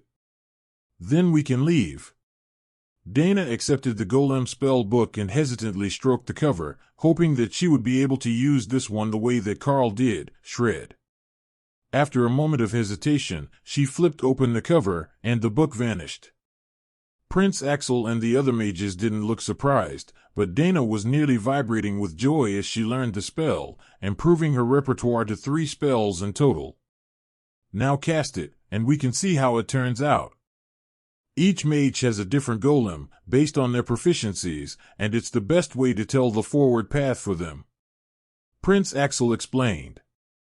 Dana cast the golem, which came out looking more like an ancient statue, white marble, and distinctly lacking clothes, other than a loincloth. As soon as she saw it, she blushed bright red, and she was about to dismiss it, but the teacher stopped her. It will come back the same way every time. But a stone golem is a good one, second only to the iron golems in versatility. Most of the students get a clay, wood, or sand golem, which aren't as strong, though the sand golem is quite difficult to damage. The clear visualization of the human form is actually a sign of superior mana control, which improves its agility, and it should be as physically strong as a monster at your rank, so it won't be weak in battle. The professor explained. Once you learn the mage armor spell, you can dress it in proper clothing. The prince whispered in a teasing tone. Karl examined it for a few seconds, wondering why it looked so familiar, even though he had seen numerous golem spells cast by students since he arrived, and one of the other team leaders in the Saturday group had a large mud golem among his spells. Then his mind went to the training golems in the rooms that the other two members of his team on the first day chose. That was where he had seen this sort of detailed golem before, but those were both armored, and not in some sort of semi-nudist classical art style. The teacher smiled at Dana's embarrassment, but his satisfaction was immense. Not only had two of their first-year students made it to awakened rank this week, but the senior elites saw fit to grant both of them and the school some new abilities to teach the students. Nothing was going to bring him down off that high today. How well can a stone statue stand up against a magical attack, though? Dana asked, as she had never personally fought against one before. The stone is magical as well. Though it looks like a simple statue, hacking at it with a regular sword will do nothing, and hitting it with an awakened rank spell will only do minor damage most of the time. The professor explained. It appears that I no longer have the advantage in numbers or in power. Karl joked as Hawk gave the statue an evil glare. Every Hawk knew that stones were hard, and it probably wouldn't break easily if he attacked it, so the big stone guy was a threat to his position as top pet. It was just a good thing that it couldn't fly, so it was unable to steal this scouting spot. Sergeant Rita patted Karl on the shoulder as she consoled him. Just wait. Once we find a suitable target pet, we will try getting you to bond with another monster. But the advantage that you have in growth rate is definitely way above most of your classmates. Drake, the burly overlord rank elite that arrived with the prince, smiled at Hawk and then sighed. I always liked birds. I will make sure that the academy gets approved to try feeding him some special resources to see if he can either learn some new skills or advance faster. If nothing else, we can at least spare him some of the ascended and commander rank monster blood to mix with the strength stones. That concoction should keep him growing at a steady pace for a little while, until his body has reached the limits of its natural potential. The labs have tested that already, and it works on almost all monsters. The big elite explained. I would appreciate it. The faster he grows, the faster I grow, which helps both of us keep going. I think that once he has reached commander rank, it might be difficult, but Hawk has confidence that he can make it there with just a little help. Karl replied. Drake nodded in satisfaction. Good, keep up that confidence, it's key to become strong. Once you lose confidence, you start becoming more cowardly. Once you start down that path, it's difficult to turn around, and you have to spend time undoing the mental damage you did to yourself. So the aura of dominance that all the stronger elites gave off wasn't just the arrogance of the strong, but a mental trick to keep themselves from falling off the path to greater strength. That was not going to be an easy attitude to emulate, but keeping a certain level of confidence shouldn't be too difficult. The prince's assistants were tapping their wrists, indicating that he needed to hurry up, so Karl and Dana both bowed politely and looked toward the door, hoping to excuse themselves from any more formalities now that they had gotten all the benefits without upsetting anyone. Yes, we should all get back to our business. Don't forget to dismiss the golem, they're not allowed in the hallways. Prince Axel agreed, then gestured for his assistants to hand over the information that they had brought him and walked out of the room. Sergeant Rita smiled at the students as the senior officials left. Well, I must say that went better than any of us could have hoped for. If you're done socializing with the soldiers, you should get something to eat and then meditate or practice to consolidate your gains. New spells and skills can be tricky the first few times even if you have used a skill book to learn them, so don't overestimate yourselves. The Special Forces team leader chuckled. Not that we would know, none of them were publicly available when we were in the academy. Karl and Dana headed back for the main floor of the dorms, where there should be dinner served right now, and silently hoped that the other students had not noticed who got out of the helicopter. That hope was in vain, as the moment that they entered the cafeteria they were surrounded by other students that they trained with, including all the others from the special training class. All right, spill. What happened to you two that you came back a day late in an army helicopter? That is badass, by the way, but our mission barely took an hour. One of the other first-year students asked, while the girl beside him nodded. Well, you see, it was just a minor lack of communication. The town we were sent to, with the intention of having us eliminate a group of iron-tusked boars headed by an awakened rank beast, had been overrun by goblins an hour before we left. It was too late for the academy to see the update, so we were delivered to an empty town with no idea what we were supposed to do. We just killed every monster that we could find and waited for someone to come get us.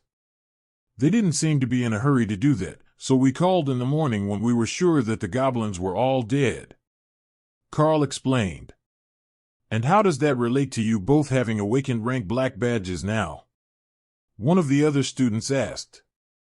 The Special Forces team that came to get us vouched for us, and they let us do the test when we got back instead of waiting until the end of the semester or having to beg a professor. We both passed, so we got the badges right away. Dana informed him with a smug smile. That's just not fair. If we had been the ones to get sent there, we could have been the first to get our badges. One of the other students complained. We nearly got killed by a single shadow cat, and it hadn't quite reached awakened yet. If we had to face off against a whole tribe of goblins, we would be missing persons right now. His partner reminded him. It wasn't that bad. The boy defended himself. Other than the 70 stitches, the broken hand, and the loss of your sword. One of the other students asked. It was just a little mistake. The cat caught me by surprise. The students laughed as Karl and Dana made their way to the counter to grab a meal, and quickly rearranged their seating patterns so that the two of them would be placed in the corner, where everyone could see and talk to them. It looks like you two are famous today, so you might as well enjoy your time in the limelight. Now, tell us more about the fight with the goblins. One of the students insisted. By the time that they were done, it had been nearly 2 hours of giving every minute detail of their overnight adventure, and Karl was becoming increasingly certain that they had narrated the details of each action that they had taken more than once. If Hawk could talk, they might have dragged it out for another hour, since the students wanted a blow-by-blow recounting of the entire fight on a level that not even Sergeant Rita's official reporting required. But it felt good to be popular for the moment, and with the black badges, they would be entitled to some extra credits from the school every week to upgrade their rooms and lifestyle. Dana's first thought was to get some soundproofing for her bedroom so that she didn't have to hear the neighbors training at every hour of the day, but Karl was stumped. They were going to bring him resources for Hawk free of charge, and he wasn't sure what he needed. Plus, his room was perfect the way that it came. Sure, he could redecorate, but that wasn't really necessary, and they had to be in uniform on campus, so even if he was a fashionista it wouldn't matter. He could get some more notebooks, and maybe a tablet so he could digitize all his information, but that was about it. When they finally escaped the cafeteria to head to their dorms, the sounds of explosive attacks were echoing through the hallways. The noise was coming from the 2 doors on either side of the stairs, where the large square rooms for warrior training were. Dana sighed in resignation at not being able to sleep, but Karl had a better idea. There's a hammock on the balcony if you'd like. It's quiet, and the only one likely to wake you up out there is Hawk, unless it starts raining. I don't know if the spell around the greenhouse balcony actually stops rain, since it hasn't happened since we arrived. Karl offered. As soon as he said it, Karl realized that he should likely get an award for the most awkward way to invite a girl to spend the night in your room ever, but she clearly needed to sleep, and even when they got to his door, he could still hear the first-year students frantically training on their day off. The news that 2 of the students had made it to awakened rank had spread like wildfire, and everyone who thought they had a chance to be next was working hard, as well as those who were a long way from the goal, who realized that they might be the first to be shunted to the slow progression courses. Nobody wanted that. It was a necessary part of the academy's curriculum, and they weren't really the slow classes, they were the regular classes, but as time went on, the top third of the class would be moved up to special training, leaving the others behind. Karl was among that group for all of his training, while Dana was already there in the Saturday classes, with a good chance that she would be gaining a personal tutor in the next few days. They were already way ahead, and only gaining more ground on the rest of the class as they got the sort of special treatment that the true elites enjoyed. But while the special treatment that the most powerful got was enviable, the fact that they seemed to be together as a couple was enough to provoke jealousy in the hearts of many students. Karl woke up the next morning to the sound of laughter and stomping feet. It wasn't a combination that he associated with his room, which was normally silent, and for a moment he was completely disoriented. "Hawk, he's not a perch. I am trying to train the golem to fight." Dana's voice laughed. The sense of confusion faded, and Karl hurried to get dressed before heading out to the balcony, where a nearly naked statue was doing some sort of kung fu, while Hawk sat on its head and chirped directions that neither the golem nor Dana could understand. "He says that the foot is too high, and it makes you vulnerable to leg sweeps," Karl informed the mage as he stepped outside to meet them. "Oh, good morning. I hope you don't mind, I used the shower first. The plants are all watered as well, and I think that hammock is enchanted. I might not have slept for long, but I haven't felt this refreshed in a long time. I was meditating, but Hawk was bored, so we started to water the plants, and then I thought I should try out my new spell. The golem is good at smashing, but I think if it's used by someone who actually knows martial arts, it will get better. The golem responds to mental commands, but I know almost nothing about combat in that sense, so all I can tell it to do is basic attacks." She rambled as she adjusted the golem's movements, so its steps weren't as high. "If it works that way, you'll have to get the teachers to let you sit in on some of the fighting classes I attend. I use clawed gauntlets to fight, so it's almost the same as martial arts, even when I'm armed," Karl suggested. "Or you can help me teach the golem.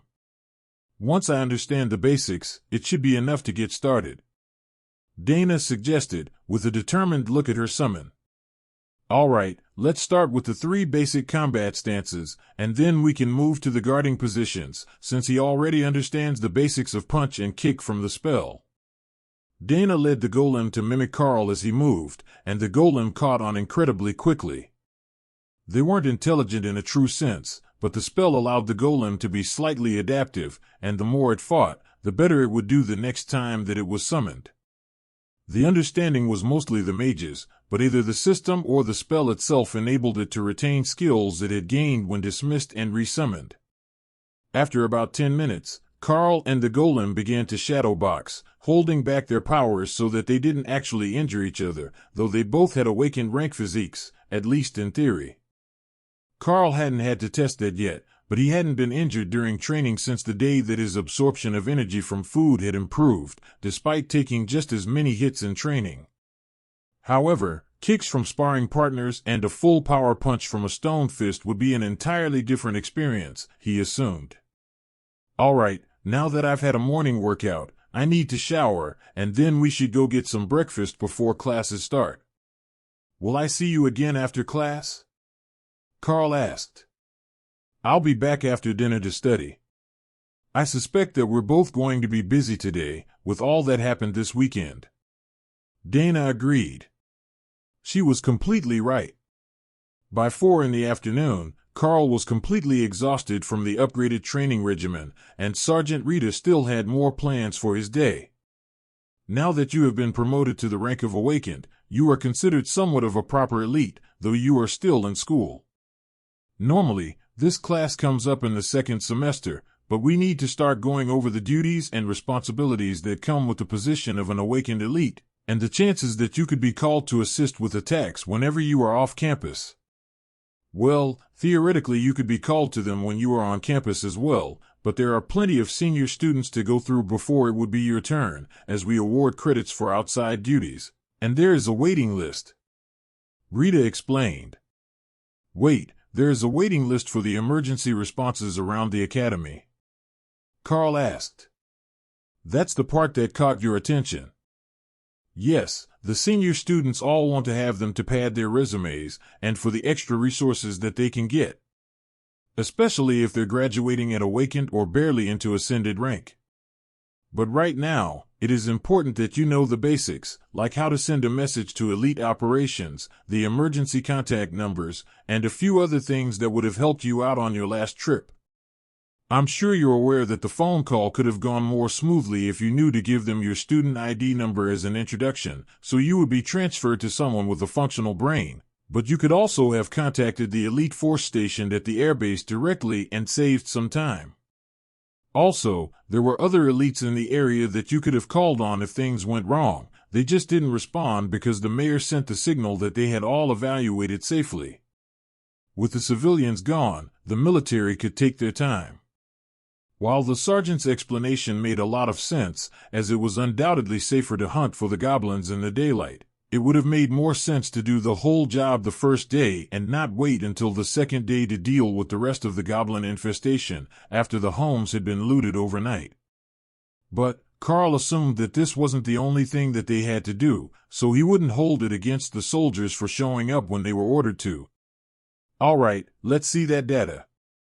I will start memorizing it before dinner, then keep working on it after class until I have it all down.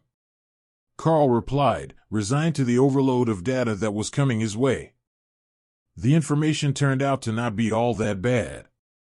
He had a few dozen items and protocols to memorize, but once he had seen them, they were mostly common-sense items, and they wouldn't be difficult to remember at all. He wrote down the emergency call numbers and essential protocols for meeting elites with high positions on a cue card, and took it down to have the supply room laminated on his way to dinner, but other than that, there wasn't much that he couldn't remember on the first day. The top of the class has finally graced us with his presence. How does it feel to be the most elite of the first years? One of the second-year mages from his morning skills training joked when Karl entered the cafeteria. I'm not sure, you will have to ask Hawk. Karl joked as the worker passed him the daily special, a fried noodle dish with large chunks of monster meat in it. That's probably true, his skills are insane. I heard that they're going to move up your studies again. Does that mean you're not going to get to practice with us in the mornings anymore? The blond boy asked. I don't think they are planning to take me out of that training so soon. I heard from Sergeant Rita that they will change my close combat training partners, but they were already preparing to do that. Part of my ability seems to be faster learning speed, so I'm doing really well in the mixed martial arts class, but I still can't block magical attacks fast enough or in large enough numbers that the morning class needs to change. Karl's reply made the other mages in the room laugh. If one elite could block all the attacks from 24 of them, did they really deserve to be assigned the same rank? Even if he could block half of them, it was already an unfair advantage at the same peak power level. But the nature of his skill, that the rend could separate into multiple parts with a single cast, made it much easier to hit multiple targets, and the mages had to admit that both Karl and Hawk had impeccable aim. Again that evening, when Karl went up to his room after dinner, the hallways echoed with the sound of students furiously practicing, and he knew that Dana would be waiting for him to let her in. He didn't even have to wait after knocking on her door. She answered instantly, as if she had been standing right behind it, and had her school backpack at the ready, packed with her books and a change of uniform for the morning. I asked about a soundproofing measure for the room, but it's not cheap. We would need to take on at least one more mission at the same level as the last one to afford it. She apologized as she closed the door behind her. Karl winced at the sound of echoing attacks from the neighboring rooms. It's still a good place to practice, and once the others calm down it shouldn't be too bad. I can see why all the senior students like to spend time outside, though. Even here in the hallways it's loud, so in their rooms it must be terrible. On the far side of campus, in a meeting room facing a wall of security camera feeds, the school administrators watched the two young students walk into the second-floor greenhouse room. Are you certain that this won't lead to a premature pregnancy? I feel like we should separate them, for the good of their planned career paths. An older woman insisted. Despite the appearances, they're two pure souls. I think that even if they were sharing the same bed, we wouldn't have to worry too much about it. Besides, there are prophylactics available for free, and we can have their individual counselors recommend long-term birth control injections for both of them. The headmaster replied with a shrug. They're advancing much faster than the others, despite not having the strongest starts. Should we put a camera in the greenhouse room to see what sort of training they're doing?" One of the other board members suggested. The headmaster made an annoyed sound and shook his head. "Feel free to ask them, but I will not allow cameras in the students' dorm rooms. There are standards here, and I won't bend on that one." Every one of the elites had some secrets of their own, and when they were exposed, they could expose weaknesses of their class and abilities, which could put the elite in danger from the human sort of enemies. It was better that the students could keep those weaknesses to themselves, the headmaster had decided when he was appointed, and for 10 years, it had been working very well for everyone. Which one should be reassigned, or are we going to separate them into career training paths as planned? The leader of the Elite Career Training Oversight Board asked. The Beast Master is going to become a strategic asset if he can bond more than one pet. I say that we allow them a bit more flexibility than the other class leaders. Let them practice together. A solid bond between the two will help reduce his reluctance to go along with the testing later. The board's lead researcher suggested. The first old woman to speak gave a derisive snort. You think that having a friend is going to make him more likely to go along with your plans to throw him into danger and steady the growth rate and reactions of the bonded monsters. I know that young men can be hormonal, but he's not an idiot. He will just run away from any real threats, and you'll never get your data. And if we send the cute idle girl with him? The researcher asked. Absolutely not. I have over 7,000 hours of work already planned for her, including 3 albums, hundreds of public appearances, and an advertising campaign for whatever the cause du jour is in 5 years after she has graduated. The celebrity development officer of the board insisted. The lone military officer in the room just rolled her eyes. She's a mage, and a powerful one if she keeps growing at this rate. Just like the Archmage, there is no reason that she can't have actual missions rolled into whatever song and dance nonsense you had planned because of her cute face. You are going to have to adjust your expectations. If she makes it to commander rank before she graduates, she will have too much authority for you to pressure her into showbiz anyhow. Karl and Dana had no idea of the extent that the elders were making plans for their future. Instead of worrying about those sorts of things, they were busy studying and trying to find ways to grow their powers more efficiently. The fine control work that Dana had been doing with Hawk had helped her immensely, and Karl's growth rate didn't seem to be slowing at all, even though they hadn't gotten any new resources yet after his advancement. It was almost as if his powers were just reaching maturity, and like his body had in the first 2 weeks here, they were beginning to enter the growth phase, where he would start to truly blossom and show off the real potential of his unique class. While Dana worked on training the golem to operate as their frontline combatant, Karl worked on constantly improving the mental living conditions for Hawk. It felt like the more that he improved the space, the faster Hawk was growing, and even after a few days of work, he was certain that he could see the change in the bird.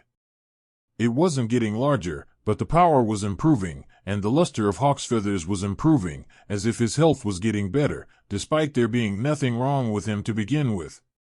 The minute changes in monsters as they advanced was a field with very little study done on it, as the leadership felt that being able to identify the general power rankings of the monsters was more important than guessing the exact progression rate of wild beasts. So, Karl was only able to guess by what he was seeing, and if he was right, then after only a few more months, Hawk would likely make it to the ascended rank, and his claws would begin to darken and turn glossy. That growth level was feeding back to Karl, and his body was getting stronger every time he woke up in the morning, but more importantly to him, as a former late bloomer, it was not just getting taller, but he was getting toned. Not in a burly and muscular sense, more of a professional athlete, lean muscle mass way. The 3 of them, Karl, Hawk and Dana, kept up that same routine all week, with their regular classes all day and a new addition, the social adaptation lessons, as Sergeant Rita called them, where they learned all sorts of small things about interacting with other elites outside the academy, as well as some geography and important figures that were not well known to the general population. A regular elite wouldn't be calling on someone like the president without a very good reason, but there were dozens of powerful and reclusive elites and older magic users that were important enough that they should receive an invitation to everything, even if you knew that they would never show up to your event. Ironically, the headmaster was on that list of people who should be notified of and invited to all major social events, even though it was common knowledge that he rarely left the academy. Not inviting him would be seen as rude, and his staff would be left in the dark about the event when others asked him about unexpected events that might have happened at it. Finally, it was time for the special class to assemble again for their weekly training, but when Karl and Dana arrived at the grounds, they found a pair of new faces among the crowd, and a new professor waiting there as well. The older mage in charge of the class raised a hand to get everyone's attention, and the group fell silent, eager to find out what was going on. Today, we introduce two new promising students, Jenna and Brittany. Both are first-year mages with exceptional growth rates, and I hope that you all get along. The teacher paused, and the team leaders realized that the numbers no longer worked. There were 6 teams of 9. Plus 2 didn't leave them with even team numbers. That meant someone was probably leaving for special training or a mission again. Yes, as you have guessed, 2 of our students will be shifted to another specialized class. The government's Bureau of Elite Development has determined that they will be guiding these 2 towards smaller group missions, and therefore their days will be better spent with another professor. The old mage informed them with a heavy dose of annoyance in his voice. These were his students, and he didn't like the bureaucratic meddling any more than anyone else did. He just didn't have the political power to stop them from doing it in this case. Karl and Dana will be training for individual and small group missions, and I wanted them to have a chance to say their farewells to the whole group before they go off with their new professor, Colonel Valerie Boris. Boris. My name is Valerie Boris. The woman snarled at him, looking like every student's worst nightmare. Her uniform was so heavily starched and pressed that even standing here in the heat and wind, there was no sign of the creases relaxing, and with the sides of her head shaved under her cap and the gold-lensed aviator glasses she wore, she gave off an air of unwavering uprightness and adherence to military regulations that no teenager would possibly enjoy. She was probably still under 30 years old and a powerful elite from the first batch or the initial testing, but her appearance made it challenging to tell her exact age. It is a pleasure to meet you, Colonel Boris. Karl and Dana replied in unison, causing the woman to turn and look down her nose at them. You may call me Professor Valerie. She replied curtly. Understood, Professor. Even Sergeant Rita was distinctly not looking at the woman, keeping her eyes forward toward the rest of the class, as if she was signaling that the 2 of them had nothing to do with one another, and that her duties were to the advanced group training class. The colonel looked around the field one last time, appearing dissatisfied with something that she saw, then gestured for Karl and Dana to follow her as she turned and walked away without another word. I owe not so evil woman an apology. This one looks much more evil. I bet she doesn't even believe in snacks. Hawk muttered in Karl's mind as they walked. Professor Valerie led Karl and Dana out of the field and behind the gymnasium building, where she had a military sedan car parked, with a driver waiting for them. Climb on in, time is wasting, and I am under orders to have you back here before dark. She instructed as she settled herself into the front passenger seat. It was obviously a sanctioned trip, as she had just been introduced as their instructor, but it seemed odd to both of them that they would be taken off school grounds on the first day by the new professor for small group combat, or whatever she intended to teach them. No words were spoken until they were out of sight of the academy grounds, and then the professor turned back to look at the students in the back seat. What we will be learning is not for the ears of the general population of the academy, or for the busybodies watching the security footage. As you were informed earlier, I am from the Bureau of Elite Development, a division of the National Security Agency, and I will be teaching you the essentials of how to operate as a pair. It is not guaranteed that you 2 will be working together after graduation, but the Bureau sees promise in you both, and we intend to guide your growth. There are certain things that the Academy can't or won't do for you, but I am under no such restrictions. Have you both managed to get a grasp of the new abilities that you were taught over the weekend? She asked. We have. Dana replied, somewhat stiffly. Excellent. Today we are going to introduce you both to some real experts. Sergeant Rita isn't bad, but she coddles the students too much in the first and second years. The colonel insisted. Karl considered rebuking the woman, as the sergeant was an excellent teacher and she had put in significant effort to help him get this far, but it was probably wiser not to anger the colonel and get Rita into trouble with her superior through no fault of her own. The car stopped at a warehouse 10 minutes away from the academy, on the outskirts of a small town. The door opened, and the driver parked off to the side, next to a military bus. Follow me, and meet the rest of the teams. Valerie informed them, then straightened her uniform with a gust of wind magic and strode away. You get used to her. The driver whispered as Karl and Dana were getting out of the vehicle, and the smile on his face helped assure them that this wouldn't be as terrible as they had been fearing. The colonel led them into a side room where 10 other pairs of elites were gathered. A few of the pairs were clearly soldiers, but most were in civilian clothing. Welcome back, Colonel. They greeted her in unison, all giving sharp salutes that made Karl and Dana feel out of place in a room full of professionals. At ease, everyone. Meet the new students, Karl and Dana. According to the Academy Board, Dana is slated for an abbreviated career as an entertainer, followed by an extended career using that fame for messaging, while Karl is designated as a test subject for his unique class. Someone at the top sees promise in it, and they want to exploit it. The two students stood there stunned at the blunt revelation that their entire lives were actually being planned in that level of detail only weeks after they had started at the academy. It was disconcerting to say the least, but from the responses of the others here, it was either not unusual, or it was not going to pan out the way that the board wanted it to. So, they've come to us for what? An introduction to elite society. Or did you have other plans? One of the men in civilian clothing asked. For small group combat training. They both made it to awakened rank already, and there is a good chance that both of them will hit commander rank before they graduate. Colonel Valerie explained. Oh, so we're going to pull rank and drop them out of their life plan. Now that does sound fun. One of the women in military uniform laughed and nudged the man standing beside her. You know they're looking at us like we're working for Central Intelligence, right? The partner replied with a huge smile on his face that made him look much less frightening. Oh, yes. Introductions are in order. Everyone here is an investigator for the Bureau of Elite Development.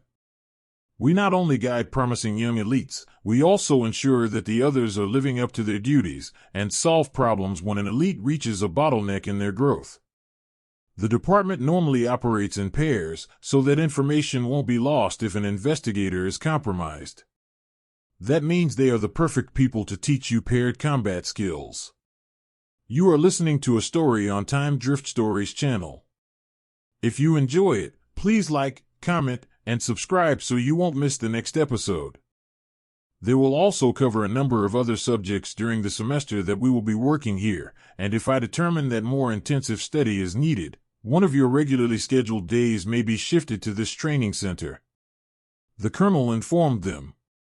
The woman standing next to Dana wrapped a friendly arm around the girl's shoulders and smiled. Relax, she might be a bit intense, but I'm certain that you will have much more fun here than you did in that regular training class. Dana giggled, and the woman gave her a questioning look before Valerie spoke again.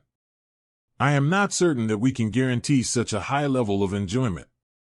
Did you know that their last mission turned into the elimination of a goblin tribe that was looting an abandoned town? Compared to that, I fear that our training sessions might be a bit dull. But we do have some advantages that the other professors do not. For example, Nala is an inscriptionist. Once you have mastered the spells that you are working on, she will be able to make you copies of new skills to be directly learned. Also, I have arranged for an outing in the near future to look for infant monsters with high potentials to complement Karl's wind speed hawk. The Bureau of Elite Development is intensely interested in the possibility that you might be able to contract more than one monster and gain additional powers from the process. The odd collection of elites that were called here from the Bureau of Elite Development seemed like a cheerful bunch to Karl, and even more so after they were given no real restrictions on how to deal with the two new recruits. They were all used to working in pairs, which was so they had someone to watch their back as much as it was intended to prevent corruption, as the colonel had suggested, so giving them a warrior and mage combo was perfect for their preferred fighting style.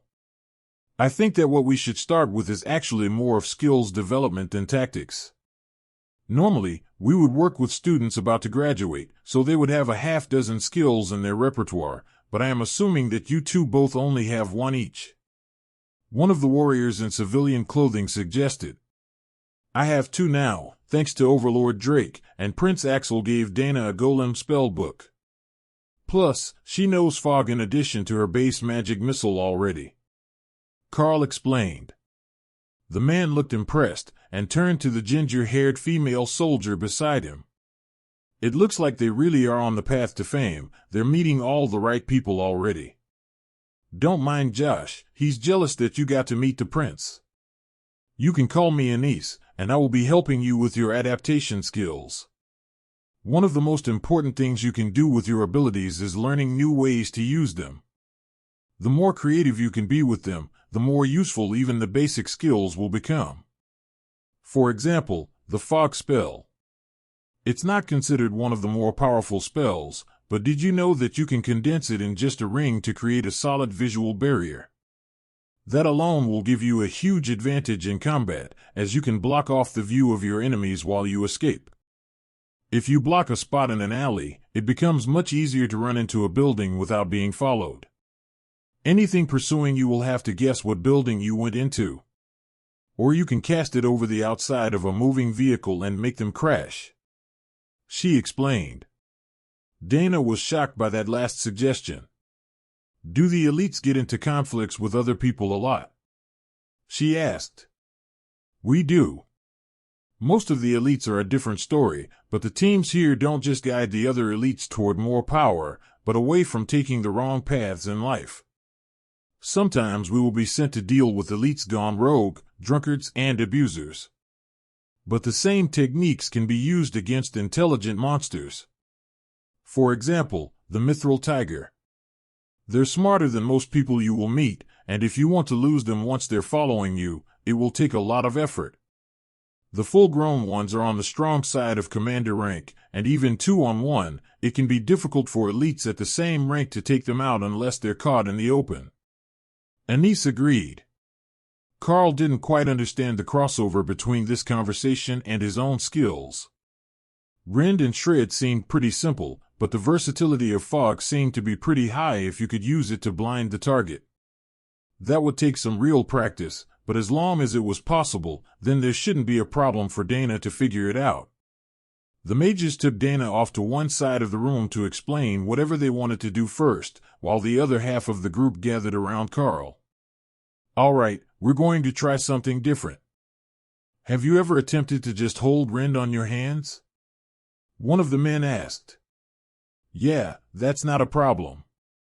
I can hold it in place on the gauntlets for as long as I need. Karl agreed, and coated his hands in the Rend attack, lighting up the claws of the gauntlet with faint violet light. Nice, you understand the basic concept that we're going for then. What you want to do is learn to set it in place somewhere, and not have it move. Think of it like a string, or a snare being placed. The soldier suggested. Karl conferred with Hawk, who thought that it should be possible, but if they wanted it to stay on an object that wasn't attached to their own body, they would have to see it. All right, I think I can do it. Karl agreed, and then focused on creating a Rend attack that crossed the space between two pillars, using them as anchors to keep it in place, the same way that he wrapped it around his gloves to enhance the claws. Oh, that is superb. Well done. Now, to see if it actually works or just looks like it does. He tossed a metal bar against the thin beam of light, and it cleanly cut in half, clattering to the ground in 2 pieces. Karl gasped in shock. That's brutal. I can see how that would be an incredibly dangerous way to use this ability. The only problem is that if I don't watch it to keep it in place, it won't stay. Ren doesn't want to be stationary, and Shred is even more violent. I doubt that I could keep that one stable at all. That's fine. The more practical uses of this skill modification training are to create snares and trip lines for passing monsters and to stop them from following you. If you can learn to do multiple stationary traps, you can block a path well enough that a pursuer won't be able to just step or jump over, and you will have time to either regroup or get away. All right, that is good enough for me. Not dying is always priority 1. Karl agreed. I take it you came from the woods, where there are a lot of monsters? One of the civilian-dressed women asked. Nope, the mines, where we're always worried about the roof collapsing on us a kilometer underground. Karl replied with a chuckle. So, not dying is priority 1. Getting the job done is priority 2. The rest of the day was spent on improving the new ways that the teams had come up with to use the Ren skill. Mostly Karl worked on his control to keep a strand of it stationary, but they also worked on disguising the skill, as some monsters would recognize the Ren ability and have a trick to deal with it. For example, some beasts with tusks could take the Ren directly and let it break against the tusk, doing little damage to their body. But if you made it look like a different skill, for example having the Ren form not as a streak of energy but as a disc or a spear, it would confuse them, and they might not be able to deal with it. Dana had done something similar during the fight, by dimming the light from her magic missiles. The small alterations to a spell could make just enough of a difference to get you through a tight spot or to get an edge on your competitors. All right, everyone, you've had your fun. We will meet back here again next week at the same time. Colonel Valerie announced at precisely 4 in the afternoon, the usual ending time for classes. The Saturday classes were usually a bit more flexible with their timings, but Karl was fairly certain that her personality didn't allow her to run overtime without prior written authorization. If she was off schedule, she was definitely the sort of person that would be bothered by it. See you 2 next week. Don't forget to practice, if they give you some leisure time. We will be making up a lesson plan for you. One of the mages laughed. The colonel hurried the students back to the car while the others changed tasks to planning for something, obviously in a rush to get them back to the academy on schedule. The drive was a quiet one as Karl and Dana both focused on the things that they had been learning for the day. Learning new ways to use skills was entirely different from just learning the skill. Instead of just gaining knowledge, you had to work to change the way that you thought about, imagined, and solidified the spell. It was a different way of using the knowledge that you knew, a way that ran contrary to how you had been thinking about your skills. It was more of a test of mental flexibility and creativity than anything else, and for Karl, it was draining in a way that normal training was not. Eventually, he was certain that he would get used to it, but today he was oddly exhausted and glad that tomorrow didn't have any plans but staying in to relax and practice. When they were back on school grounds, the colonel put back on her Professor Valerie's friendly facade and her expressionless professionalism turned to a polite smile that was somehow still completely devoid of emotion. So, what did you think of the first day of special training? Was it everything that you had hoped for? She asked, looking at them in the rearview mirror of the car. It was certainly something unexpected, that's for sure. I never thought about trying to use my skills that way, but it is going to make a huge difference the next time I come up against monsters like that goblin tribe. Karl replied. Hawk was in full agreement. Ren was his ability, he should be best with it, but they had weird human ideas on how to make it work that would be great for harvesting meat. Especially pigs.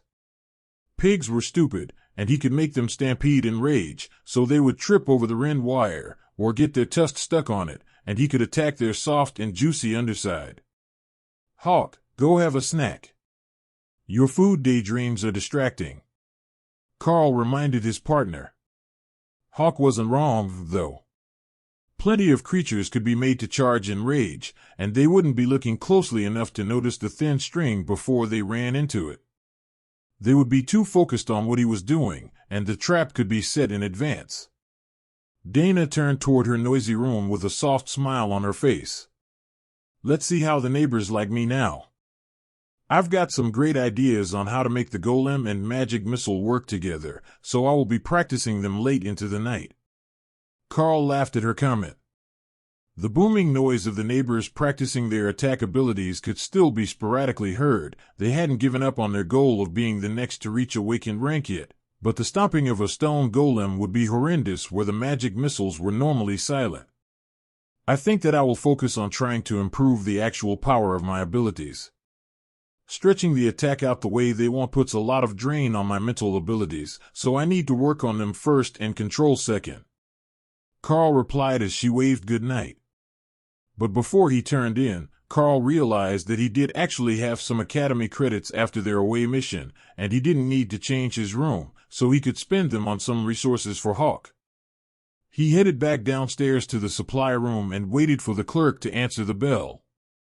Welcome back. I saw you headed off campus this morning, so I didn't expect to see you today. What can I do for you? Possibly a uniform repair? The man asked. Nope, my uniforms are fine. We were just doing some off-site training, not a mission. What I need is an awakened or ascended rank strength stone, and some ascended rank monster blood if you've got it. Karl replied. Ah, the strengthening mixture. Be careful using too strong of a potion when you've just broken through. It's best to mix a little bit into a shot of water and see how that works out for you. The clerk warned him. Thanks, I will be sure to portion it out slowly if you've got the good stuff. Karl agreed. The man opened the computer to some sort of inventory screen and entered Karl's identification by scanning his badge, then frowned. You're still a bit short on credits. I can get you an ascended rank stone, but no blood, or both at awakened with the credits you have. Karl nodded. He had expected that a simple mission wouldn't get him too far, even if it was the most common of items. I will take the ascended rank stone, and I will mix it with the blood I saved from the mission. I still have a fair bit of awakened rank boar blood. Karl agreed. He actually had the whole boar, so he would be able to get half a liter or more of the blood out of it, enough to last Hawk for weeks at the proportion it should be mixed with the crushed stone. Pleasure doing business with you. Do you want that stone ground fine or coarse? I'm assuming you aren't going to try to eat the thing intact. The clerk asked. Ground as fine as possible. It mixes better that way. Karl agreed. And there you are. Good luck with your training. As soon as the transaction was done, the man disappeared into the back room, leaving Karl holding a small bag of powder, like some illicit drug transaction. Karl placed the powder in his beast space and mentally formed a bowl to pour boar blood into. Hawk was already prepared, and happily drained the beast, then slowly swirled the concoction with his claws until he had the desired consistency and an even distribution. A quick lick of the claws to clean them brought a happy trill, then he began to dip the boar meat in the bowl like he had seen Karl do with chicken at dinner. Karl ignored the bird's antics and sat on his bed to meditate the afternoon away, continuing right through until morning as Hawk adjusted to the change in food and the feedback strengthened Karl's body and mind. It looks like we might not have to slow down, buddy. Karl informed Hawk when his alarm went off for breakfast. I told you, we will be stronger than that, Sergeant, in no time. Hawk agreed. That was the first time that Karl recalled the bird calling her by rank instead of just evil lady or not so evil lady. Hawk was getting smarter, he was certain, and he was beginning to remember names for people. Fortunately for the both of them, today was the weekly day off, and they didn't have any major plans, other than continuing their basic training and meditation schedule. But a lack of plans didn't mean they weren't going to do anything.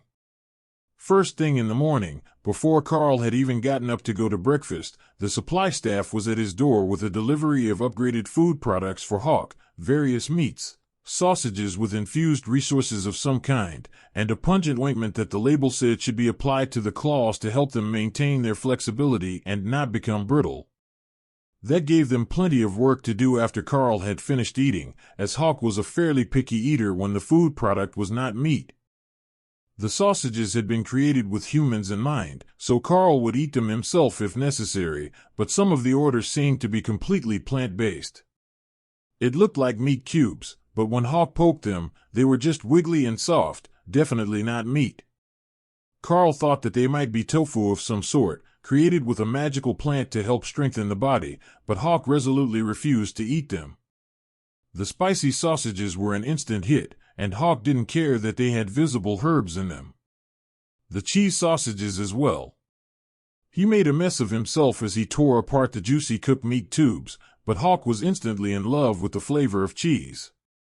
Karl made careful notes of the response to each food product, as well as Hawk's estimation of the absorbed energy content and any reactions that his body had to the food. Only one caused an unusual reaction. The spicy sausages that Hawk loved gave him a stimulant boost and made him hyper, a fact that Karl noticed, but Hawk did not. They might be some sort of drug to the Windspeed Hawk, but his thoughts were as clear as always, just faster and more easily distracted. Once Hawk had a sample of everything, Karl tried the rejects, and found that while they were edible, none of them were going to make his favorite foods list. They were all easy to digest, which was a small blessing, and Karl spent most of an hour meditating to burn through the energy before he got up to water the plants and check for any ripe fruits or flowers that should be harvested. He still had to use the manual for that, as most of them were only just beginning to change from when he had arrived, but a few were more prolific. The berry bushes in particular seemed to be constantly flowering and growing more fruit as they were picked, and the tea trees constantly dropped leaves that needed to be dried. That took him nearly to lunch, but he had a small collection of fruits in the beast space now, in addition to the berries that Hawk liked to season his meat with. I should go do something today. Karl mused to himself as he finished eating again and meditated away the excess energy to improve the beast space. It was really beginning to take shape, and he had most of a clearing worth of grass forming around the single tree already. Next he was going to create a small bush. Hawk liked to fly around the balcony and dodge the branches, so a bit more scenery would be good for him, Karl thought. How about a lake? A bit of water would be good, so I can practice my diving for fish. Hawk suggested. That shouldn't be too hard, just like the grass. He only had to focus on adding the lake bed to the nothingness of the space.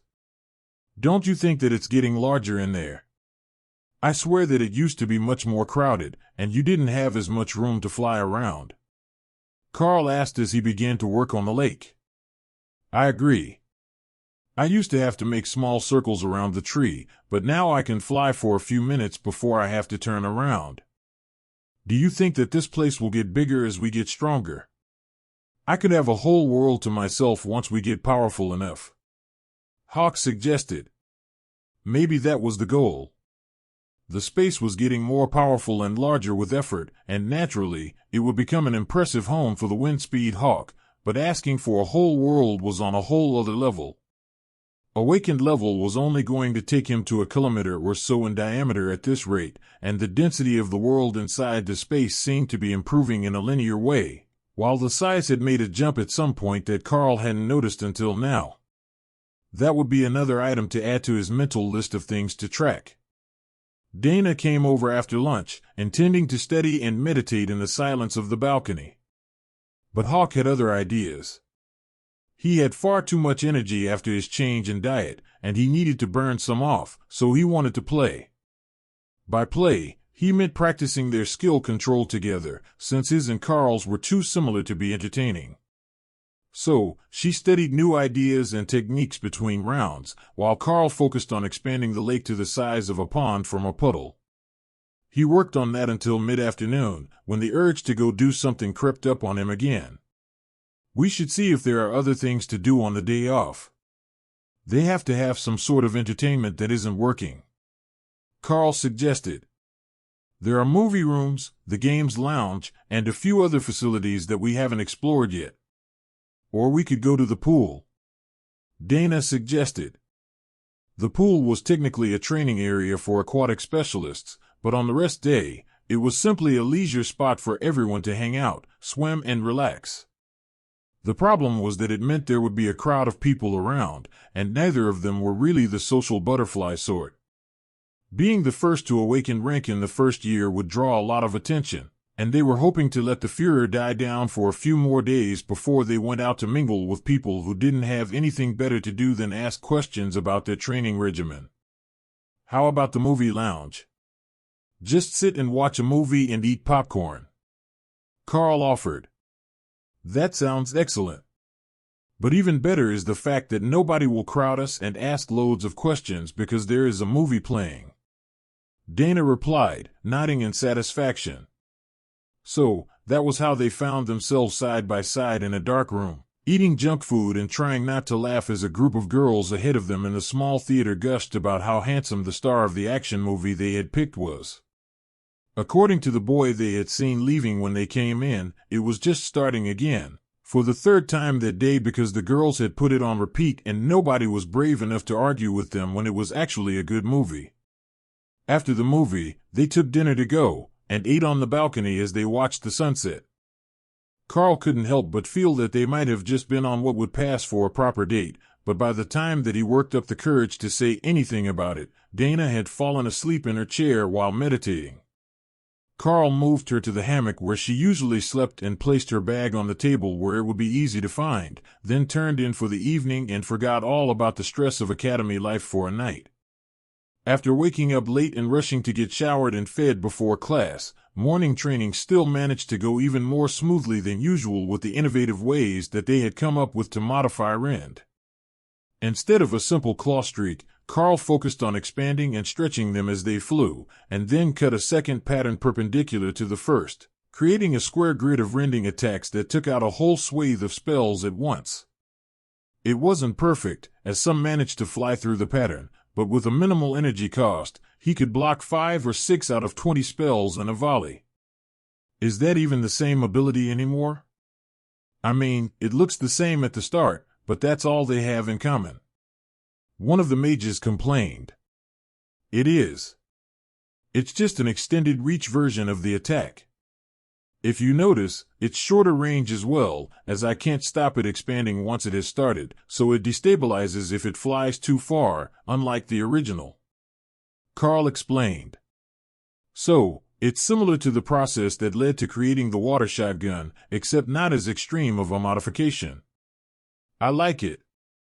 One of the other mages replied with a gesture of approval. Even the teacher thought it was impressive, and horribly difficult to evade if it was thrown at you that way.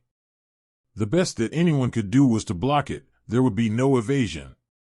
That would be a nightmare for the rogues and the agile monsters, who weren't well known for their ability to take a hit. Alright, that's it for today. See you all here tomorrow. The instructor shouted seconds before the bell rang, giving the mages time to finish one last spell. Karl and the mages relaxed through lunch as Hawk preened and showed off his new red feathers, the change from learning a second skill. Everyone had seen them all morning long, but they hadn't had a chance to really admire them with the hawk flying around above them. You know, I have never seen a wind-speed hawk with feathers like that. I've got my tablet with me, and the photo analysis doesn't even recognize it.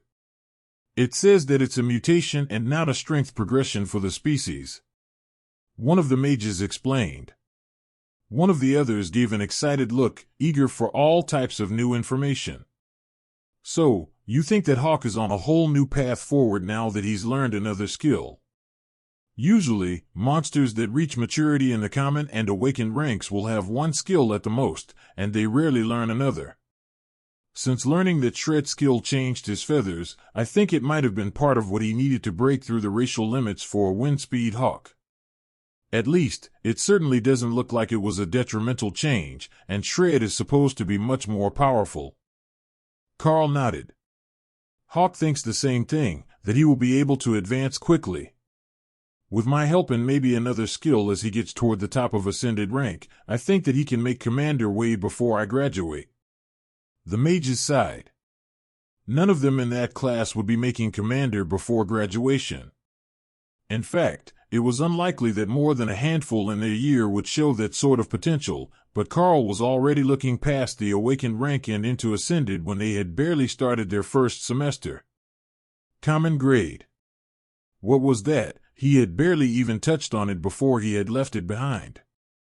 That alone was enough to let his training partners know that he was abnormal in the growth department. They finished lunch and went their separate ways, leaving Karl to face a grumpy Sergeant Rita all by himself when he reached the training grounds for the martial arts class. "Did you enjoy your new training regimen with the Bureau of Elite Development?" "A bit more exciting than the usual group training in the field?" she asked, and Karl realized that she wasn't upset at anything that he could control. She was mad that her authority as his development guidance counselor and personal tutor had been usurped by people from higher up the government food chain. It was definitely different. They focus on working in pairs instead of in a bigger team, so the whole mindset is different. Really, doing both would probably be better, but there are only so many days in the week. Karl replied carefully, not wanting to volunteer to give up his leisure time. "I am glad that you think so. Now, with your official advancement, we are changing your training partners to someone more durable. Meet Tank. He is the Berserker combat instructor, and you will be helping him demonstrate the ways for unarmed and agility fighters to deal with berserkers today." Karl decided that Rita was definitely taking out her frustrations on him. That guy was huge. "Good afternoon, class. I hope that you all ate well, but not too well. Rich foods will make you sluggish." The elite known as Tank greeted them. "As you heard, my name is Tank, and I am a part-time teacher here at the academy. As for most of the year, I am out hunting monsters. Today's lesson will be a simple one, like the berserker fighting style is simple.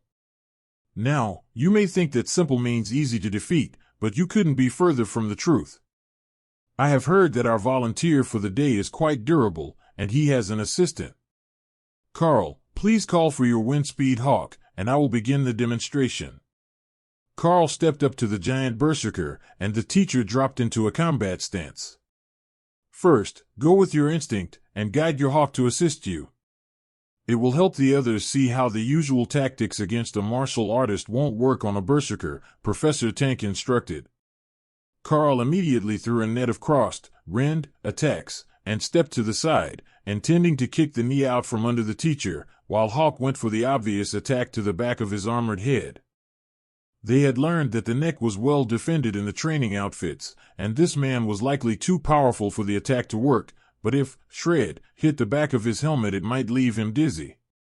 The execution was flawless. Shred hit his helmet a split second before Karl's foot hit the teacher's knee, but that's where everything went wrong. The hit to the head triggered the berserker's rage, and Karl's foot simply bounced off the huge man's leg.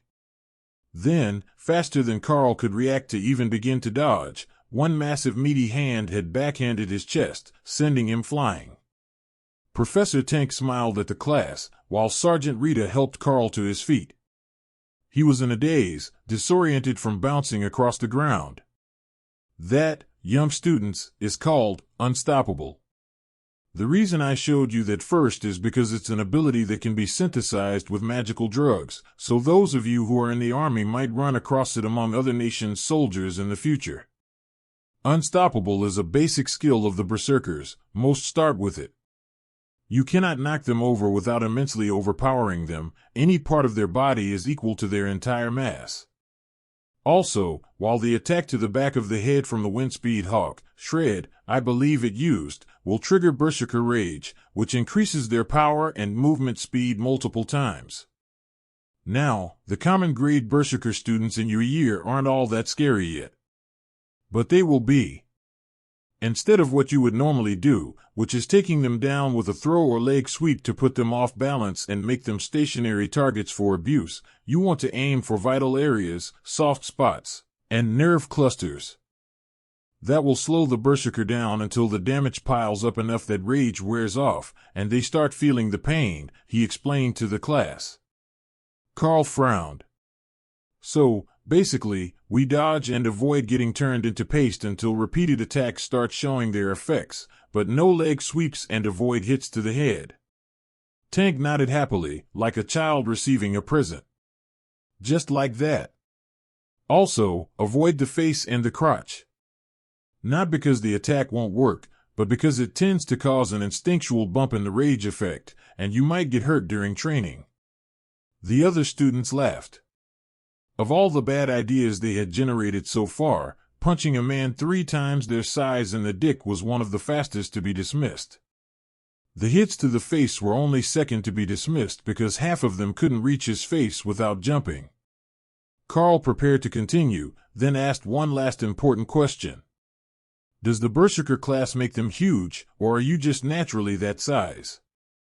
It makes them more muscular, but the height is all natural. I'm not even the tallest of my brothers, Tank gloated. Were they from some species that Karl didn't know?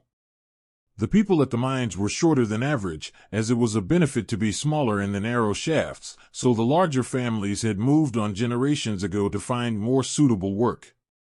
But Karl was reasonably certain that humans weren't supposed to grow more than 2 meters tall, much less 2 1/4.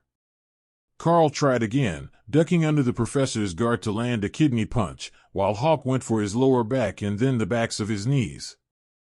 Karl had to tumble to the side to dodge the counterattack, but Tank was holding back on the speed that he had shown earlier when enraged by the hit to the head, and Karl managed to land a solid hit to the sternum before a kick sent him flying again, but this time he was able to twist enough to land on one knee and slide to an ungraceful stop. Don't underestimate a Berserker's strength. Karl here is awakened, with the physique of an agility-type magical beast, but even with that advantage a Berserker at his rank could shatter ribs with a solid hit. While they will usually wield weapons, that doesn't mean that their melee abilities are any less damaging than your own class's. Especially when they are in solid armor, Tank explained as Karl circled him, looking for an opening. Tank threw an attack, and Karl blocked it with Rend. That gave him an idea. He had ranged attack powers, but he wasn't fast enough to get away from the professor to use them. However, he could wield them as a shield, as well as the way he had been using them as short-ranged attacks. The professor threw another punch, which Karl knocked up over his head, just as Hawk hit the elbow and completely redirected the strike. Tank was unstoppable, but those attacks would have either cut through or thrown someone his size to the ground with the amount of power that the duo had put into them. The deflected arm left his side open to attack, and Karl quickly sliced 3 times, while Hawk distracted the Berserker by attacking his chest and stomach, soft areas that he had to block with the one hand that was in position. That's much better. I didn't think you had it in you, but that Rend really packs a punch, Tank announced with a smile. Now, in the advanced armor, those attacks didn't cause me anything more than a bruise which will heal in seconds, but against an attacker at your rank, even wearing awakened rank armor, that last combo might well have taken an arm off before slicing open his side and making his insides become his outsides. The Berserker finished. But most of us don't have slicing skills like Rend, one of the students complained. You're a monk, right? Bring your weapon and come up here. Karl, you can take a breather while I demonstrate how to fight a Berserker using pressure points. The whole class gave the boy sympathetic looks for becoming the next volunteer, but Tank wasn't planning to wait at all, and was impatiently gesturing for the boy to come forward. Right, Berserkers didn't feel pain. So although he had bruises from the attacks, he didn't feel them. Karl watched carefully and Hawk rested in the beast's space as the fights continued, with the huge professor giving each of the students a chance to try against him. Karl had been the only one who really stood a chance, as the rest had all been training only against their own styles or had specialized in grappling and submission techniques, which wouldn't work on Tank. But you didn't get to pick and choose your targets in a fight. There was a threat, and you had to deal with it, so this sort of training would be incredibly valuable to them later.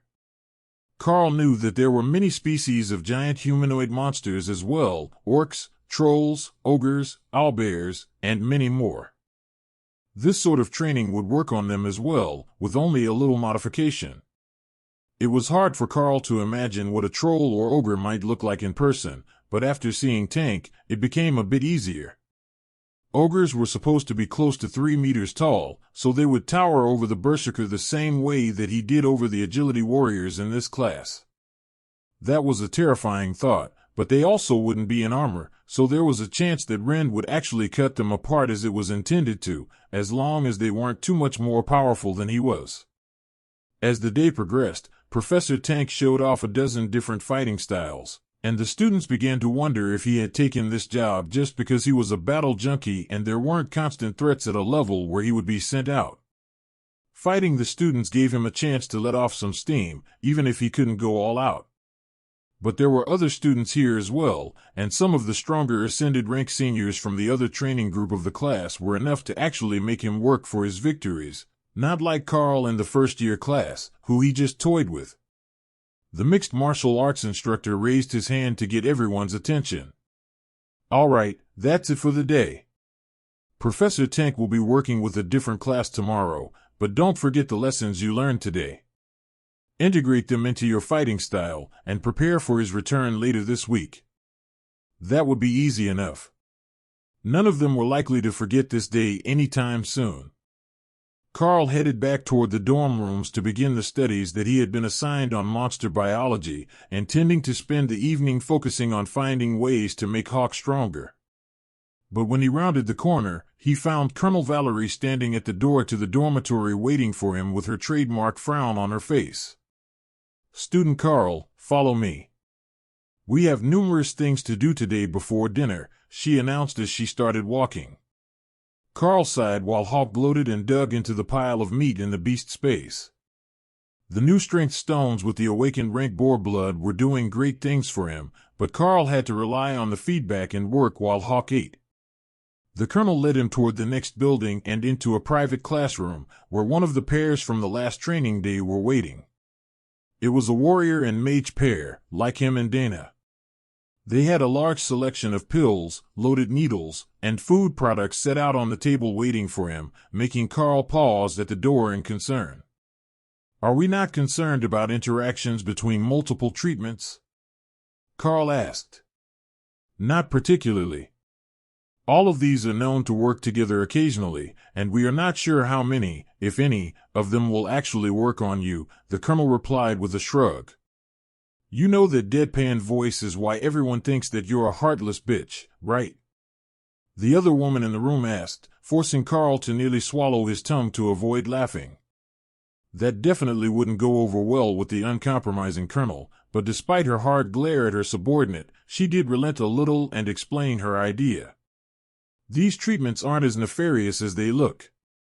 Each of them is carefully chosen to enhance an aspect that you have already shown an aptitude beyond the normal in. The pills are mental stimulants more commonly used on psychics and visualization-type mages. The injections are all magical equivalents of steroids, and the foods are specially prepared combinations of materials that are intended to trigger skill understanding breakthroughs." The other two in the room nodded in satisfaction, as if that was enough of an explanation for Karl to just accept that he was going to take over a dozen treatments all in one sitting, possibly with a short break in between for everyone to take notes. "All right, where do we start?" Karl asked reluctantly. "With the mental improvement. From what we have deduced based on your reports, you meditate to improve the conditions and power stored in the mental space that Hawk inhabits, correct? So improving that mental ability should help both of you. Compared to a physical enhancement which only treats you, it is clearly the better option." The lone man in the room nodded in agreement. "These are all well-known and tested treatments. Both of us have taken them already without side effects, though they didn't do much for me other than increase the speed that I learned new skills." The speed with which he learned to improve his skills was a huge part of Karl's combat power, so this could actually be a big break for him, Karl decided as he picked up the first little paper with a single glowing green pill on it. "That is a dragonite pill. It's made with the empowered bones of long-dead dragons that have crystallized. It is mostly for mages, as it gives a notable improvement in mana growth, but it also has incredible effects on intellect and mental strength," Colonel Valerie noted as the other two moved to their laptop computers to take notes. Karl popped the pill in his mouth and was about to wash it down with water, but the pill dissolved, and his mind seemed to be flooded with golden light. Power seemed to be flowing into him at an incredible rate, and the world within the beast space began to grow at a visible pace. Well, it definitely worked. It's like a golden light in my mind, and I can see the improvement in the beast space already, Karl explained, so the others would know what was happening. Excellent. Give it a few minutes to settle and we will move on. Hawk trilled happily as he flew around in the space, absorbing the energy until the feeling of the space returned to close to its original state. Now that it has settled and Hawk absorbed a lot of the excess energy, it feels like the improvement is noticeable, but not as strong as it felt at first, Karl added. So, it helps the Hawk as well. That is impressive. We will prepare another dose later, so that you both get the full effect, Valerie noted. Perhaps we should double the dose of everything that we have spares for. The female mage suggested. That is a valid theory.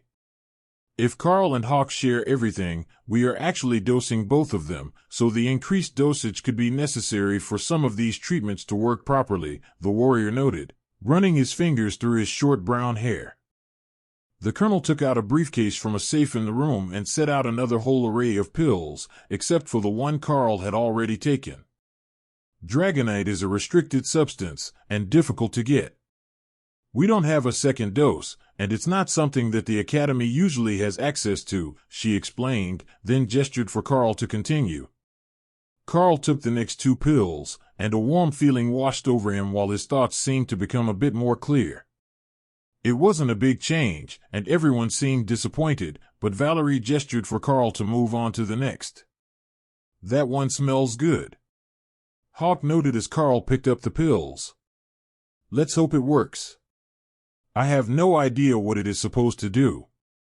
The pills dissolved the same as the Dragonite pill had, and suddenly the proper method for activating his skills became clear in Karl's mind. How to make them more efficient, more powerful, faster to activate.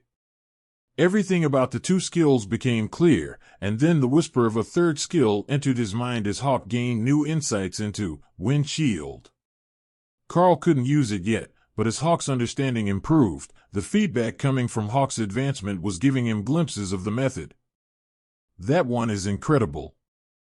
I understand my skills so much more clearly now, and even Hawk is having a breakthrough in understanding, despite his knowledge level already being incredibly high, as Rend is an innate skill to his species, Karl explained. Wonderful. That pill can be hit and miss. Some people don't understand much, while others make great strides. We will keep a note in your file so more will be available once you have learned more skills, the colonel replied.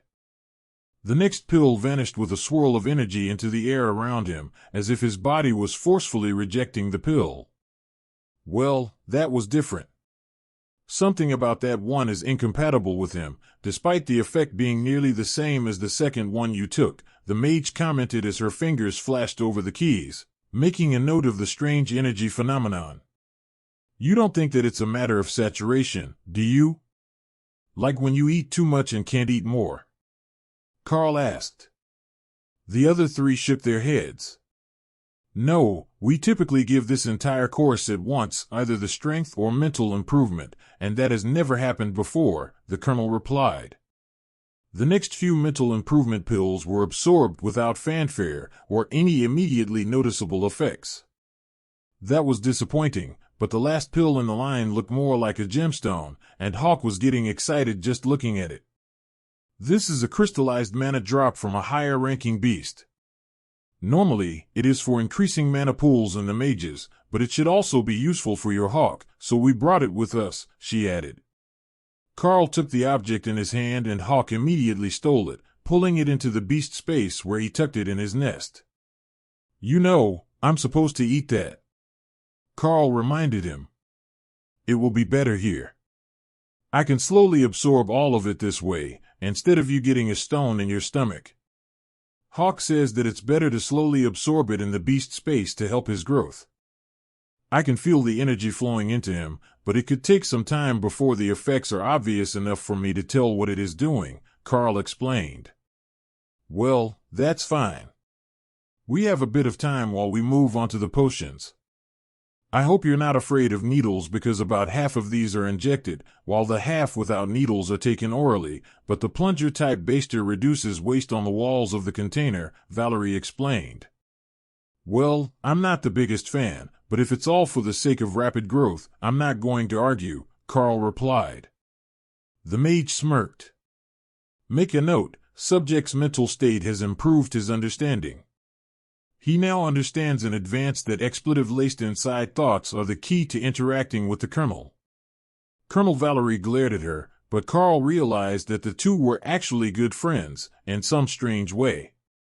The man loaded the needles into a mechanical injector and gestured towards Karl's chest. You need to take your shirt off. We will inject them into the upper arm.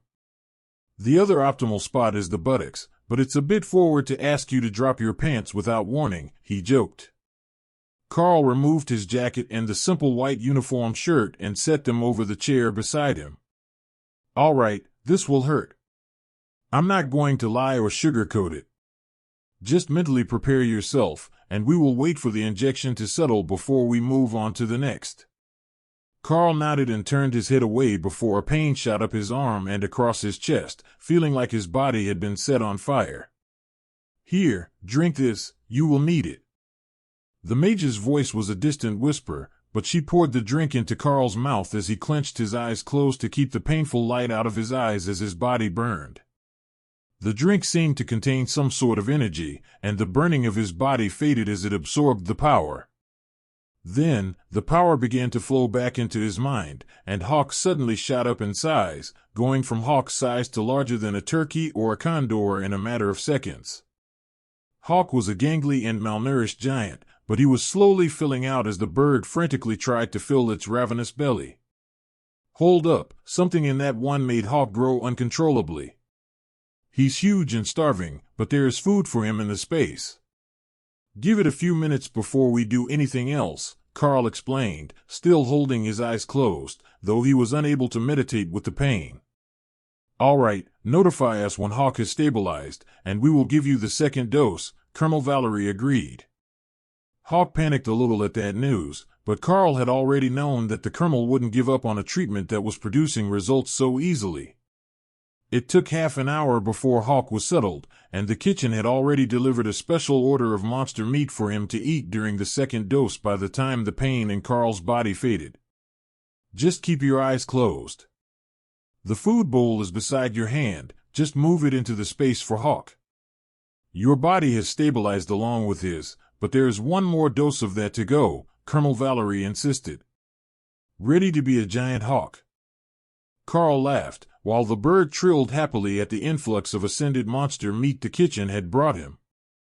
Not all of it was his preferred flavors, but at the moment, Hawk didn't care what animals it had come from, as long as there was a lot of it, and it was all energy-rich to make up for the energy that he was lacking. It only took a few more minutes for the bird to demolish the food shipment and decide that he was ready for another round of the special treatments. Karl nodded to signal that he was prepared to continue, and the pain spread through his body from the left side this time, overwhelming his mind, but the effect on Hawk wasn't as extreme. He didn't grow anymore, but his body filled out with powerful muscle. Now he looked like a proper hawk again, but larger. He finished the meat bowl and flew up around the space in joy, then cried in despair as he realized that his nest was too small for his new body.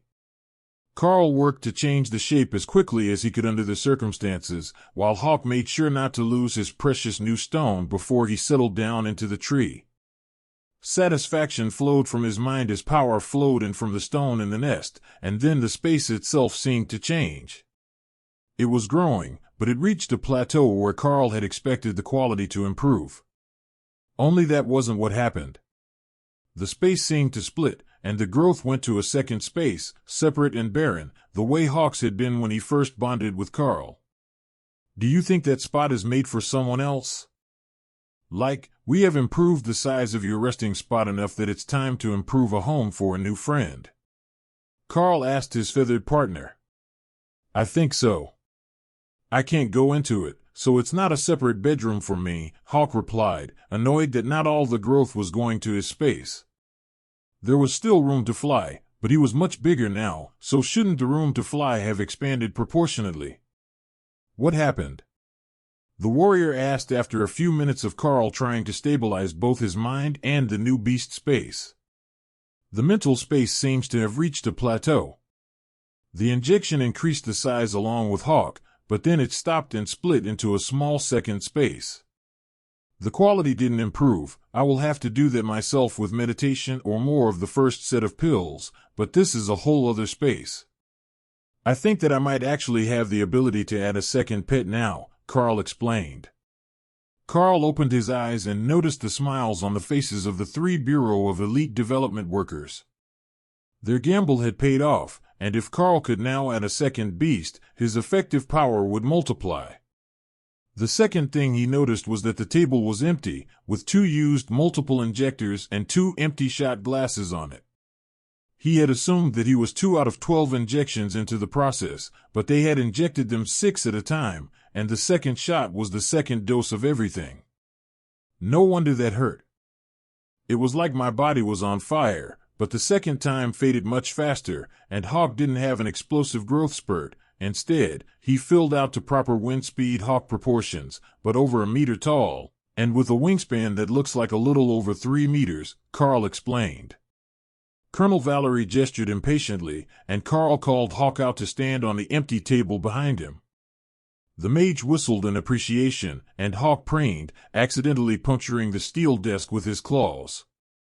Well, the claws haven't gone translucent, so he's likely not at ascended rank yet, but he is a huge pretty boy, she cooed, then stood up to go pet Hawk's head. It's definitely a mutation again, like when he learned Shred, but this time it was physical growth. There is no record of this happening to a windspeed hawk before, but then I doubt that anyone would have been crazy enough to give a wild one that same sort of treatment just to see what happened, the warrior noted. Interesting. Hawk, could you please claw at this barrier for me? The mage asked. Wait, the room is too small for him to fly around and attack the barrier, and it won't hold up to an awakened rank rend attack if he succeeds, the warrior stopped her. Right, sorry. We can do actual improvement testing tomorrow after the regular classes. I'm not sure if you noticed, since time passes differently when you're absorbing that much energy or in pain, but it's been over 2 hours already, and it is almost dinner time, the mage agreed. Just enough time to finish up as planned, Colonel Valerie agreed with a gesture for the food on the tray. Hawk delicately sniffed at them and then shook his head. There is no meat, I'm going to rest, he announced, then vanished back into the beast space. He says there is no meat, so he's not interested, Karl explained as he examined the various dense squares and puddings. Each of them should help with the understanding of a skill. The rest of the squares were passed out to the relevant classes today with promising results, so go ahead and try them one at a time and let us know if anything happens, the colonel agreed, looking a bit less severe for a moment. The results really must have been good if the head of the Elite Development Department had a soft spot when they were mentioned. Karl bit into the first one, which tasted a bit like burning rubber smelled, then waited before shaking his head. If anything happened, he couldn't tell. One after another, he went through them until he got to the one that smelled like freshly welded steel.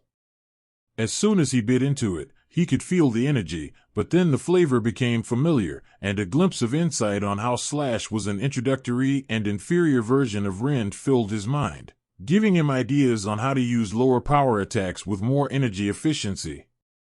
That one is Slash. I see it as an inferior Rend, but I think that I could use it, or something like it, using Rend as the base skill and then stripping away most of the benefits to use a more energy-efficient attack, Karl explained. The warrior looked vaguely offended, while his partner chuckled. Well, that's one way to look at it, I suppose. If you use Rend as the basis and strip away the bleeding effect to have just the sword light, it would create something like Slash, he eventually agreed. Now, let's see what else you can get out of this pile. A few more were eaten with no real changes, but the last one tasted like stone dust, and Karl sensed the familiar feeling of a golem, but the energy was so foreign to him that his body immediately rejected it. I think that should have given me insight into the golem spell, but my body just rejected it straight away. The taste was familiar, like the magic of the spell activating, but my body isn't compatible with that, Karl explained. Interesting. All of these should taste like regular food, but none of them seem to have tasted like that to you. Perhaps it's a result of your bond with Hawk, who is more sensitive to all sorts of magical abilities and threats. I will put it in the report with a note to investigate, the mage informed them. That concludes the day's special programming. We will bring you a fresh uniform, then you can return to your room. Karl looked down at his body and noticed that while he was only a little more bulky, he was absolutely shredded. There wasn't an ounce of visible fat on his upper body, and he could feel the itchy feeling of a beard coming in on his face. That was a new experience for him, as he never really grew more than a bit of a scraggly mustache before, but this felt like a full beard. Karl judged his body, then his uniform, and put the shirt and jacket back on.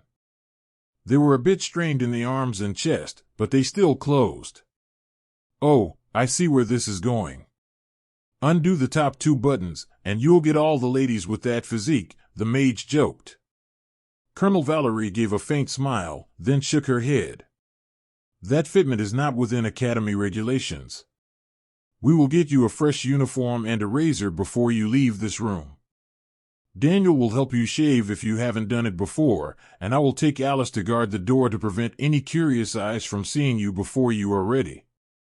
The uniform was brought in, and the 2 women left the room, while the warrior gave him an assessing look. We should cut your hair as well.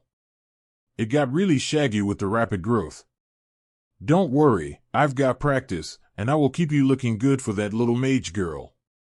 The sly wink that Daniel gave him made Karl blush, but the warrior was all business as he took out the electric shaver from an academy bag and dug a set of clippers and scissors from his own kit. It was a shorter process than Karl had expected, as the hand speed of an elite was so much higher than his mother, who usually cut his hair. In 15 minutes, he was dressed, the waist hair was in the trash, and everything was clean to Daniel's satisfaction. Well, that's the best I can do, the rest is up to you. Good luck with the romance, the warrior laughed as he gave Karl one last twirl to make sure his haircut was perfect. Thanks. Honestly, this is overwhelming. Everything is changing so fast that I don't even wear out clothes anymore before they are discarded for a new size. Heck, I didn't even have that set long enough to launder them before outgrowing them, Karl laughed. You should be settled now. Well, close to it. The first advancement or 2 are the largest changes, now you've just got to grow into your body. You're powerfully built, but it's still immature. Give it a few more years of regular training, and all that fancy muscle will become much harder, and you will be able to apply it more effectively. Old man strength is a real thing with the elites, Daniel laughed. It's a real thing with the minors as well. Some of them are much stronger than they look, Karl agreed with a smile on his face at the memory of an old man from the 3rd shift showing up a supervisor from the city who couldn't get a rusted gate open. They left the room, and the 3 adults split off with a short nod toward Karl, who headed straight for the dining room. It was filled with excited voices of students who had gained something from the day's treats, and the ones who had special training for the day because there wasn't special advancement food for their skills. The first-year mages in particular were freaking out, as 4 of them had mastered Golem in one class, while the rest of them were on the way to learning the spell. It was a huge moment for the mage trainees, and they had earned the right to gloat for one day. The warrior classes mostly worked on improving basic skills with the food, and Karl wondered if Dana had gotten special treatment as well, as she already knew the Golem spell. She might have gotten the same food buff that the others did to elevate her skill with the spell, but she had been in the special training with him on Saturday. Then she came into the room, accompanied by one of the women from the Elite Development Department, who looked concerned that she would collapse. "Are you all right?" Karl asked, walking over to take over the assistance needed to keep Dana on her feet. Yeah, we did a bunch of mental enhancement training, and it left her a bit dizzy. Not all the treatments went as expected, the older mage explained with a meaningful look at Karl. That look meant don't discuss this in public, so Karl nodded and helped Dana through the line to get dinner, which the soldier Dana came in with carried to their table before sitting down to join them. It looks like the special training was much kinder on you. I expected you to be in worse shape, the woman commented. The last few lessons helped a lot and allowed me to focus. Not all of them worked, some of them were completely ineffective, but enough of them worked that the colonel almost smiled, Karl replied. The woman smiled. Well, now that is a new one. She doesn't do that much. In fact, we all thought she had her sense of humor surgically removed when she got her oak leaves.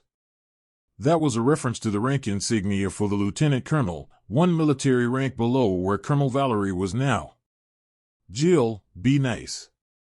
You know she will chew you out the way she did Dave if she hears you, Dana whispered. She's too busy berating him to come back this fast. But I will see you soon. Probably tomorrow to get the updated notes on how you're doing. Karl, it is good to meet you. I will be taking over as Dana's personal tutor, so we will be seeing each other every morning, the petite blonde informed Karl with a smirk that made Dana blush. It took a moment to register, then Karl was blushing as well. The mage knew that Dana usually slept in his room, and not knowing how Karl's room was laid out, had made the logical leap to the fact that rooms normally only had one bed in them. Karl didn't let that little bit of judgment change his plans for the evening, though. Hawk wanted to show off to Dana now that he was so much bigger, and she wanted to get a decent night's sleep while the other students were going even more crazy with their training regimen. They had all gotten a bump in power and skills today, and that had renewed their flagging faith that they would be able to progress to Awakened before the end of semester exams when the ranks would all be reviewed. As soon as they were back on the balcony, Hawk popped out of his space and landed on the table, being careful not to damage it with his claws. Holy crap, is that Hawk? What happened to you, buddy? You're massive. Dana gasped before pulling the bird into a hug. One of the treatments caused an extreme growth reaction. It took him a lot of food to recover, and he's still working on filling in the muscles, but he's definitely an impressive beast now, Karl explained. Well, now he's going to need a lot more food, but I'm sure that the academy can keep his belly full, Dana laughed. That would be another issue after he graduated, Karl realized. The elites got a stipend, but he would be spending a massive amount on food if he couldn't regularly hunt for powerful monsters to keep Hawk fed. Then there would likely be a second monster as well, since the beast space had split. That meant two ravenous beasts looking for sustenance, and it would have to be suitable to their rank, which would not be easy once they were much more powerful. It wasn't like any grocery store actually had Overlord rank meat in stock, or even Commander rank for that matter. Once you got past Ascended rank, the monsters became incredibly dangerous to even larger towns, so their population was controlled in the inhabited regions, meaning that Karl would have to go looking for them if his energy wasn't enough to sustain his team. Hawk squawked happily as he tried to explain the new things that he had learned, so Karl translated for him, while the bird had a deep conversation with the mage. I also got plenty of gains, though not in quite the same way. Look at this. Dana announced, then cast the golem spell, which created 2 copies of the stone golem, both as impressive as the first had been. One of the treatments gave me the insight to multicast spells that I know. So, 2 golems, or 6 magic missiles. You are listening to a story on Time Drift Stories channel. If you enjoy it, please like, comment, and subscribe so you won't miss the next episode. It doesn't do much for fog unless I want to make 2 layers, but it's really powerful, even if it is a bit hard on mana. I have more of it now, and I recover much faster as well. Those pills were a miracle, she sighed. We went through a round of pills as well, then there were injections of physical enhancement potions. The idea was that I needed the mental abilities for Hawk Space and the strength to actually fight. There might be a second beast coming soon as well, but I'm not sure when the Academy is going to set that up. I will be holding out for something good, a beast that can fight and get along with Hawk, Karl informed her. That shouldn't be too hard. Hawk is easy to get along with. The bird flapped his wings in annoyance, and Dana began to laugh. Oh, I see the problem. You don't want to share, is that it? Hawk nodded and took a piece of meat out of the beast's face. He threw it in the air and swallowed it whole, trying to explain the issue to Dana in a way she would understand. Oh, they might try to steal your food.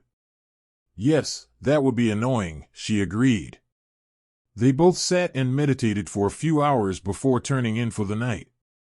They knew that they would be getting up early, but when the knock sounded at the door promptly as the sun came up, neither of them was ready. Karl slid his pants on and answered the door, finding Jill and Rita both waiting outside. Give me a few minutes to freshen up and eat, then I will be ready. Isn't it a bit early? He asked. It is. But we have a big day again today, and this is Dana's first day with Jill as her personal tutor. She is here, right? Rita asked. Yeah, in the hammock on the balcony, probably still sleeping, since the area is soundproof. Jill can go wake her up, but be careful, Hawk and a golem or two are likely both active in there. Jill laughed. She was a commander rank mage. She wasn't particularly concerned about the golem, but Hawk could be an issue if he didn't want to let her near Dana. She couldn't afford to hurt the bird, but even with a magical shield protecting her, it would be challenging to get around an angry Hawk. She came out a few minutes later, laughing and cursing with her hair all messed up. Did you know that Hawk is completely miserable if you wake him up? But what did they do to him? That bird is massive, she asked. Sergeant Rita gave Karl a curious look. She had gotten the brief summary from Daniel and Alice, but they had been on their way out and hadn't filled in the official report yet. One of the treatments made him grow, Karl explained as Hawk waddled into the room, barely able to fit through the patio door unless he tucked his wings tight to his body. Are we sure that's even still a wind speed, Hawk? I doubt that there is a mouse that could feed his appetite anymore. He will be hunting deer and wolves soon enough, Rita asked. Hawk panicked for a moment, then remembered something that he had seen Karl reading. There are the giant swamp rats, the size of dogs. They are a kind of mice, he suggested, hopefully. Hawk says giant swamp rats still count, Karl relayed, while the women laughed. The giant swamp rats were an awakened rank monster, so he could hunt them already, but Rita was more excited to see if his power had grown proportionally to his body. If either his stamina or raw power had leveled up by a significant amount, he would be a menace in combat at the awakened rank. If it were both, he would be pushing the limits of what could be called an awakened monster. Sergeant Rita led Karl to the morning training, where there was a new face waiting for them. Alice, the mage who had been in the room for Karl's treatments yesterday, was sitting in a chair by the door and waved happily as Karl walked in. Rita frowned as she realized who the woman was, then turned away, as if by ignoring her, the woman would go away. But Alice didn't make any move to get up. She just sat by the door as Karl took his position and called Hawk out. Goddess, what did you do to Hawk? He looks like he wants to eat us. One of the mages gasped. It's not a big deal, a treatment just made him grow to a giant size. He's only a little stronger than he was, Karl replied. While that was reassuring, the fact that there was a giant monster in the sky above them was enough to intimidate all the students at least a little bit. It was an instinctive reaction to a large flying predator that could possibly carry away a full-grown person. It wasn't likely. His actual body was only a little over a meter long, but with the wide wings and long tail feathers, he looked much more imposing in flight. Their first few spells were a bit hesitant, but once they realized that Hawk was blocking them the same as always, they began to get back into the swing of things, and worked to overcome his increased number of attacks, which were traveling at a higher speed today than they remembered. The mental improvements that both Karl and Hawk had gained were helping with both the targeting speed and the ability to rapidly form and send the rend attacks at the target. Karl heard Rita's voice as she talked to Alice and split a bit of his attention from the attacks. Don't you think this is a bit too easy? I mean, they're not even attacking the defenders, just the targets near them. Alice was asking. It is the safest way. We can't afford the sort of fatal incident that happened a few years ago. Even if you put a barrier on them, there is still too much of a risk. Rita replied. They're not going to break my barrier, and it would be better for the two of them if they had to actually avoid and block attacks, instead of this bodyguard scenario where the attackers are only concerned with the target behind them. Alice replied. Are you the tutor, or am I? Rita was definitely mad now, and Karl was tempted to continue listening as they lowered their voices to argue, but that would take too much of his attention from the task at hand. The class paused at the half-hour mark for their usual 5-minute breather, and Karl grabbed a water bottle for himself and Hawk, squeezing it to spray water into the open mouth of the oversized bird, since he couldn't easily drink out of a bowl without making a mess. All right, everyone back at it. But we are going to change things up a bit this time. Your skills are improving, so you will be aiming at moving targets. That means not only will you have to hit a moving target, but Karl and Hawk will have to defend moving targets. The professor in charge of the class instructed. Karl couldn't tell if that meant that Rita or Alice had won their argument, but it would make the class more interesting. It was also going to be a real challenge for some of the students who had struggled with their aim at the start of the year. They were better at hitting stationary targets, but Karl would have to make sure that he didn't get himself hit. He had the Academy's training armor, a long coat and helmet, but that was only a limited level of protection that should keep him from being seriously injured if he took a direct strike from one of these spells. But then, they were mostly on the low side of awakened, and his body was getting much stronger, so perhaps they wouldn't actually be too damaging through the coat. When he hit Tank with full force spells, it barely bruised him, but he was 2 ranks above Karl and Hawk. The mages in the class were using limited power to extend their stamina, a quarter or less of their ability. That seemed safe enough. The spells began to fly toward the targets, which were now much closer to the ground, and Karl moved to make interception easier. His presence between the mages and the moving targets frustrated many of the students, as even if Karl didn't successfully intercept the spells, they couldn't hit the target with him in the way. But now that they were coming toward him instead of over his head, the attacks were easier to target and block. The vertical axis was nearly removed as a factor, and attacking straight forward would hit many more spells if he used a wide arc or the net technique of overlapping rend attacks. But that also put the mages in the line of fire, so he had to be careful about his range so that the abilities dissipated before they reached the attackers. They weren't wearing armor, and asking the teacher to constantly intercept his counterattacks would probably put the older mage in a bad mood. Now, that's much better. See how much more combat effective this is. Alice was asking Rita, letting Karl know that she had won that round of their exchange, at least for the most part. The mages were still attacking targets behind him, but they were at least throwing spells in his direction, as the mage from the Bureau of Elite Development had wanted. Karl tore a wide arc in the air, using full power, and stopped a dozen spells at once before the 4 streaks were finally dissipated and the air between the 2 groups was clear. Damn it, they really increased the difficulty level, didn't they? We're all attacking at the same height, so he can burn energy to intercept us all at once. One of the mages realized. But that burns his stamina as well, so he won't be able to do it all the time. He's just blocking the ones that are most likely to hit himself or the target. Everyone who messed up their aim might have a chance if you can bring it back on target once you're past him. One of the others commented. But they had forgotten that Hawk was in the sky above them, attacking downward, so he could still hit the attacks that tried to correct their trajectory when they were past Karl. I told you that they had real promise. You didn't need to get involved so quickly. Karl heard Rita mutter as the class was ending, while Alice smiled back at her. The 2 elites were like oil and water. They both wanted the same thing, but they had very different ideas about how it should be done, and they simply seemed incompatible with each other. No matter what the goal was, Karl could see that they would have a hard time getting along. After the break for lunch, with both Rita and Alice eating in tense silence at his table and scaring the other students away, it was time to go to the mixed martial arts class for his physical training. Tank was back again, ready to continue his lesson, while Daniel, Alice's partner, was sitting on a blanket at the edge of the training ground, waiting for the others to arrive. "Come on over and get comfortable. Good to see you again, Rita." He greeted them, then waved at Karl and gestured for him to join the class as usual.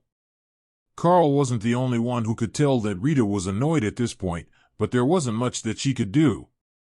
There was no rule stating that the people from the government couldn't come sit and watch the class, and they weren't interfering with anything but Rita's development plans, which was within their operational authority, Karl assumed.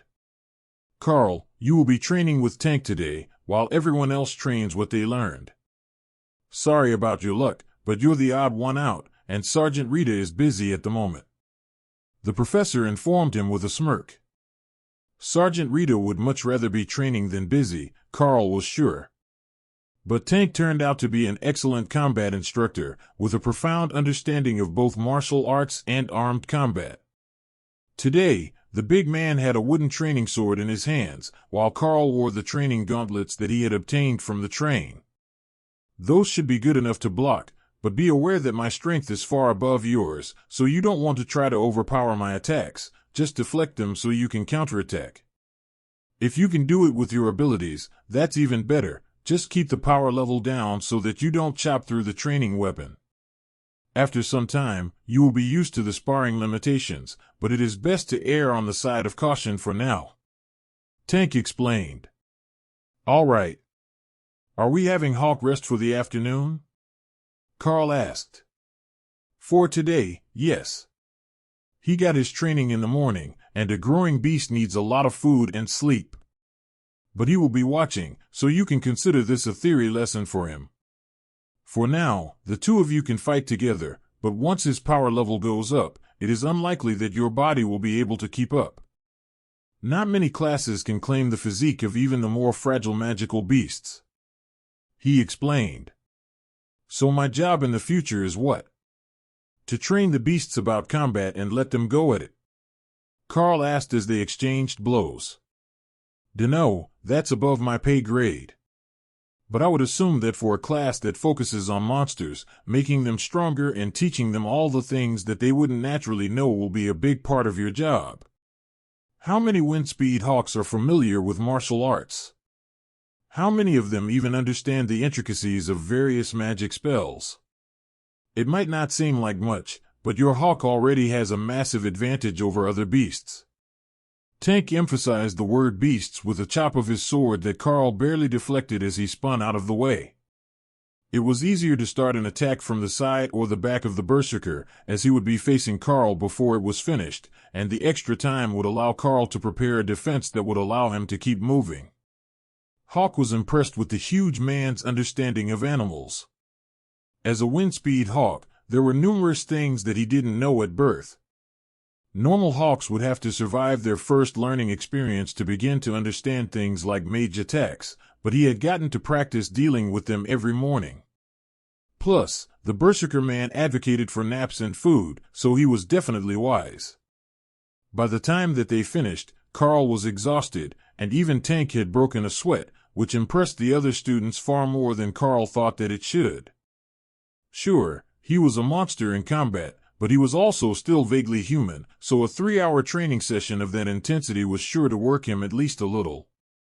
Karl might not be as powerful, but he was fast enough to keep the Berserker moving, a technique that Tank advocated for, as most of the Berserker-type opponents would have a time limit.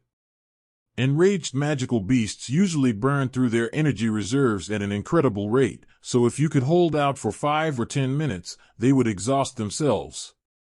Even most of the drug-induced berserker states wouldn't last more than half an hour before the user would crash and be left in a far worse state than when they started. For that reason, they would go all out while they could. They knew that they had to win within the time limit, and they would get desperate as it got close. So, the agility-type fighters could string them along and wear them out, then finish them off once they crashed. Cardio was incredibly important for agility fighters, who couldn't always finish a fight with a single strike. All right, that's it for the day. See you all tomorrow. The instructor called, and the group began to disperse back to the showers, or to their rooms to shower and change there. Karl was one who preferred to shower and change immediately, which left Rita and the pair from the Bureau of Elite Development waiting for him to come back out of the crowded locker room in the small building beside the training field. "Do they always hold this class outdoors?" Daniel asked. Rita nodded. "Unless the weather is bad. The grass is softer than the gym floor, and the mats aren't a realistic footing scenario. Most of their fights will be outdoors, so it's better to train in the field than on the hardwood." "Understandable. All right, I think that we learned what we needed today. I will see you both tomorrow." Daniel agreed, then waved as he left, with Rita glowering at his back. It looked like being up at the crack of dawn was going to become a regular thing, Karl decided, as Sergeant Rita and Jill were at his door first thing the next morning. Rita had a book with her on monster biology, but this one was different. It focused on the innate skills of various monster skills, instead of just giving an overview of the species. It was written from the perspective of a researcher who was trying to develop more ways to strengthen the skills of the elites with similar abilities, and for Karl, it was much easier to understand than the vague descriptions in most of the other textbooks.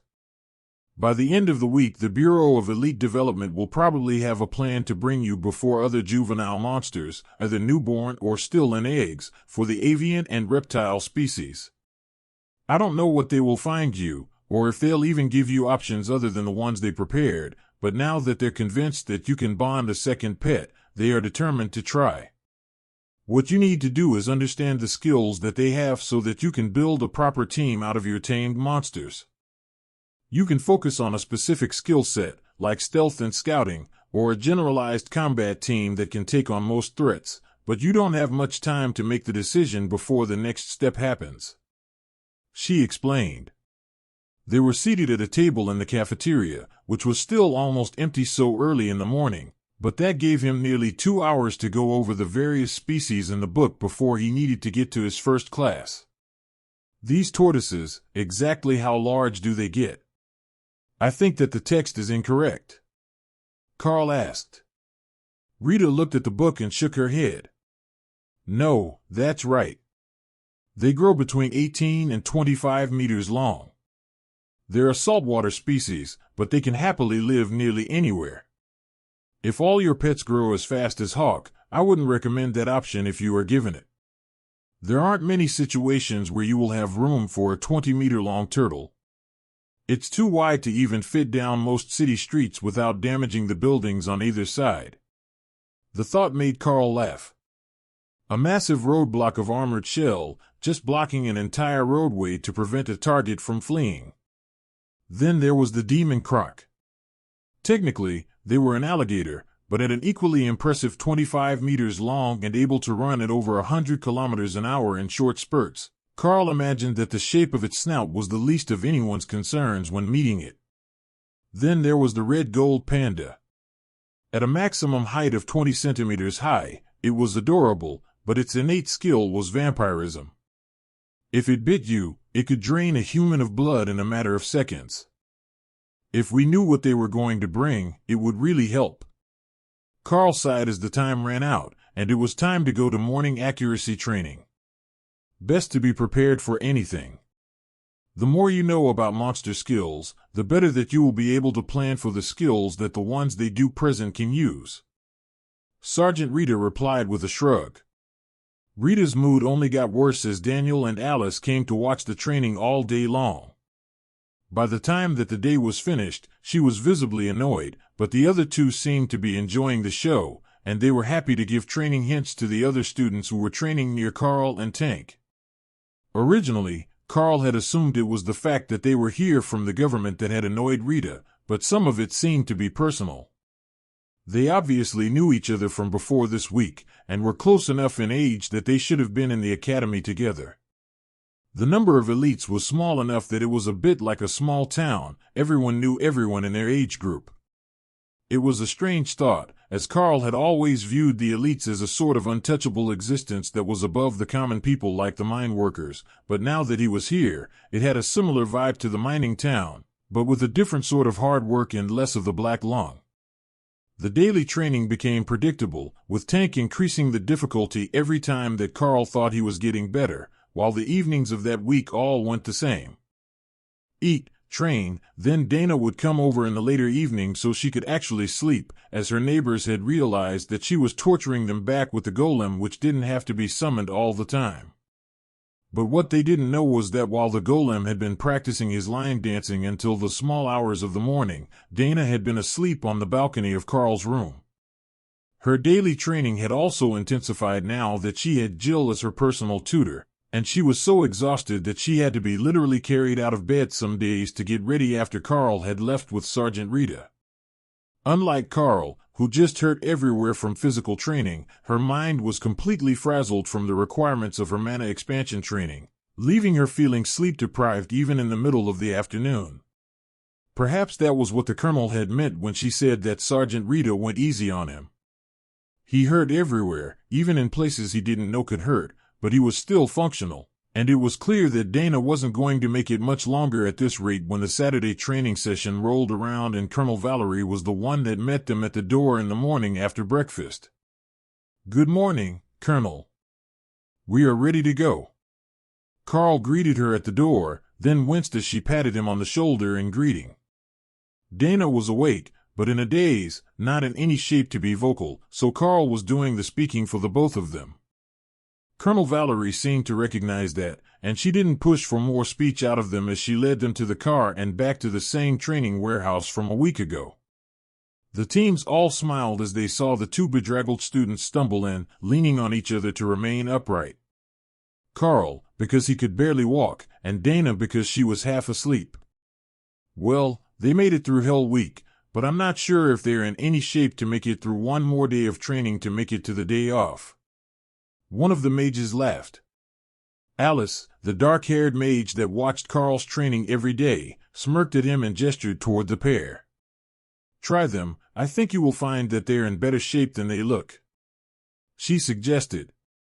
The teams moved closer to begin an attack routine, and the two students responded in unison. Dana summoned a golem and Karl called Hawk out, letting the giant bird fly freely around the warehouse.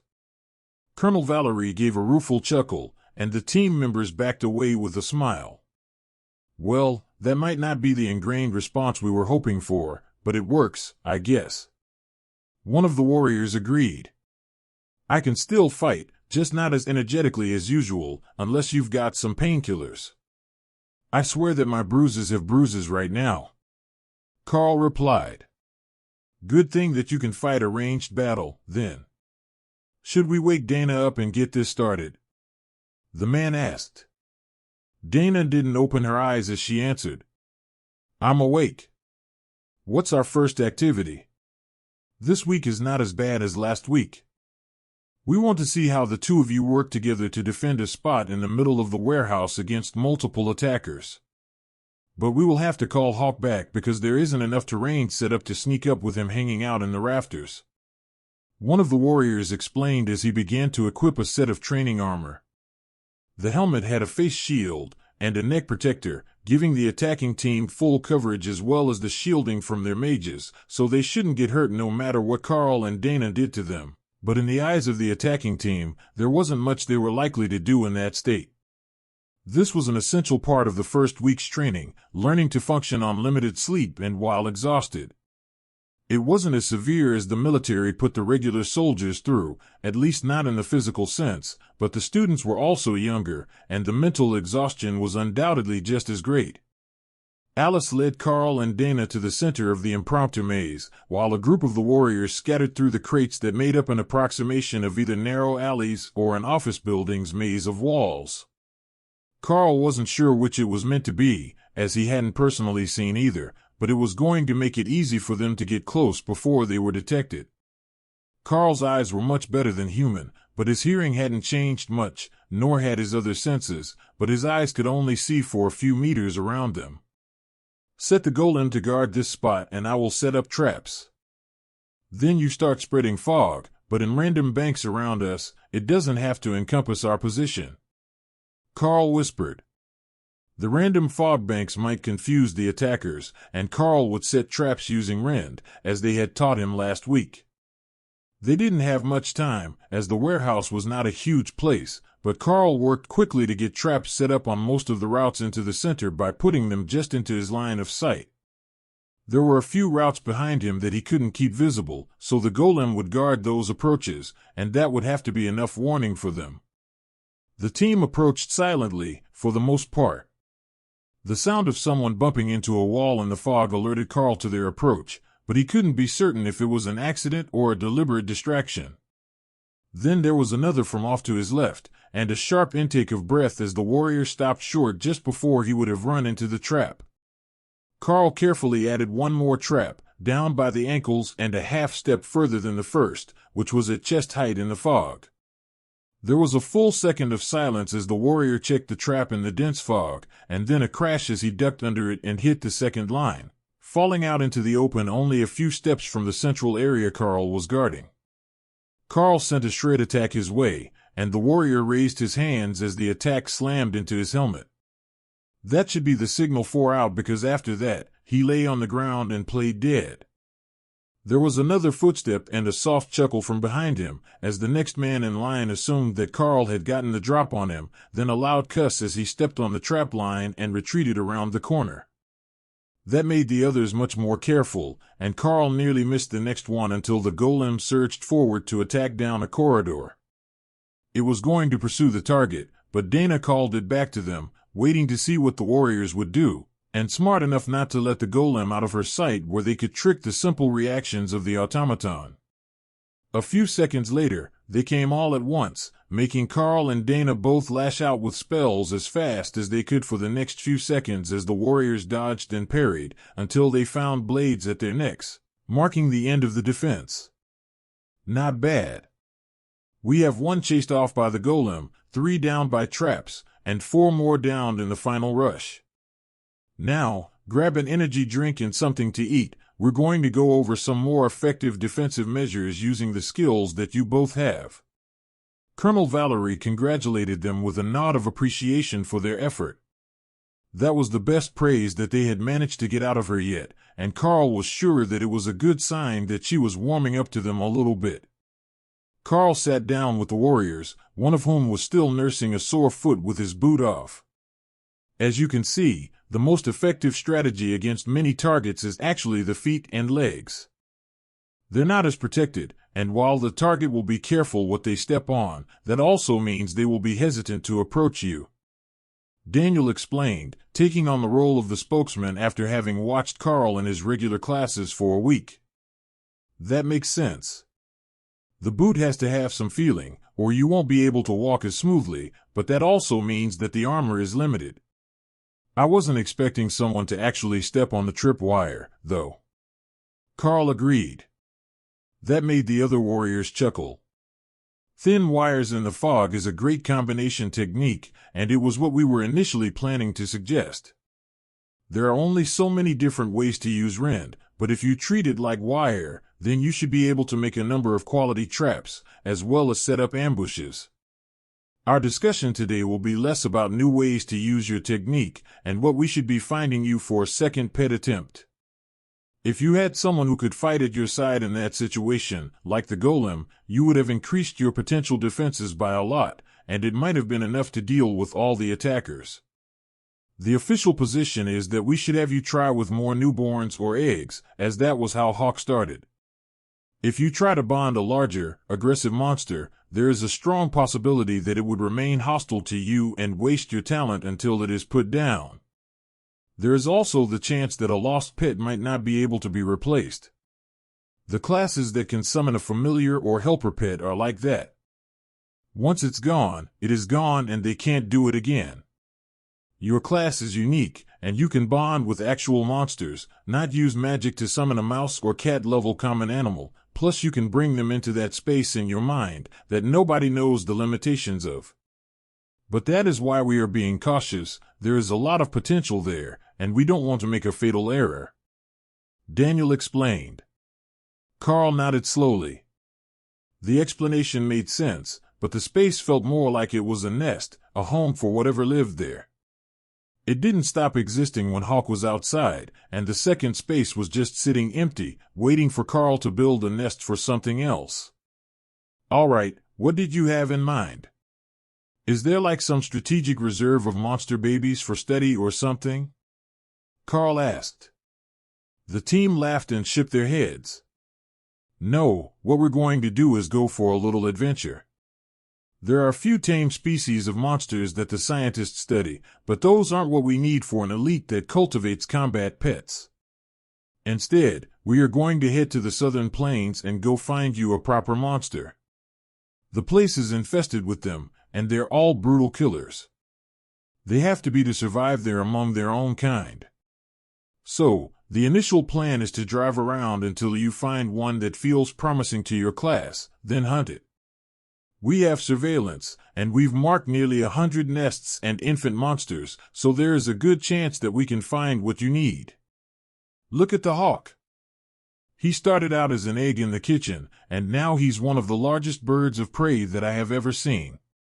Most birds his size, even the monstrous ones, are flightless, but his body is light and powerful despite his size.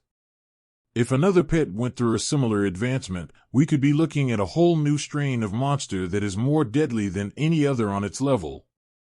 Daniel was clearly excited as he finished his speech, and the others were preparing to bring out the maps to show Karl the possible matches that they had found.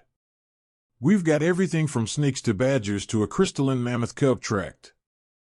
So whatever you think would be best can be available. Daniel added. A crystalline mammoth would be a nightmare for anyone to fight against. They were supposed to have incredible magical powers according to folklore, but the book said that it was a result of their hide reflecting and changing any attack sent against them. Plus, they stood over 5 meters tall and could crush armored cars with just their feet. Having one would be cool, but feeding one could be much more difficult than keeping Hawk happy. One of the others gestured to spots on a map they unrolled. We have also prepared for the possibility that your skills only allow you to bond with birds, so there are 6 different powerful potential avian partners who have eggs in their nests. Now, actually getting the eggs won't be easy, but that's why we're here. We will send 2 teams with you to gather the new pet, and then we will impose a full blackout on the information so that it doesn't leak out until you are ready for others to know. If it is a baby, you will need time to help it grow, and nobody wants everyone to know their true power if they have the chance to hold a secret skill back for emergencies. Daniel smiled at Karl's hesitation. We're all on the same team, but we're all competing for the best jobs, the next promotion, that special chance that will give us something that we want. Having a little something in reserve can help impress people at just the right moment. Karl smiled at the warriors as he understood the logic. All right, when do we leave? Now. I will go get Alice, and we will take Jody and Denise as well, so that Dave and Jill can stay to watch over Dana as she recovers. They will likely spend the night here, resting and practicing through the off day. The academy is too loud to really focus, so having a night to just sit in silence should be appreciated. Daniel explained. Jody was the stereotypical blonde, handsome ladies' man, while Anise was a short but muscular ginger woman, and both were among the military half of the Bureau of Elite Development Agents. That seemed to be a deliberate choice by Daniel as he led them all to a military vehicle which was far better suited to off-road use than the car that they had taken from the academy. How long will it take us to get there? Karl asked as they got in the truck. Not long. We're close to the region that we want to start the search in, so we will drive a few hours and stop at a way station for the night. It would be better to search for the targets when we're all fresh and rested. Mistakes happen in the dark, and I despise writing incident reports. Daniel replied with a teasing smile. They didn't wait for any long goodbyes, they just headed out and followed the highway south, intending to make their destination in time for dinner. That was still going to be difficult, Karl realized as the sun set, and they were still driving, but a few hours after that, They were pulling up to a walled town that opened the gates for them and let them in to park next to a small motel, with a row of units in 2 levels, and gun turrets on each end of the roof. I take it that this place is a bit more dangerous than it is at home. Karl commented with a gesture toward the guns and the spotlights that were mounted on every building near the wall. A little bit, but mostly it is a precaution against larger predators trying to break into the city. Nobody wants to run to the wall for every emergency, so they build turrets on their workplace instead. Alice explained. Daniel checked them in, and Karl found himself alone in a small room with a single bed and a television. It wasn't anything special as far as hotels went, but it was quiet, so he spent the next few hours meditating and working on the new beast space to prepare it for occupancy. Get something cool, Hawk demanded. And what do you think would be good? If you say a messy eater so you can steal the scraps, I will have to remind you that you mostly eat in separate spaces. Karl replied. Something that will scare targets. Maybe a huge snake. Everything is afraid of snakes, even if they're easy to chop with rend. Karl thought for a second. I think that it would be best to get another smart species. We work well together because we can communicate easily. If they can't follow the same instructions, it will just make it harder to fight. That rules out snake monsters. They're dangerous, but not intelligent. What about a warbear? They're smart. We should get a warbear. They were also 7 meters tall when standing on all 4 feet, covered in heavy natural armor and infamously ill-tempered, peak overlord rank monsters. A warbear would take on anything without fear, from a juvenile dragon to a main battle tank. I don't think we will be in a mood to celebrate if Mama Warbear finds us trying to steal her cub. Karl reminded Hawk. The Windspeed Hawk and the Warbear actually got along well, as the Hawks liked to chirp for assistance when they wanted a partner to take down prey, and the Warbear would happily kill anything that walked on its territory. But it didn't consider birds a threat, as they stayed off the ground unless they were hunting, and they were smart enough not to hunt anything that the warbear liked to eat. Karl drifted off to sleep a few hours later, and woke up to the sound of a warning siren. He quickly threw on his uniform and got up to see what was going on. As an elite at the awakened rank, it was part of his duty to respond to these sorts of emergencies, even if the town was prepared. They had the 4 escorts from the Bureau as well, so he wouldn't be in any real danger, but if it was a monster attack, there was a chance that it might lead him to an opportunity to find his second partner. As soon as he stepped out the door, there was a man in a police officer's uniform pointing at him. You're an elite, right? Ranged or melee? The policeman shouted. Either. Where do you need me? Karl asked. On the wall. It's a locust swarm. The officer was obviously panicking, and Karl wondered why a bunch of tiny insects were causing so much panic to people other than the farmers. Jody and Daniel were outside a few seconds behind him, while Alice and Denise were up in the tower on top of the hotel, and were already preparing to start casting spells. Hawk, stay inside. They're shooting at anything that moves. Karl warned his partner, then ran to the wall a few meters from the hotel. The swarm was hundreds of meters wide, and behind them, there was nothing. Not branches or grass, nothing but bare dirt and locust droppings. That explained why the villagers were terrified of these things, and they were much larger than Karl had read about in the book. These were a common grade monster species, and larger than his forearm, instead of the size of his finger. Nothing was trying to eat the locusts, as Karl had expected of this insect buffet, and he quickly realized why. Everyone that the locals shot was instantly devoured by those around it, leaving nothing behind. With that sort of cannibalistic instinct, not even Hawk would want to attack and have most of his food stolen before he could retrieve it. Karl shook himself out of his reverie and sent a constantly widening set of rend attacks into the front of the locust swarm, tearing dozens apart with each of the 4 attacks. That wasn't even close to enough firepower to slow the tide, but the power consumption was low, and Karl was throwing them out twice per second. The mages were the ones that made the first real change in the tightly packed ranks of the swarm, by using fireballs to burn huge holes in the pack that quickly filled with other locusts eating the bodies and caused the front line to waver as the insects were distracted by the prospect of food left behind. That made for an even more densely packed group, and Karl changed to creating a net with 2 rend attacks, and stretched it into a thin wire, which took a bit more power, but which tore apart a large patch of the locusts. The more of them that were destroyed at once, the slower their progress got, buying time for the locals and their guns to get in position and begin defending their homes. The buildings would likely hold up against the swarm, Karl assumed. But the gardens and everything else would not. The land would be left completely barren after the swarm passed, and they would have to start over from nothing. Welcome to the South. A man with a rifle and a cart full of equipment greeted Karl as he made it up the ramp. Quite the morning. What do you have there? Karl replied as he continued to attack. Automated flamethrower turret. If we have to retreat to the bunkers, they will burn most everything that tries to get into the town. Bloody locusts will even eat the metal when they get close, not much else you can do. Karl kept up the low-power attacks as the locust swarm began to dwindle under the combined firepower of the town and the efforts of the elites. Jody and Daniel were currently using rifles, as they were close combatants, but they were highly skilled with them, and every shot counted against the sheer numbers of locusts. How long can you keep that up? The man beside Karl asked as another fence of 4 rend attacks tore apart the front lines of the swarm.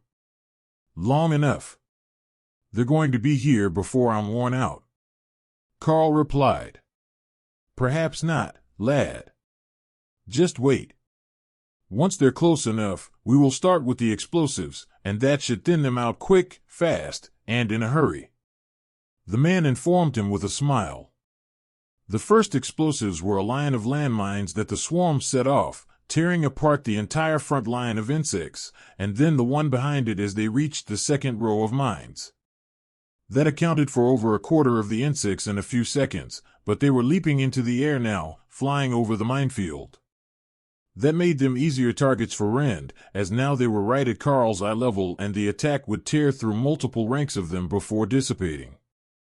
Then the city's police force began firing grenade launchers into the swarm, hitting some in the air and others on the ground. The rifles were having a harder time against the flying insects, but Karl and the mages were not. The exploding magical fireballs and crimson streaks of energy were stopping everything that the grenades didn't, and the flying portion of the swarm began to descend in order to eat the bodies. That set off more of the landmines, and the number of attackers began to fall to the point that they hardly seemed like a threat anymore. But even a few could run amok through the town, and each of them could kill a human, then use the body as nutrients for more locust eggs. Karl began to sweat with exertion, and Hawk was pushing to come out and assist, even if he was standing beside Karl on the wall. It's all right, buddy. We're almost done here. One more minute and they'll be all gone, then whatever cleanup the town does can start. Karl replied, placating the bird for a moment as he slowed his attacks to avoid overtaxing his stamina. The locusts made a field of green blood and body bits in the distance when the alarm finally sounded again, marking the official end of the battle and the start of the cleanup effort, which would ensure there were no survivors or viable eggs left behind. Thank you, Elite. Might I know your name? The man beside Karl asked politely. Karl, awakened rank student at the academy. He replied, and the man chuckled. I must say I'm a bit jealous. You did an impressive job here today. Your skills are well suited to town defense against the swarms of weaker monsters. Come back again sometime, and drinks will be on us. Daniel laughed as he came over to the pair. No getting the students drunk so young. He reprimanded the local. Bah, you city folk are too uptight. Out here in the sticks, we start drinking beer with breakfast as soon as we can walk. Karl chuckled. That was because the water was no good, so you had to filter it, and beer came ready to drink. His own family had done the same thing, though they thinned the cheap beer with the more expensive drinking water for the kids. Still, we're headed out into the long grass, so no drinking this morning, even if the beer is free with breakfast. Daniel cautioned Karl with a frown. Got it, boss. No drinking before we go monster hunting. It took a few minutes before things had calmed down enough that the staff returned to the restaurant next to the motel, but there was hot coffee in the pots, and the 4 agents were happy with that until the cook returned to take their orders. Alice was the first to address their plans for the day. As we've all been vividly reminded, the South is not a safe area, and it belongs more to the monsters than the people. So, we will have to watch every move that we make as we travel further from civilization. The first spot that I want to stop is here, by the river. I don't know if Karl gets some sort of calling to his potential partners, or if it will be a conscious decision every time, but there should be a wide variety of options along the riverbank. Most monsters need to drink, so they will have to go there eventually. The optimal targets would seem to be the stone-skin rhino, the golden dire bear, the giant crocolisk, and the armored ape.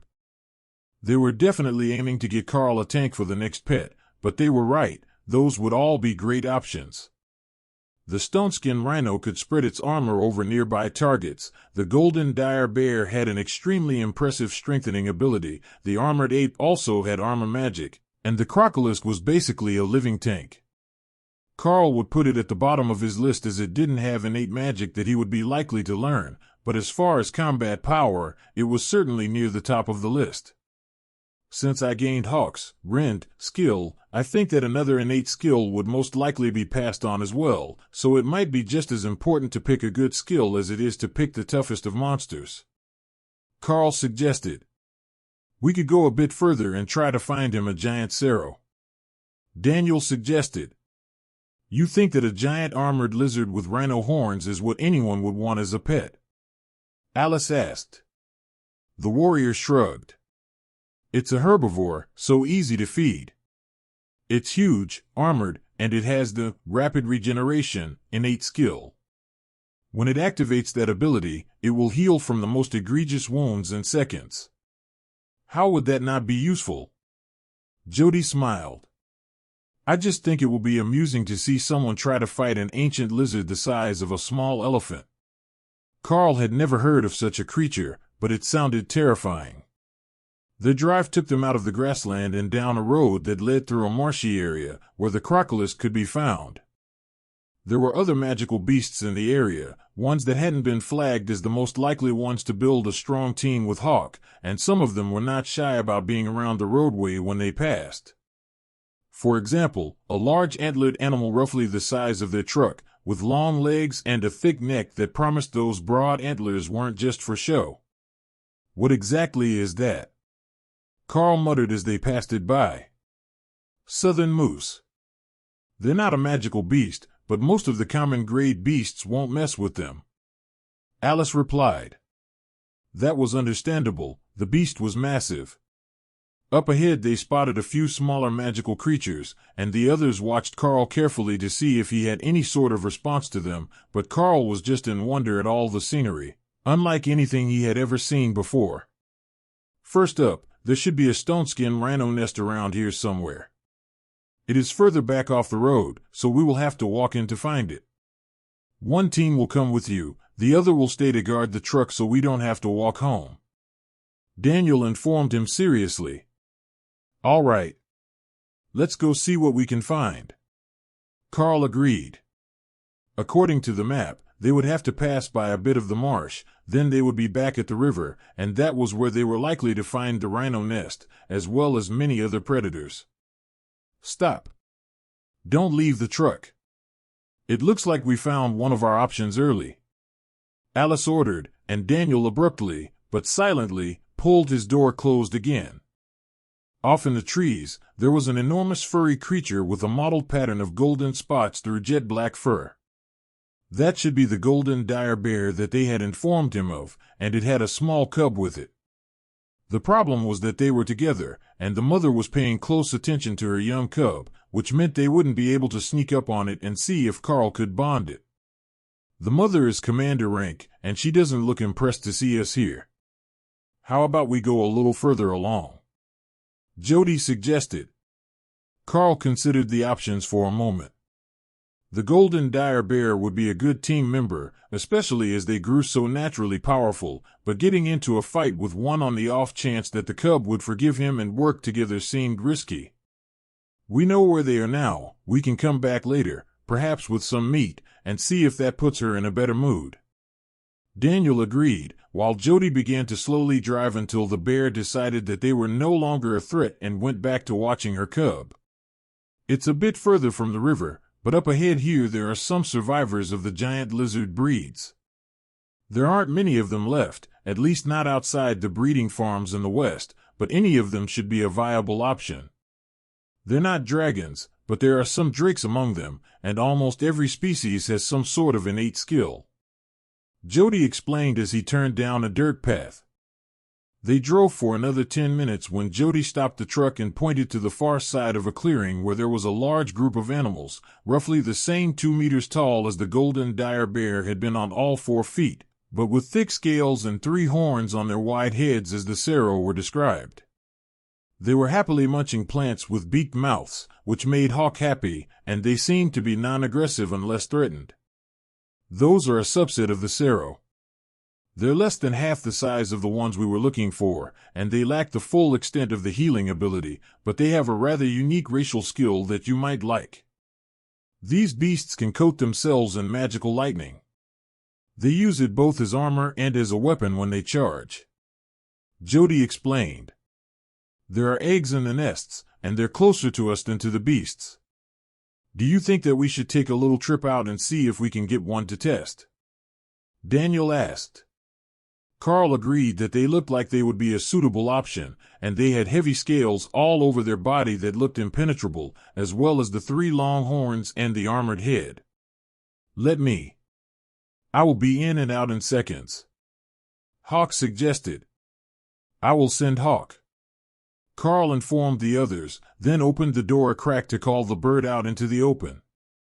Hawk streaked through the trees, and as soon as he grabbed an egg, alerting the herd to a predator in their midst, Karl called him back into the beast space. He could feel the egg, the life form inside of it, and it had been pushed to the other space when Hawk entered his home, but it was not ready to hatch. There was something missing for Karl to form a bond with it. I think it's a possibility, but I need to do something, and I'm not sure what.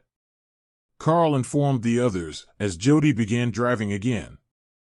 Slowly, as if the bird had nothing to do with them. Then we will keep looking. Place the egg here in the padded bag, and we will hold on to it in case it's the best option. Alice explained. In the taming space, Hawk shook his feathers, and something else moved to the secondary space. Did you get something on you? Karl asked curiously. Not sure. What happened? Hawk asked, unable to see the other space or its contents. There's a tiny egg. Like minuscule. Karl explained as he examined the egg. There is another tiny egg there as well. I think that it was on Hawk when he came back. I'm not sure what it is yet. Karl informed the others. Can you bring it out? Or is it too fragile to move easily? Alice asked. It looks very soft, not like a bird egg, but there is something alive in there for certain. I can feel it. Karl explained, then moved the egg to one of the padded bags. The others looked at it in horror, and Alice opened the door. Get that thing out of here. That's a bloodbath spider egg. Karl looked down at the egg. The bloodbath spider was an urban legend. They were an invasive predator from a nation to the east and survived entirely on blood, like a mosquito. But unlike the common mosquito, they grew to the size of a small car and had mandibles that could tear through steel to get to what they wanted. They were supposed to have been hunted to extinction, but it seemed that there were still some hiding out here in the wilderness. Karl was still admiring the soft egg when the truck made an abrupt turn, circling back the way that they had arrived from, and Jody increased his speed. You know that it is an egg, right? It's not hatched. Karl reminded the playboy. Yeah, you say that now, but where is Mother Bloodbath? They lay their eggs on the strands of their web.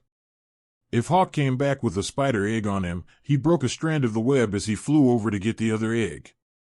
They don't lay many eggs at a time because it would overpopulate an area too quickly, so they're probably going to be very protective. He replied, beginning to panic. The mother can bite through the armored roof of this truck. Daniel whispered to Karl, explaining the situation more clearly. They had 4 fully trained and high-ranking elites, but precisely 0 who fancied walking home after their car was demolished by a giant spider. Karl moved the egg back into the secondary beast space. If they didn't find another option, this bloodbath spider hatchling would do very well. It looked like the spider and the lightning Sero might be his only options if they were picking today, because Jody was headed straight back to town, and he wasn't even slowing down when they got near the river, where the other options on the original list should be. Well, it appears that I've got 2 choices. How about I hold them both, and see which one I can get to hatch and bond first? Karl offered as the town walls came back into sight. 2 is enough. Jody agreed. Alice looked ready to disagree with him, but the other 2 looked like they were on his side with the plan to not spend any more time in the wilderness after the day that they had. They had only run into a few predators, but they were the worst possible ones to anger. At the very least, they would wait one night before going back out again. The academy had given permission for the trip, and they didn't have a set schedule, so they could stay out here for a week if they needed it. As long as the answer of whether Karl could bond another monster was clear, they could take all the time that they needed. Once they were both safely set in the secondary beast space, the 2 eggs seemed to be coexisting without any issues, but they couldn't be moved to Hawk space anymore, which made Karl wonder if he was going to have to move one of them out the minute that the other one hatched and bonded. There was one easy way to find out. Karl began to meditate and pour energy into the space, which flooded into the eggs. They were both immature eggs, though of more powerful monsters than the Windspeed Hawk, and the change was immediately noticeable. The embryos in the eggs began to develop at a massively increased rate as the space increased in size to accommodate them. He should probably pick one or the other well before they hatched, but both were growing so well that Karl didn't want to change anything yet. There was always the possibility that he could have multiple beasts in the space once they were bonded. Perhaps this second space was for unbonded pets in waiting. The first to hatch was the Sero, with small horns smashing through the eggshell, and a sense of mingled joy and relief flooding Karl's mind as the small reptile bonded with him. As Hawk had done, the beast began to grow rapidly out of its awkward newborn phase, but the Sero wasn't as helpless as a baby bird, and he was screaming for food already. Karl focused, and found that he could move the creature to Hawk's space, but he felt like a visitor there. It wasn't his space, but the small prehistoric-looking beast began to happily graze on the imaginary grass that Karl had made, and its body fleshed out with the influx of energy. So, Karl kept adding more energy to the second space with the bloodbath spider egg, which was still growing and maturing. "What are you up to?" "We're here," Alice asked. "I need to focus. I think that the eggs can both be hatched and bonded," Karl muttered, not opening his eyes. "All right, just follow me to a hotel room and you can finish your work," Alice instructed as Jody parked the truck. The others went to talk to the staff, while Alice led Karl to a room, then closed and bolted the door while she waited there with him. "If that spider hatches, and you can't bond it, you will need one of us here to keep you safe. It will be weaker than you, but they're fast, and they can dig inside the skin, which makes victims panic," she explained. Karl hadn't considered that possibility. If he couldn't bond it, he likely couldn't keep it in that space either, but he wasn't sure that either he or Hawk could handle it running wild in the hotel room. A tiny spider running loose would be a nightmare to catch, but Alice was a mage, so she likely had some way to deal with it. Karl forged ahead and kept the progress going on the spider egg in the secondary space, growing it to the size of a baseball, with a transparent membrane that held a large black spider inside. It was almost ready to hatch, and the space had been expanded by quite a bit, though the quality of it still seemed very low compared to the first space. In retrospect, that was the wrong course of action. But Karl had no way of knowing that until the egg hatched, and the pain hit his mind. The moment that the spider egg hatched, the two beast spaces in his mind were nearly torn apart, with a third trying to form, and the imbalance between the complete space and the incomplete one was not allowing them to find a common distribution rate to form the third space. "I need high-energy food, whatever you can get," Karl informed Alice with a pained wince, feeling like his head was going to explode. "What is happening?" the mage asked as she sent a message on her phone to the others. "Both of them hatched too close together for me to equalize their living spaces. It is trying to create a third space in my mind, but the second is not ready to be split, and the first can't give up the energy that it already has. I need that energy," Karl demanded. "It's on its way, just hold on for a few more seconds, and we will get you something," Alice explained. The reserves for Hawk were almost all raw meat, which Karl would have a horrible time digesting, but there was some roasted chicken in there, which Karl pulled out as a stopgap measure until he could get something with more energy. "Does it have to be meat?" Alice asked frantically. "Anything with an awakened energy level or better," Karl replied as the energy influx from the chicken flowed through his body.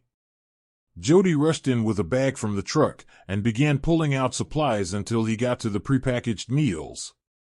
"These are all ascended rank meat for the main course, and the other dishes should be decent.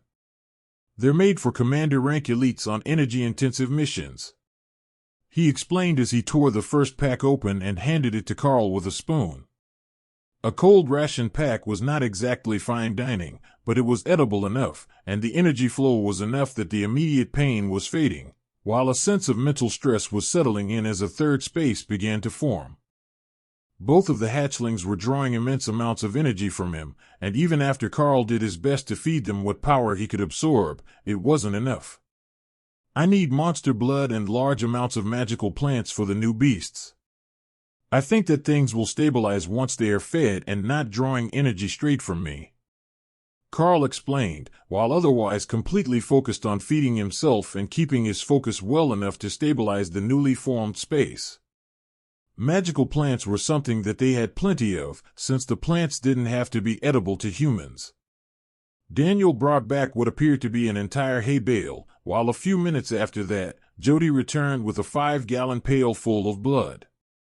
The shrub was put into the newest area, as the baby Cerro seemed to be the more placid of the two, while the bloodbath spider took its name literally, and accidentally fell off the rim of the bucket into the blood before climbing back out to drink more carefully. "You need to keep eating," Alice advised him as Karl began to relax. That made him open his eyes and look at his hand as he reached out for more food. "What the hell? What happened to me?" he gasped as he looked at the skeletal thin arm in front of him. "You tell us." "You suddenly started to wither, and it's still ongoing, though not as fast as it was at first." "You look like hell," Alice replied. Karl dug into what looked like a set of plates from the buffet, piled high with whatever could be grabbed, and tried to form his thoughts. You are listening to a story on Time Drift Stories channel. If you enjoy it, please like, comment, and subscribe so you won't miss the next episode. The monsters don't share a space the way that I expected them to, or rather, they can't. I didn't realize that until the third one hatched and bonded. It needed to form another mental space, and I wasn't prepared. It drew the energy it needed from me, and it looks like I barely managed to keep up.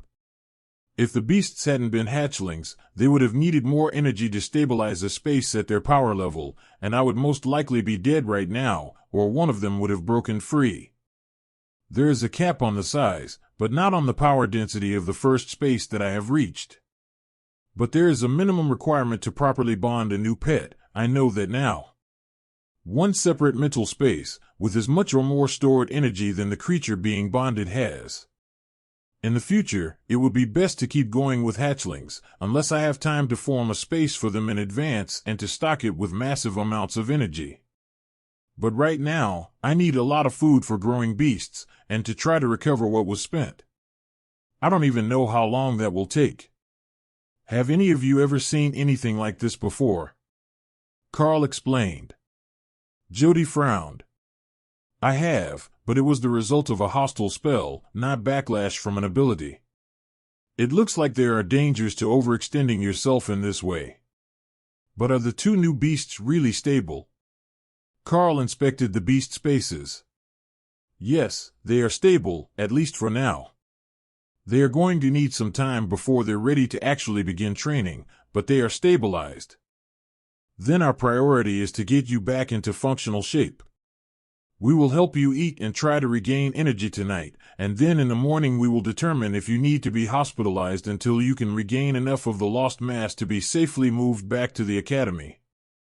Alice informed him with a pitying look on her face. I guess I had better get to work on my recovery then. What do we have for higher rank foods? I will let you know when it's too much for me to digest efficiently. Karl sighed. Start with this salad. It might taste awful, but it's the most potent in the group. It was prepared for us to recover quickly from injuries, so it has healing properties and a commander rank base. Alice offered. Karl took the first bite, and energy flooded his system at a rate faster than anything he had ever experienced, then began to drain into all three of the beast spaces as fast as he could eat. It took immense focus to keep some of that for his own body, but after a few bites, he was getting the hang of splitting the energy 4 ways. The mental strain of the new spaces was diminishing as the energy influx became greater than the beasts need to draw from him in order to stabilize their early growth. But the pounding headache that Karl had was only getting worse. It felt like someone was kicking him in the skull from the inside, but he had no idea what he should do about it.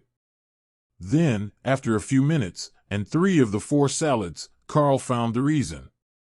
A new voice broke through the pain and whispered in his mind. This food is good.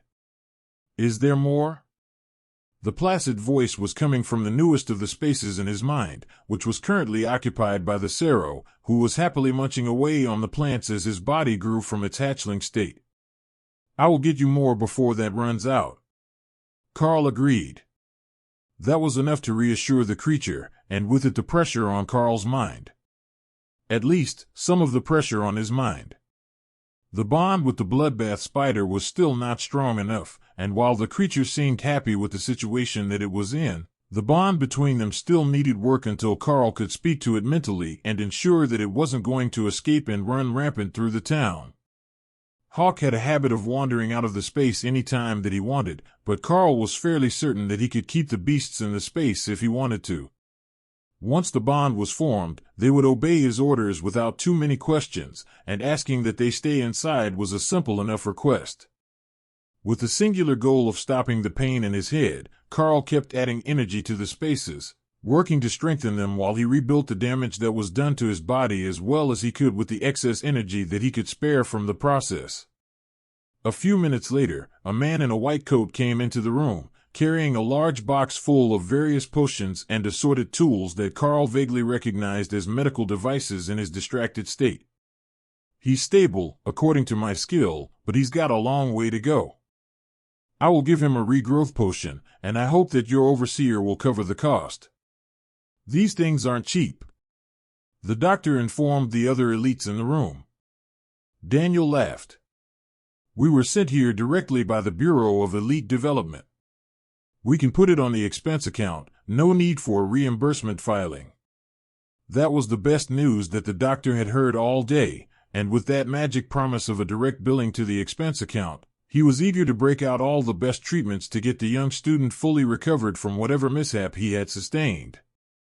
Might I ask what caused this? If I know, I might be able to treat it more effectively. The doctor asked. That's a fine question, and we really don't know the answer. He is a strange class marking, and he bonded a wind-speed hawk-type magical beast to him in order to gain power.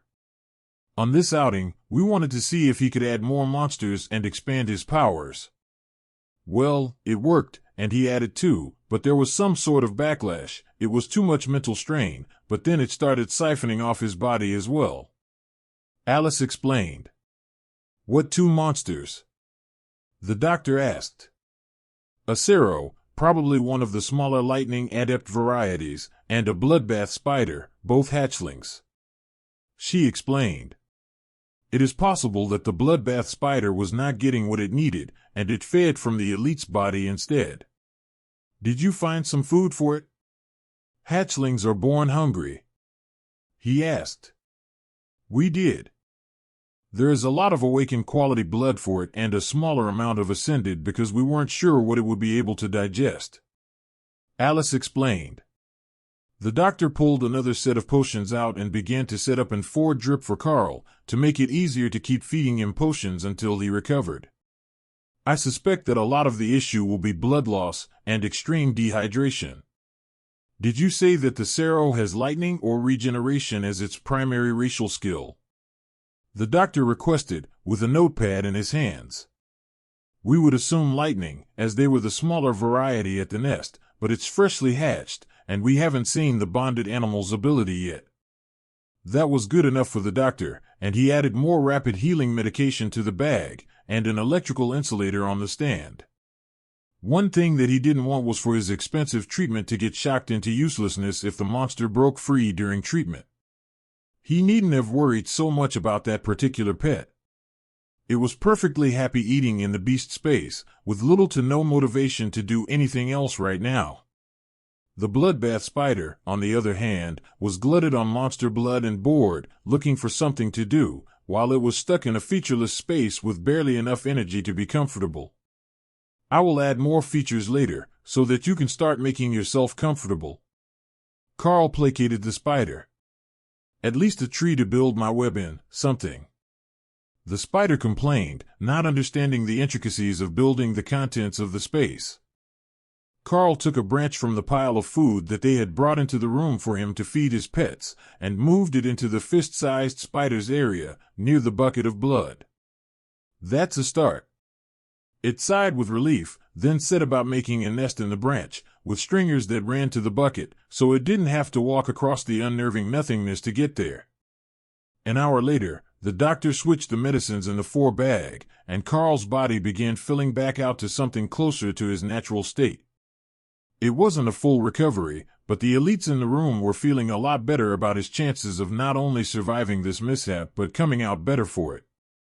The two monsters that Karl had bonded would both grow up to be extremely powerful without any additional help, but the evidence showed that simply being bonded to Karl would help them grow to be smarter and stronger than usual in a much shorter time. Between the hawk, the armored body of the Sero, and the bloodbath spider, they would form a combination that very few elites would be able to take down once they were fully grown. The bond grew as Karl stabilized the spaces all through the next day, and after a few glasses of straight monster blood, they were beginning to make progress on returning his body to its normal state. Currently, the feedback from the two new monsters wasn't great, and mostly it was them drawing from Karl and Hawk, who was also eating heavily to sustain the burden of their two rapidly growing hatchlings. But already Karl could feel that the demand was decreasing as they grew in power, and soon it would reverse, with them beginning to strengthen his awakened grade physique. The bloodbath spider in particular. It was born on the strong side of awakened rank, going by its physique, but nobody in the room really knew what its innate skill was.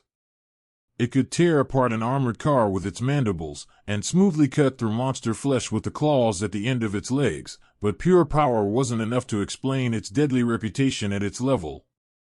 Just after lunch, the best sign that the bonds were normalizing appeared. The Sero, who insisted its name was Thor, after someone in the room had mentioned the mythical god of lightning, had settled into sleep off a heavy meal, and Karl received a mental impression of a new power. Refreshing lightning, create a lightning barrier around the caster that damages enemies and increases healing speed. Thor's lightning isn't just lightning. It is a magical effect that also slightly increases healing speed. I just gained access to it, but I don't dare use it in bed and hooked up to the 4. At least not the first time. Karl informed the others. Whoops of joy filled the small hotel room, and the weary elites began to celebrate the fact that there didn't seem to be any lingering damage to Karl's body from the mishap. Now, we just need to find out what the ability of the bloodbath spider is, and we're set. Alice cheered. Karl checked on the spider in his mind. It had gone from the size of a baseball to the size of a volleyball overnight, and it had consumed nearly a third of the bucket of blood that they had provided for it. But it was happily sleeping in the hammock it had made in the small branch it had been given, and wasn't ready to answer questions yet. Give it a bit longer. They're both sleeping it off, and I need to do some more strengthening of the spaces before they grow any more powerful. The incredible body growth speed is great in theory, but I wasn't prepared to contain them, and I'm still worried that they will grow faster than I can keep providing a home for them. Hawk was good that way. His initial power level started low, and he grew with practice, but these two are growing powerful quickly without any training at all. He explained. That's fine. Take all the time that you need. Should we get you more of the monster blood to drink? Jody asked, concern clear on his face. It's fine. I think that the initial lack was due to the spider, and once we got a bucket of blood in there for it, I just needed to replenish what I lost. Karl sighed. That was completely unexpected, but they had gained valuable insights into the bonding process, and the possible side effects of bonding to something beyond your level. The spider still hadn't made direct contact with his mind yet, though he could feel its curiosity about where it was and what Karl was. They were lone predators by nature and had only recently taken to protecting their young as their numbers dwindled. Before that, they were nomadic, and once they mated, the females would lay single eggs every few days as they traveled, spreading their clutch far and wide. For most of the day, they all rested, moving past the excitement of the night before, and just before dinner, the doctor came to remove the forestand and the needles from Karl's arm. It looks like you're healed well enough to be in the clear now. Not all elites heal faster than normal, but you should be all right on your own, and you will just need some training to rebuild the muscle mass that you lost. The doctor informed Karl with a professional gaze. Thanks, document. I will get to that as soon as the headaches are gone, and I'm feeling less dizzy. I think it should be within a day or so. Possibly, right after dinner. Karl replied. The doctor got back to tending to the rest of the frontier town, which Karl had learned was as much a military outpost as a town. They might not dress like it, but most of the townsfolk were low-level elites, people who never made it past common grade, and who signed up to work for the Defense Department. Like the doctor, who could make various medicines, but nothing amazingly powerful by magical standards, they were still elites, but doing the most dangerous sort of job by keeping the wild monsters restricted to the south and not moving into the more populated areas.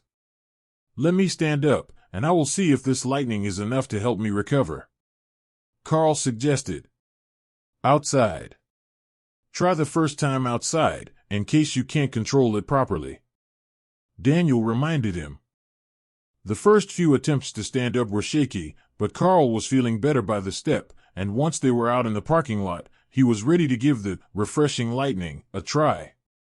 Soft blue light crackled over his body, and Karl felt his body strengthening, while the sleeping Thor woke up for a moment to see who was under attack. Once it realized that it was just Karl healing himself, the newborn beast went back to sleep, secure in its small home and tired from the effort of growing so much. Impressive. The muscle mass is growing back at a notable rate, recovering from the damaged and dehydrated tissues, your skin is clearing up, and your pores are getting cleansed. You even smell faintly of ozone. It's a healing effect and a spa treatment in one. Jody noted with glee. Unfortunately, I can't put it on anyone else. But I think it's going to be a fairly reliable defensive technique. Karl agreed. The last thing they needed to do to determine the usefulness of the ability was to test it. Alice raised a barrier between them and gestured toward it with her fist. With just the lightning up, give that a punch as hard as you can. It will tell us how your muscles are recovering, as well as if the lightning can already stand up to an awakened rank impact.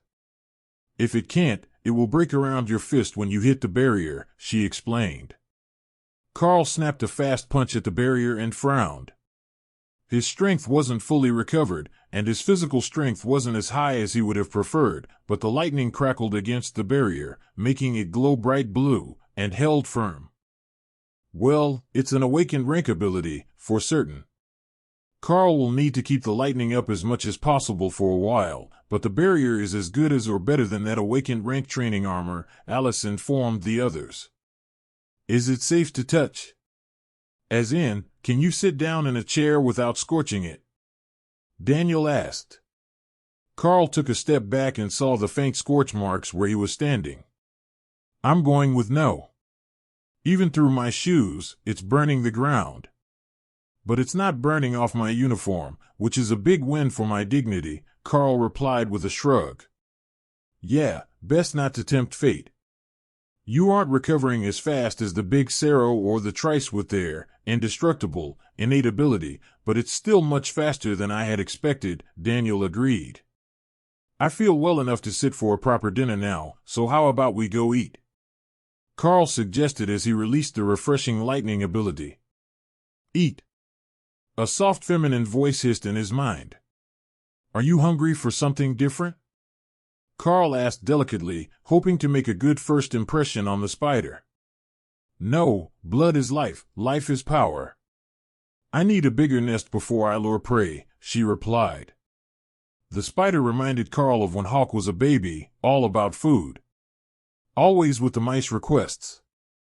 Of course, if he hadn't had a massive growth spurt, those requests might not have stopped, but the focus on making the beast's situation right for comfortable eating was the same. The group sat down to a proper dinner at a restaurant down the street, while the spider peered out of Karl's mind, content in its small nest, but intrigued by the world around them. They killed it and burned it. Why do they do that to the food? The spider asked. For humans, it tastes better this way, and we can digest it more easily, Karl informed her. Interesting. I will try some. Karl put a bit of steak in the beast's face, and the spider happily tore it apart before eating it in delicate bites that directly contrasted with the ferocity used to portion it. Not bad, it simulates the warmth of living food. Humans are strange, but smart. It is very tender, and they put something on it for flavor as well. I approve. Karl smiled at the response, and Alice gestured for him to share with the group. My new spider friend gives her compliments to the chef. She approves of making the meat hot and tender, as well as the seasoning, Karl explained. Does she have a name? Alice asked. Karl knew she was listening, so he waited while she came up with an answer. Even if you don't have one, that's fine. I can help you come up with what you'd like to be called later, he soothed the spider. What should I be called? For I am the bringer of death, the one that all are fearful to speak of, the shadow that stalks the night and haunts the dreams of prey. I am power and stealth, what name could suit such a mighty being? Karl could sense the immense pride, but it was for her speech, and not for herself. She was very proud that she had come up with something good, and she had no concept of what an edgy emo teen was, so she had no idea how much she sounded like one. She hasn't yet picked a suitable name. If I come up with one, we will decide on it later, Karl informed the others. We will come up with something suitably impressive for you. But maybe it will be simple. Thor named himself after the god of lightning, so perhaps you would like to be named after the spider goddess, Arachne. Karl suggested. There was a pause as she considered it. The spider didn't know anything about human gods. Is she a cool god? She asked. Very cool, and the most talented weaver among the gods, Karl agreed. That name is too coarse. I will be Ray, short for Arachne, she decided. Change of plans. She will be called Ray, short for Arachne, the spider goddess, Karl explained to the group, who were all waiting, while he had a silent conversation in his mind. Hawk, Thor, and Ray, all superb names, Daniel complimented the beasts before continuing to eat. Please let us know when we can meet her, Alice replied with a smile, and Karl felt the spider looking out of his mind. Later, not now. It is too bright and too far from my nest. Maybe tonight. She isn't fond of bright places while she's still growing, Karl explained. Oh, that makes sense. We will meet tonight if she is up for it, and then after we have done some basic tests tomorrow we will head back to the academy. I'm sure they're concerned about you, and Sergeant Rita is probably going to murder me for ruining her lesson plans again." Alice laughed. Karl gave her a questioning look, and the mage continued. "Well, you've got 3 pets now, right? Hawk is well versed in working with you, but he's never worked with the others, and they haven't done any survival training at all. Once they are back at the academy, the sergeant will want them all trained to work in a team for safety and to enhance their power," she explained. That got Thor's attention. There is safety and power in numbers. Together is much better than alone. On the way back to the hotel, Karl called out to Thor, who immediately began to run in a circle, sniffing the other team members so that he would recognize them as friends later. Then he came to stand by Karl's feet and looked around for something to eat. "There isn't much food out here. But there are more friends. When we get back to the academy, I will introduce you to other trustworthy people as well," Karl explained. The lightning Sparrow was the size of a large dog already, up from the ostrich egg size he had been when he started, and his horns were already beginning to grow. One on his nose, above the thick, beaked mouth, and 2 more on the armored frill that looked strangely like jade stone, slightly shiny, with wavy white lines through it in a pattern that spread down all its scales and thickened to pure white on its belly. The tail ended in a large armored ball with small studs all over it, like a living wrecking ball, but Thor was careful not to smash people with his tail as he ran around. The townspeople looked at them like they were crazy, wandering around with a baby lightning Sparrow, but the creature was happy like a puppy and not attacking anyone, so they didn't voice their complaints about the danger of bringing monsters into town. "Humans don't get big, do they? Just wait, I will be big enough to take care of you soon," Thor informed him with certainty that made Hawk laugh. Karl hadn't realized that the beasts could hear each other when they talked to him, but Hawk certainly could hear Thor. Thor wasn't worried about Hawk, though. His scales were so hard that the average wind speed Hawk would only pose a minimal threat to him, and they would be unable to drag him away into the sky with his size. Hawk still might not be able to lift him easily, but with Rend and Shred, the winner of a fight between them was unlikely to be Thor, at least until he grew up. Humans don't have to be huge, they're smart. Haven't you been looking at all the strange things they have made? This place is like one huge web for hundreds of them, Ray added in her gentle voice. Thor didn't understand. Webs weren't a danger, they were just silk strings. But there were plenty of humans here, a whole herd of them that stayed in one spot, so they must be strong somehow. Thor took in everything that there was to see, and relayed the information to the others. Ray didn't want to come out in the light, and Hawk knew that they were likely to shoot at him if he flew around town. Jody led them to an open field near the edge of town, a sports field for the local school, and then stopped the group. "Let's get everyone out now. I know that Ray isn't comfortable in the light, but we're all friends here, so it should be all right," he announced, using his tone to imply that it was more of an order than a suggestion. Hawk happily went to stand by Thor, but Ray hesitated, still uncomfortable being in the open and around anyone in the light. Karl went over to stand in the shade of some trees at the edge of the field, and Ray relented, exiting the beast space to hide in the branches. "If there's a threat, I'll pull you right back into the space if you don't notice it first. Just focus on the space, and you can return to it when you are close to me," Karl informed the skittish spider. "Isn't she coming out?" Jody asked, and Karl sensed Ray's smug smile even without looking at her. "She's a bloodbath spider. Her body adapts coloration to her surroundings." "She's in the tree, you idiot," Anish reprimanded him, speaking for the first time all day and startling everyone. She was normally quiet and let the boisterous blonde man do all the talking, but when she did speak, her reprimand brought him to an instant stop. "Oh, right. Yes, there she is," Jody stammered, while Alice openly laughed at him. "I like your friends. They're funny," Ray giggled. "Miss Ray, would you mind attacking a barrier spell for me, so we can see how your abilities are growing?" Alice asked politely, before making the barrier in the branches of the tree, so the spider didn't have to come out. Ray inspected it for a moment, then her body surged with power, and she descended upon the barrier in a frenzy of violence. As soon as she attacked, Karl understood the brilliance of the bloodbath spider's evolution.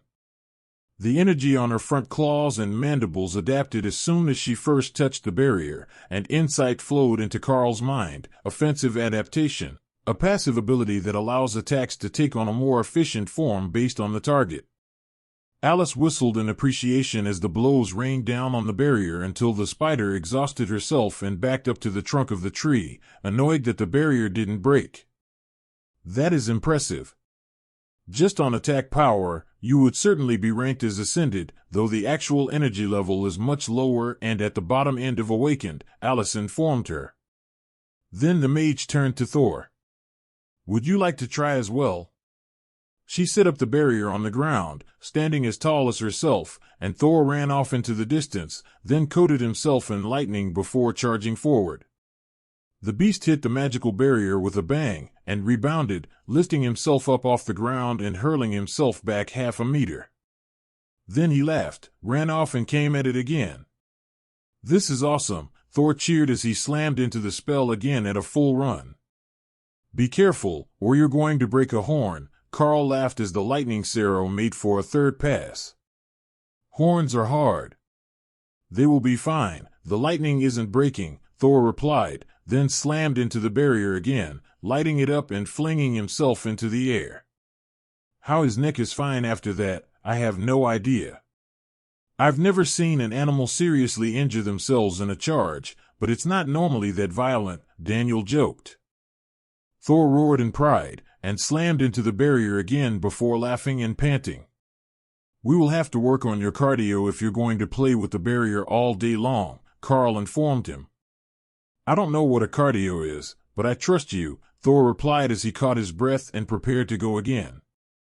The group sat in the grass and watched Thor charge the barrier over and over, while Ray laughed at him and Hawk lazily circled in the air over the field.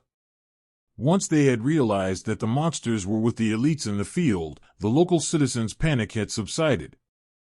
The elites had seen stranger things in their time than a few tame beasts, so although they were deadly, the townsfolk quickly realized that they weren't a threat.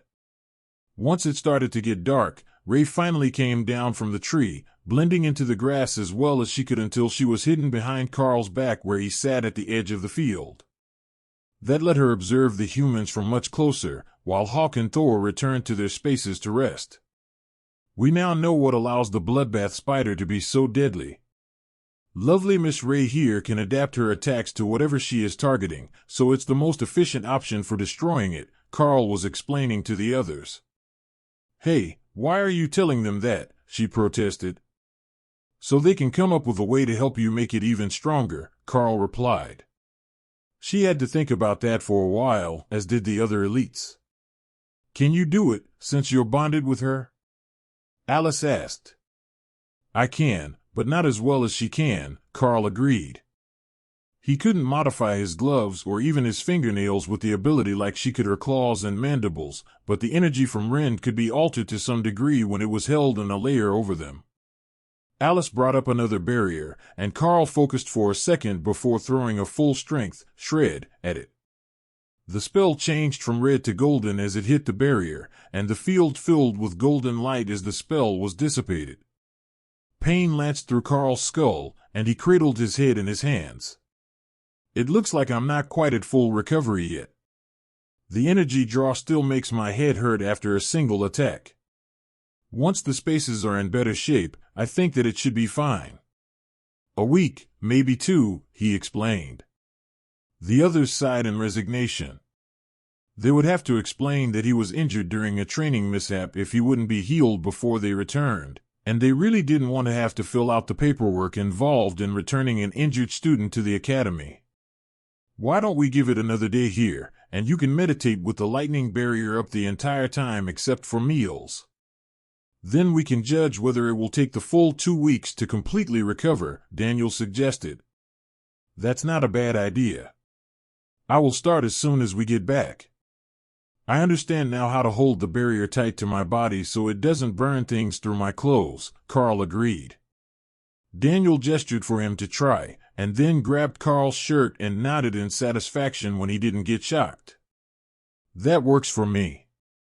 I will go buy a good cushion or a beanbag chair for you. If you're going to meditate that long, comfort is important, the warrior informed the group.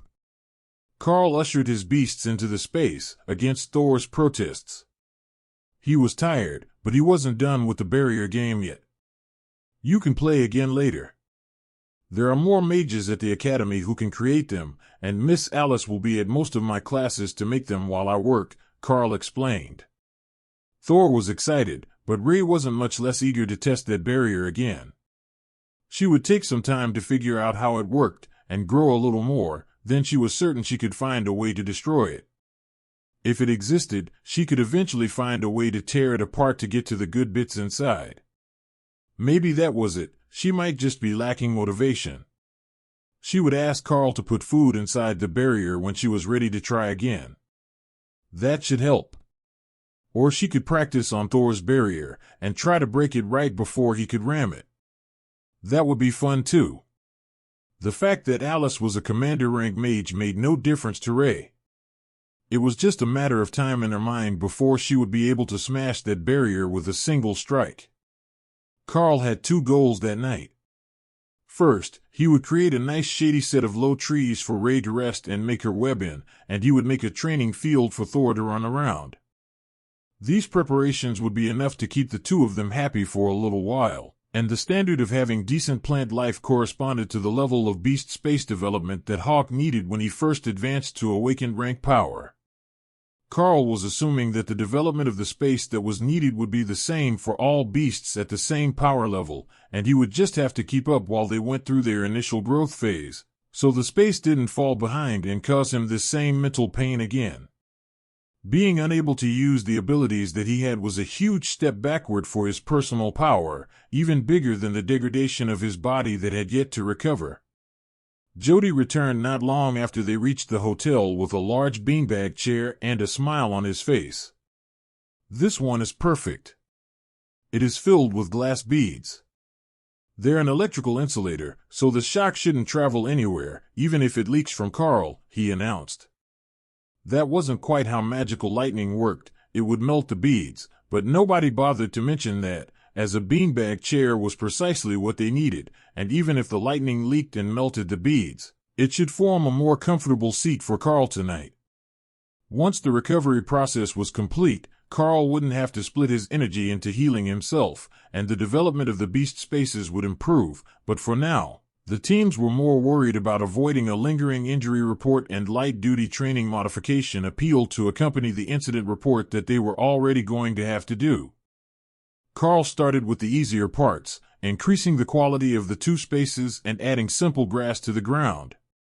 Instead of the short grass Hawk liked, it was longer grass. Ray liked to hide in the long grass, and Thor liked the way it tickled his belly scales. No judgment. Then Karl left Thor's space mostly empty, as all the other plants in it were going to be food products. The power density of both spaces was increased evenly at the start, but after a few hours, Karl began to experiment and found that Ray actually required much more power in her space to relieve the strain on his mind. Her species was the more powerful of the two, and her power was growing more rapidly as well. The side effects of that could be problematic later, but the short-term benefits would be huge. By the time the sun came up in the morning, Karl was no longer feeling the drain of the two monsters on his mind, and he was beginning to feel an influx of energy instead. Each of the three had a different feeling to it. It was difficult to describe, but Karl likened it to the feeling of wind in his hair, grass under his feet, and a comfortable blanket. He briefly stopped for breakfast in the restaurant downstairs, which had amassed a huge amount of meat, blood, and magical plants to restock his pets, then returned to his meditation. If he ever returned here, he would owe them a huge favor for helping him out with the feeding duties, as he now had weeks' worth of food stored for everyone, and someone had even found him another strength stone to mix with the blood for Ray. That was a winning combination, according to the bloodbath spider. The extra energy in the blood was helping her body form, which was improving the feedback, which in turn was restoring Karl's body and increasing the quality of her home. It might not look like they were getting much done, but the three monsters were undergoing a massive strengthening. Even Hawk was getting in on it now that the other two had stabilized. The three spaces seemed to feed off each other and the monsters within. That helped the others grow as much as it did Karl, and hour by hour, they were actually getting further ahead of him on the strength scale. It didn't feel like a problem. As long as the strength of the beast space held up, it didn't matter how strong his own body was. It was improving, though. He was stronger than before he had arrived, if not by much. That news was a massive relief to the others at dinner that evening. Seeing Karl recovered and glowing with power assured them that they had made the right choice in bringing him here and letting him bond both monsters. There was a short-term setback, but now they were ahead and still gaining.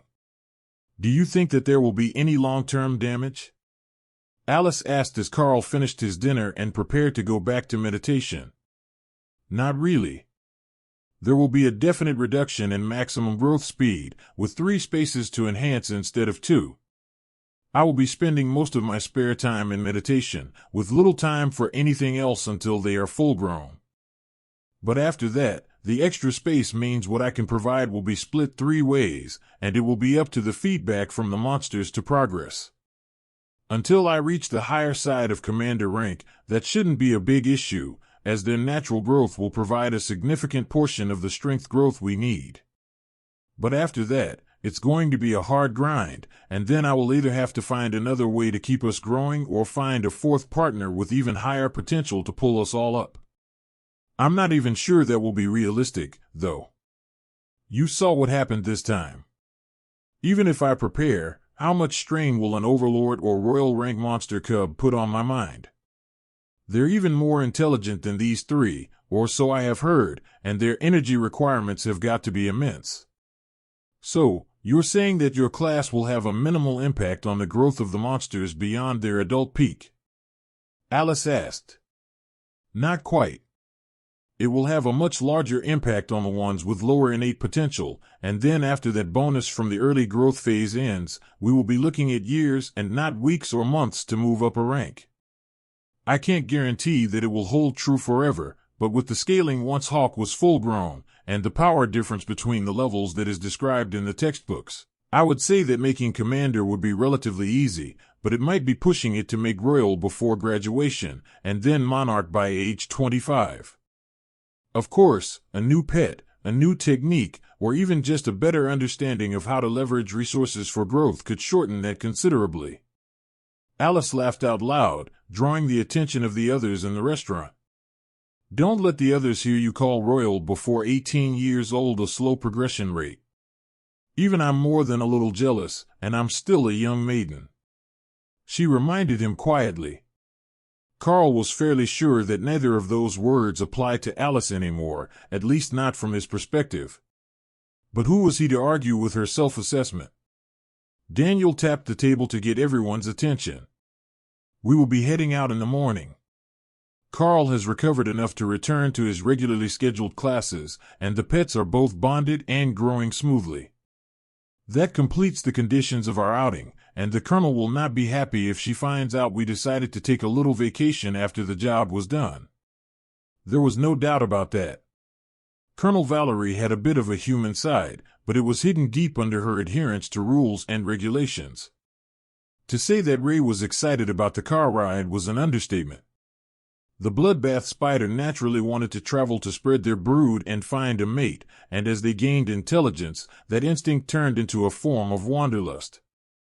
Being able to cover this much ground in one day was wonderful for the young spider, who watched everything from the safety of her growing nest within the low trees and bushes that Karl was creating in the space for her. On the other hand, Thor had no interest at all in the scenery. He was content to munch all day long as he was certain that he wasn't being left behind. Even compared to Ray, he still had a lot of growing to do. Most of her size would come from her long legs, with a comparatively small body, so she was going to reach full maturity before he would. But he also had a solid and durable body to form with armored plates that needed time to solidify. Hawk was more eager to get back and show Dana their new friends.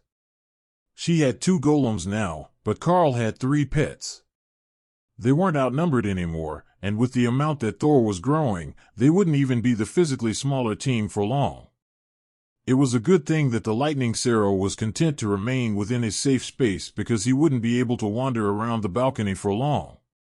Karl was more worried about Dana's response to Ray. The bloodbath spider was a sensitive soul, and having someone be terrified of her at first sight would be a heavy blow. Not everyone was terrified of spiders, but monstrous spiders the size of a small table might be a different story. They drove through the day, and classes were long over by the time that they made it back to the academy.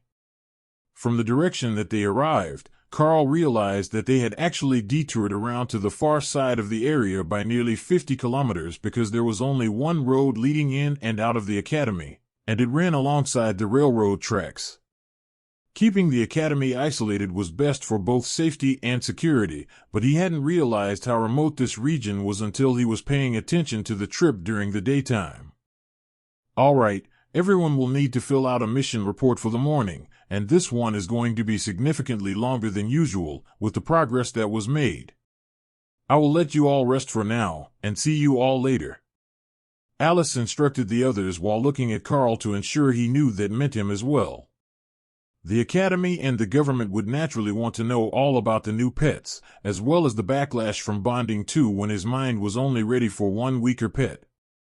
Normally, he would omit the speculative parts when he made a report, but this time it seemed important enough not to skip, so he added it to his report, along with a note about how trying to bond a fully grown monster might be a disaster if it was significantly more powerful than he was. Not to mention the fact that if it wasn't significantly stronger than him as an adult, then bonding it would be a mistake, as it would hinder his growth. A brisk knock at his door after dinner alerted him to a visitor, and Karl led Dana in, noticing how she looked a bit panicked and exhausted. What happened? Did they come up with new training for you as well? Karl asked as she flopped down on the bed. You could say that. The choreography and singing teachers have decided that we're not paying enough attention to them with all the cutbacks in their allotted time. They have to split the afternoons now, and they have been prohibited from issuing homework, as Jill decided my magic is more important than their department's plans.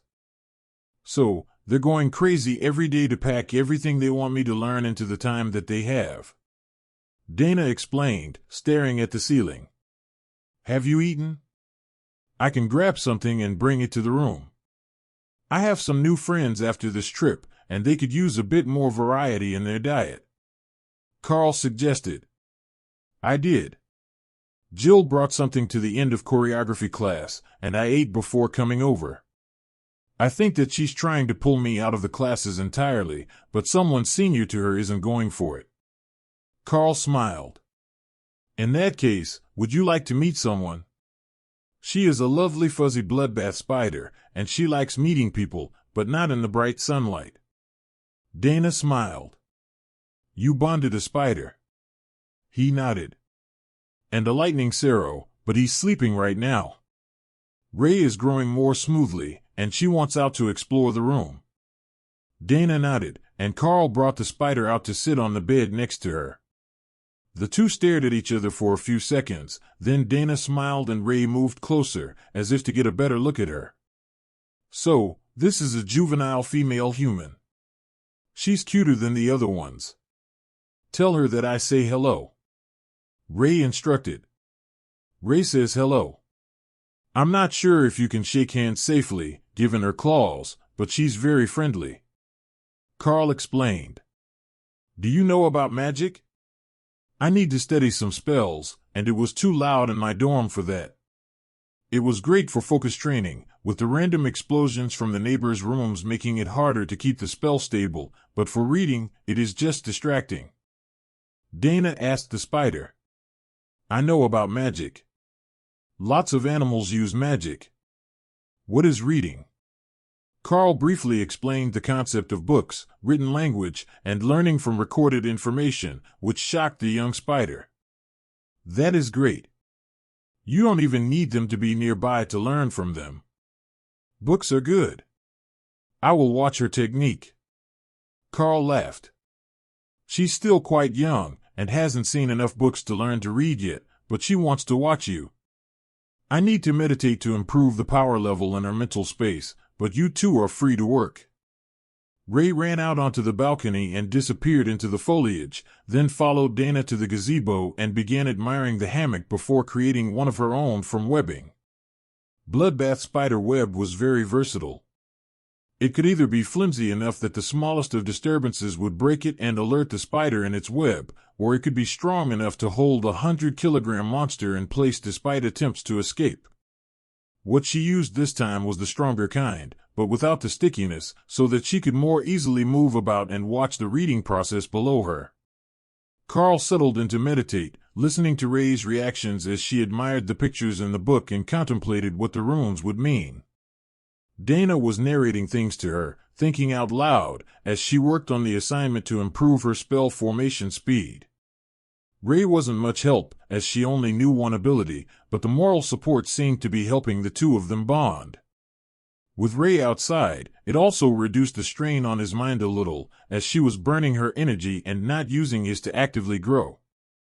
Karl realized that this would be a great advantage to him, and he worked much harder on her space, getting it further ahead of Thor's space, and balance with the progression speed of the two species.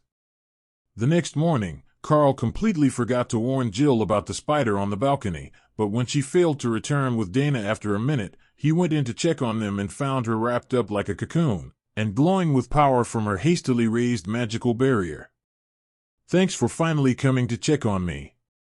Now, would you kindly ask this young lady to let me go so that I can get my charge to class on time?" Jill requested. Karl considered the look of restrained rage at being attacked for a second time by Karl's pets when she went to wake Dana up, and for a moment, he contemplated whether it might not be safer to leave her there. But she could break out easily enough. She was just waiting for him to do it so that she didn't have to fight with the bloodbath spider. "Ray, you can let her out. She is Dana's teacher. She won't hurt her. Just wake her up for early morning instructions before breakfast," Karl instructed. "That sounds like torture to me." The spider replied suspiciously, then vanished into the beast space, which was now becoming much more comfortable after another night of work by Karl. "All right, she's definitely not a morning person. But she won't attack anymore today," Karl informed the teacher, who gave him a pointed look. "Right, the web." Karl activated the enhanced rend on his index finger and cut the surprisingly durable webbing down the front, releasing Jill to shake Dana awake. "See, she's not even just vibrating the web, she's shaking her like some animal," Ray informed Karl in an insulted tone.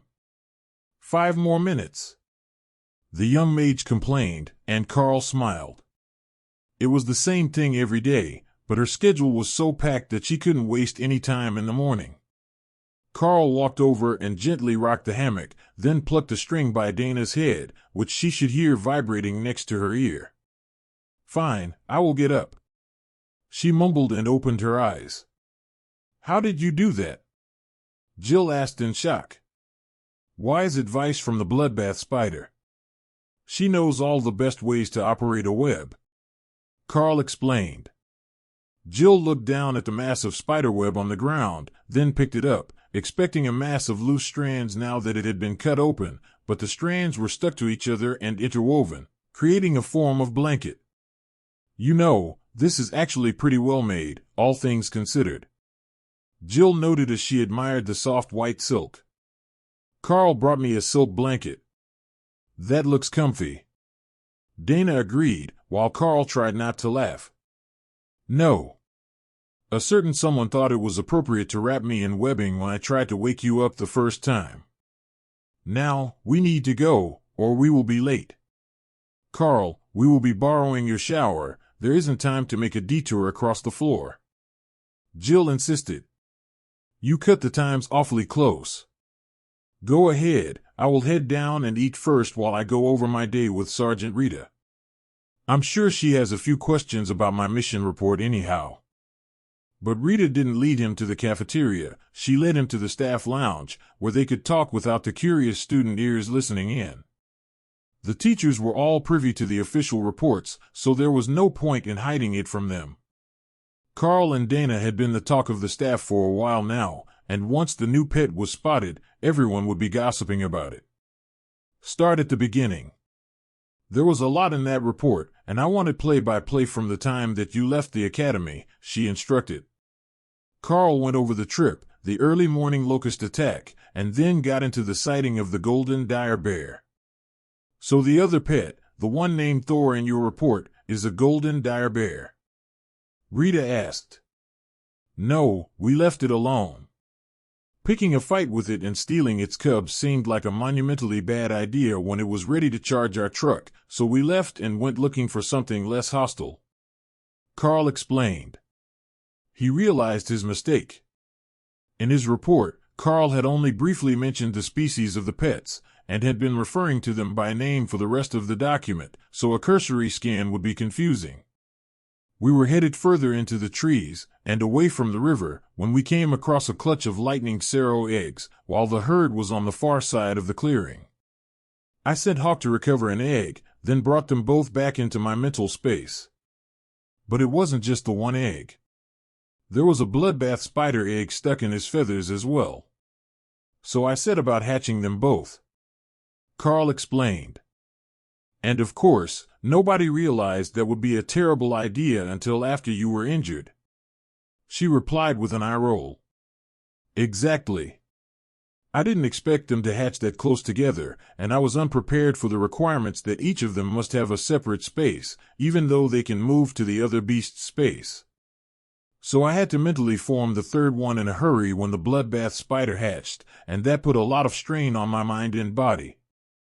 The extra mission time was to recover enough to stabilize the bonds, and now I'm back to as good as new, or something close to it. Karl agreed. Can we see? One of the teachers at the next table asked. Of course. Ray, do you want to come see people? Thor, if you come out to say hello, they will rub your head for you. Karl instructed. Thor bounded out, nearly knocking one of the teachers out of his chair before stopping himself, while Ray appeared, but hid under the table on Karl's thighs. Oh, she's shy. All right, we will admire her from a distance. The older mage who taught his morning accuracy training class said softly, with a gesture for the others not to scare the spider. Thor had no such restrictions, and the large dog-sized animal happily bumped against people, asking to be patted, nearly spearing a dozen people before realizing that his horns were going to be in the way if he kept charging at them headfirst for attention. Is this the lightning sparrow variety? The smaller ones? One of the teachers asked. Yeah, he will get about 2 meters tall, if he's the size of his parents, so he will be big, but not elephant-sized. Karl agreed. The teacher happily rubbed at the scales on Thor's side. He's going to be beautiful with these deep green and white scales. Have you decided what sort of training he will undergo? Not yet. That's what Rita is glaring at me for, I think. And maybe the fact that there is a giant spider climbing up her leg. That made the teachers burst into laughter, but Ray was intrigued by the sergeant's uniform, and she wanted to find out what the buttons were made of.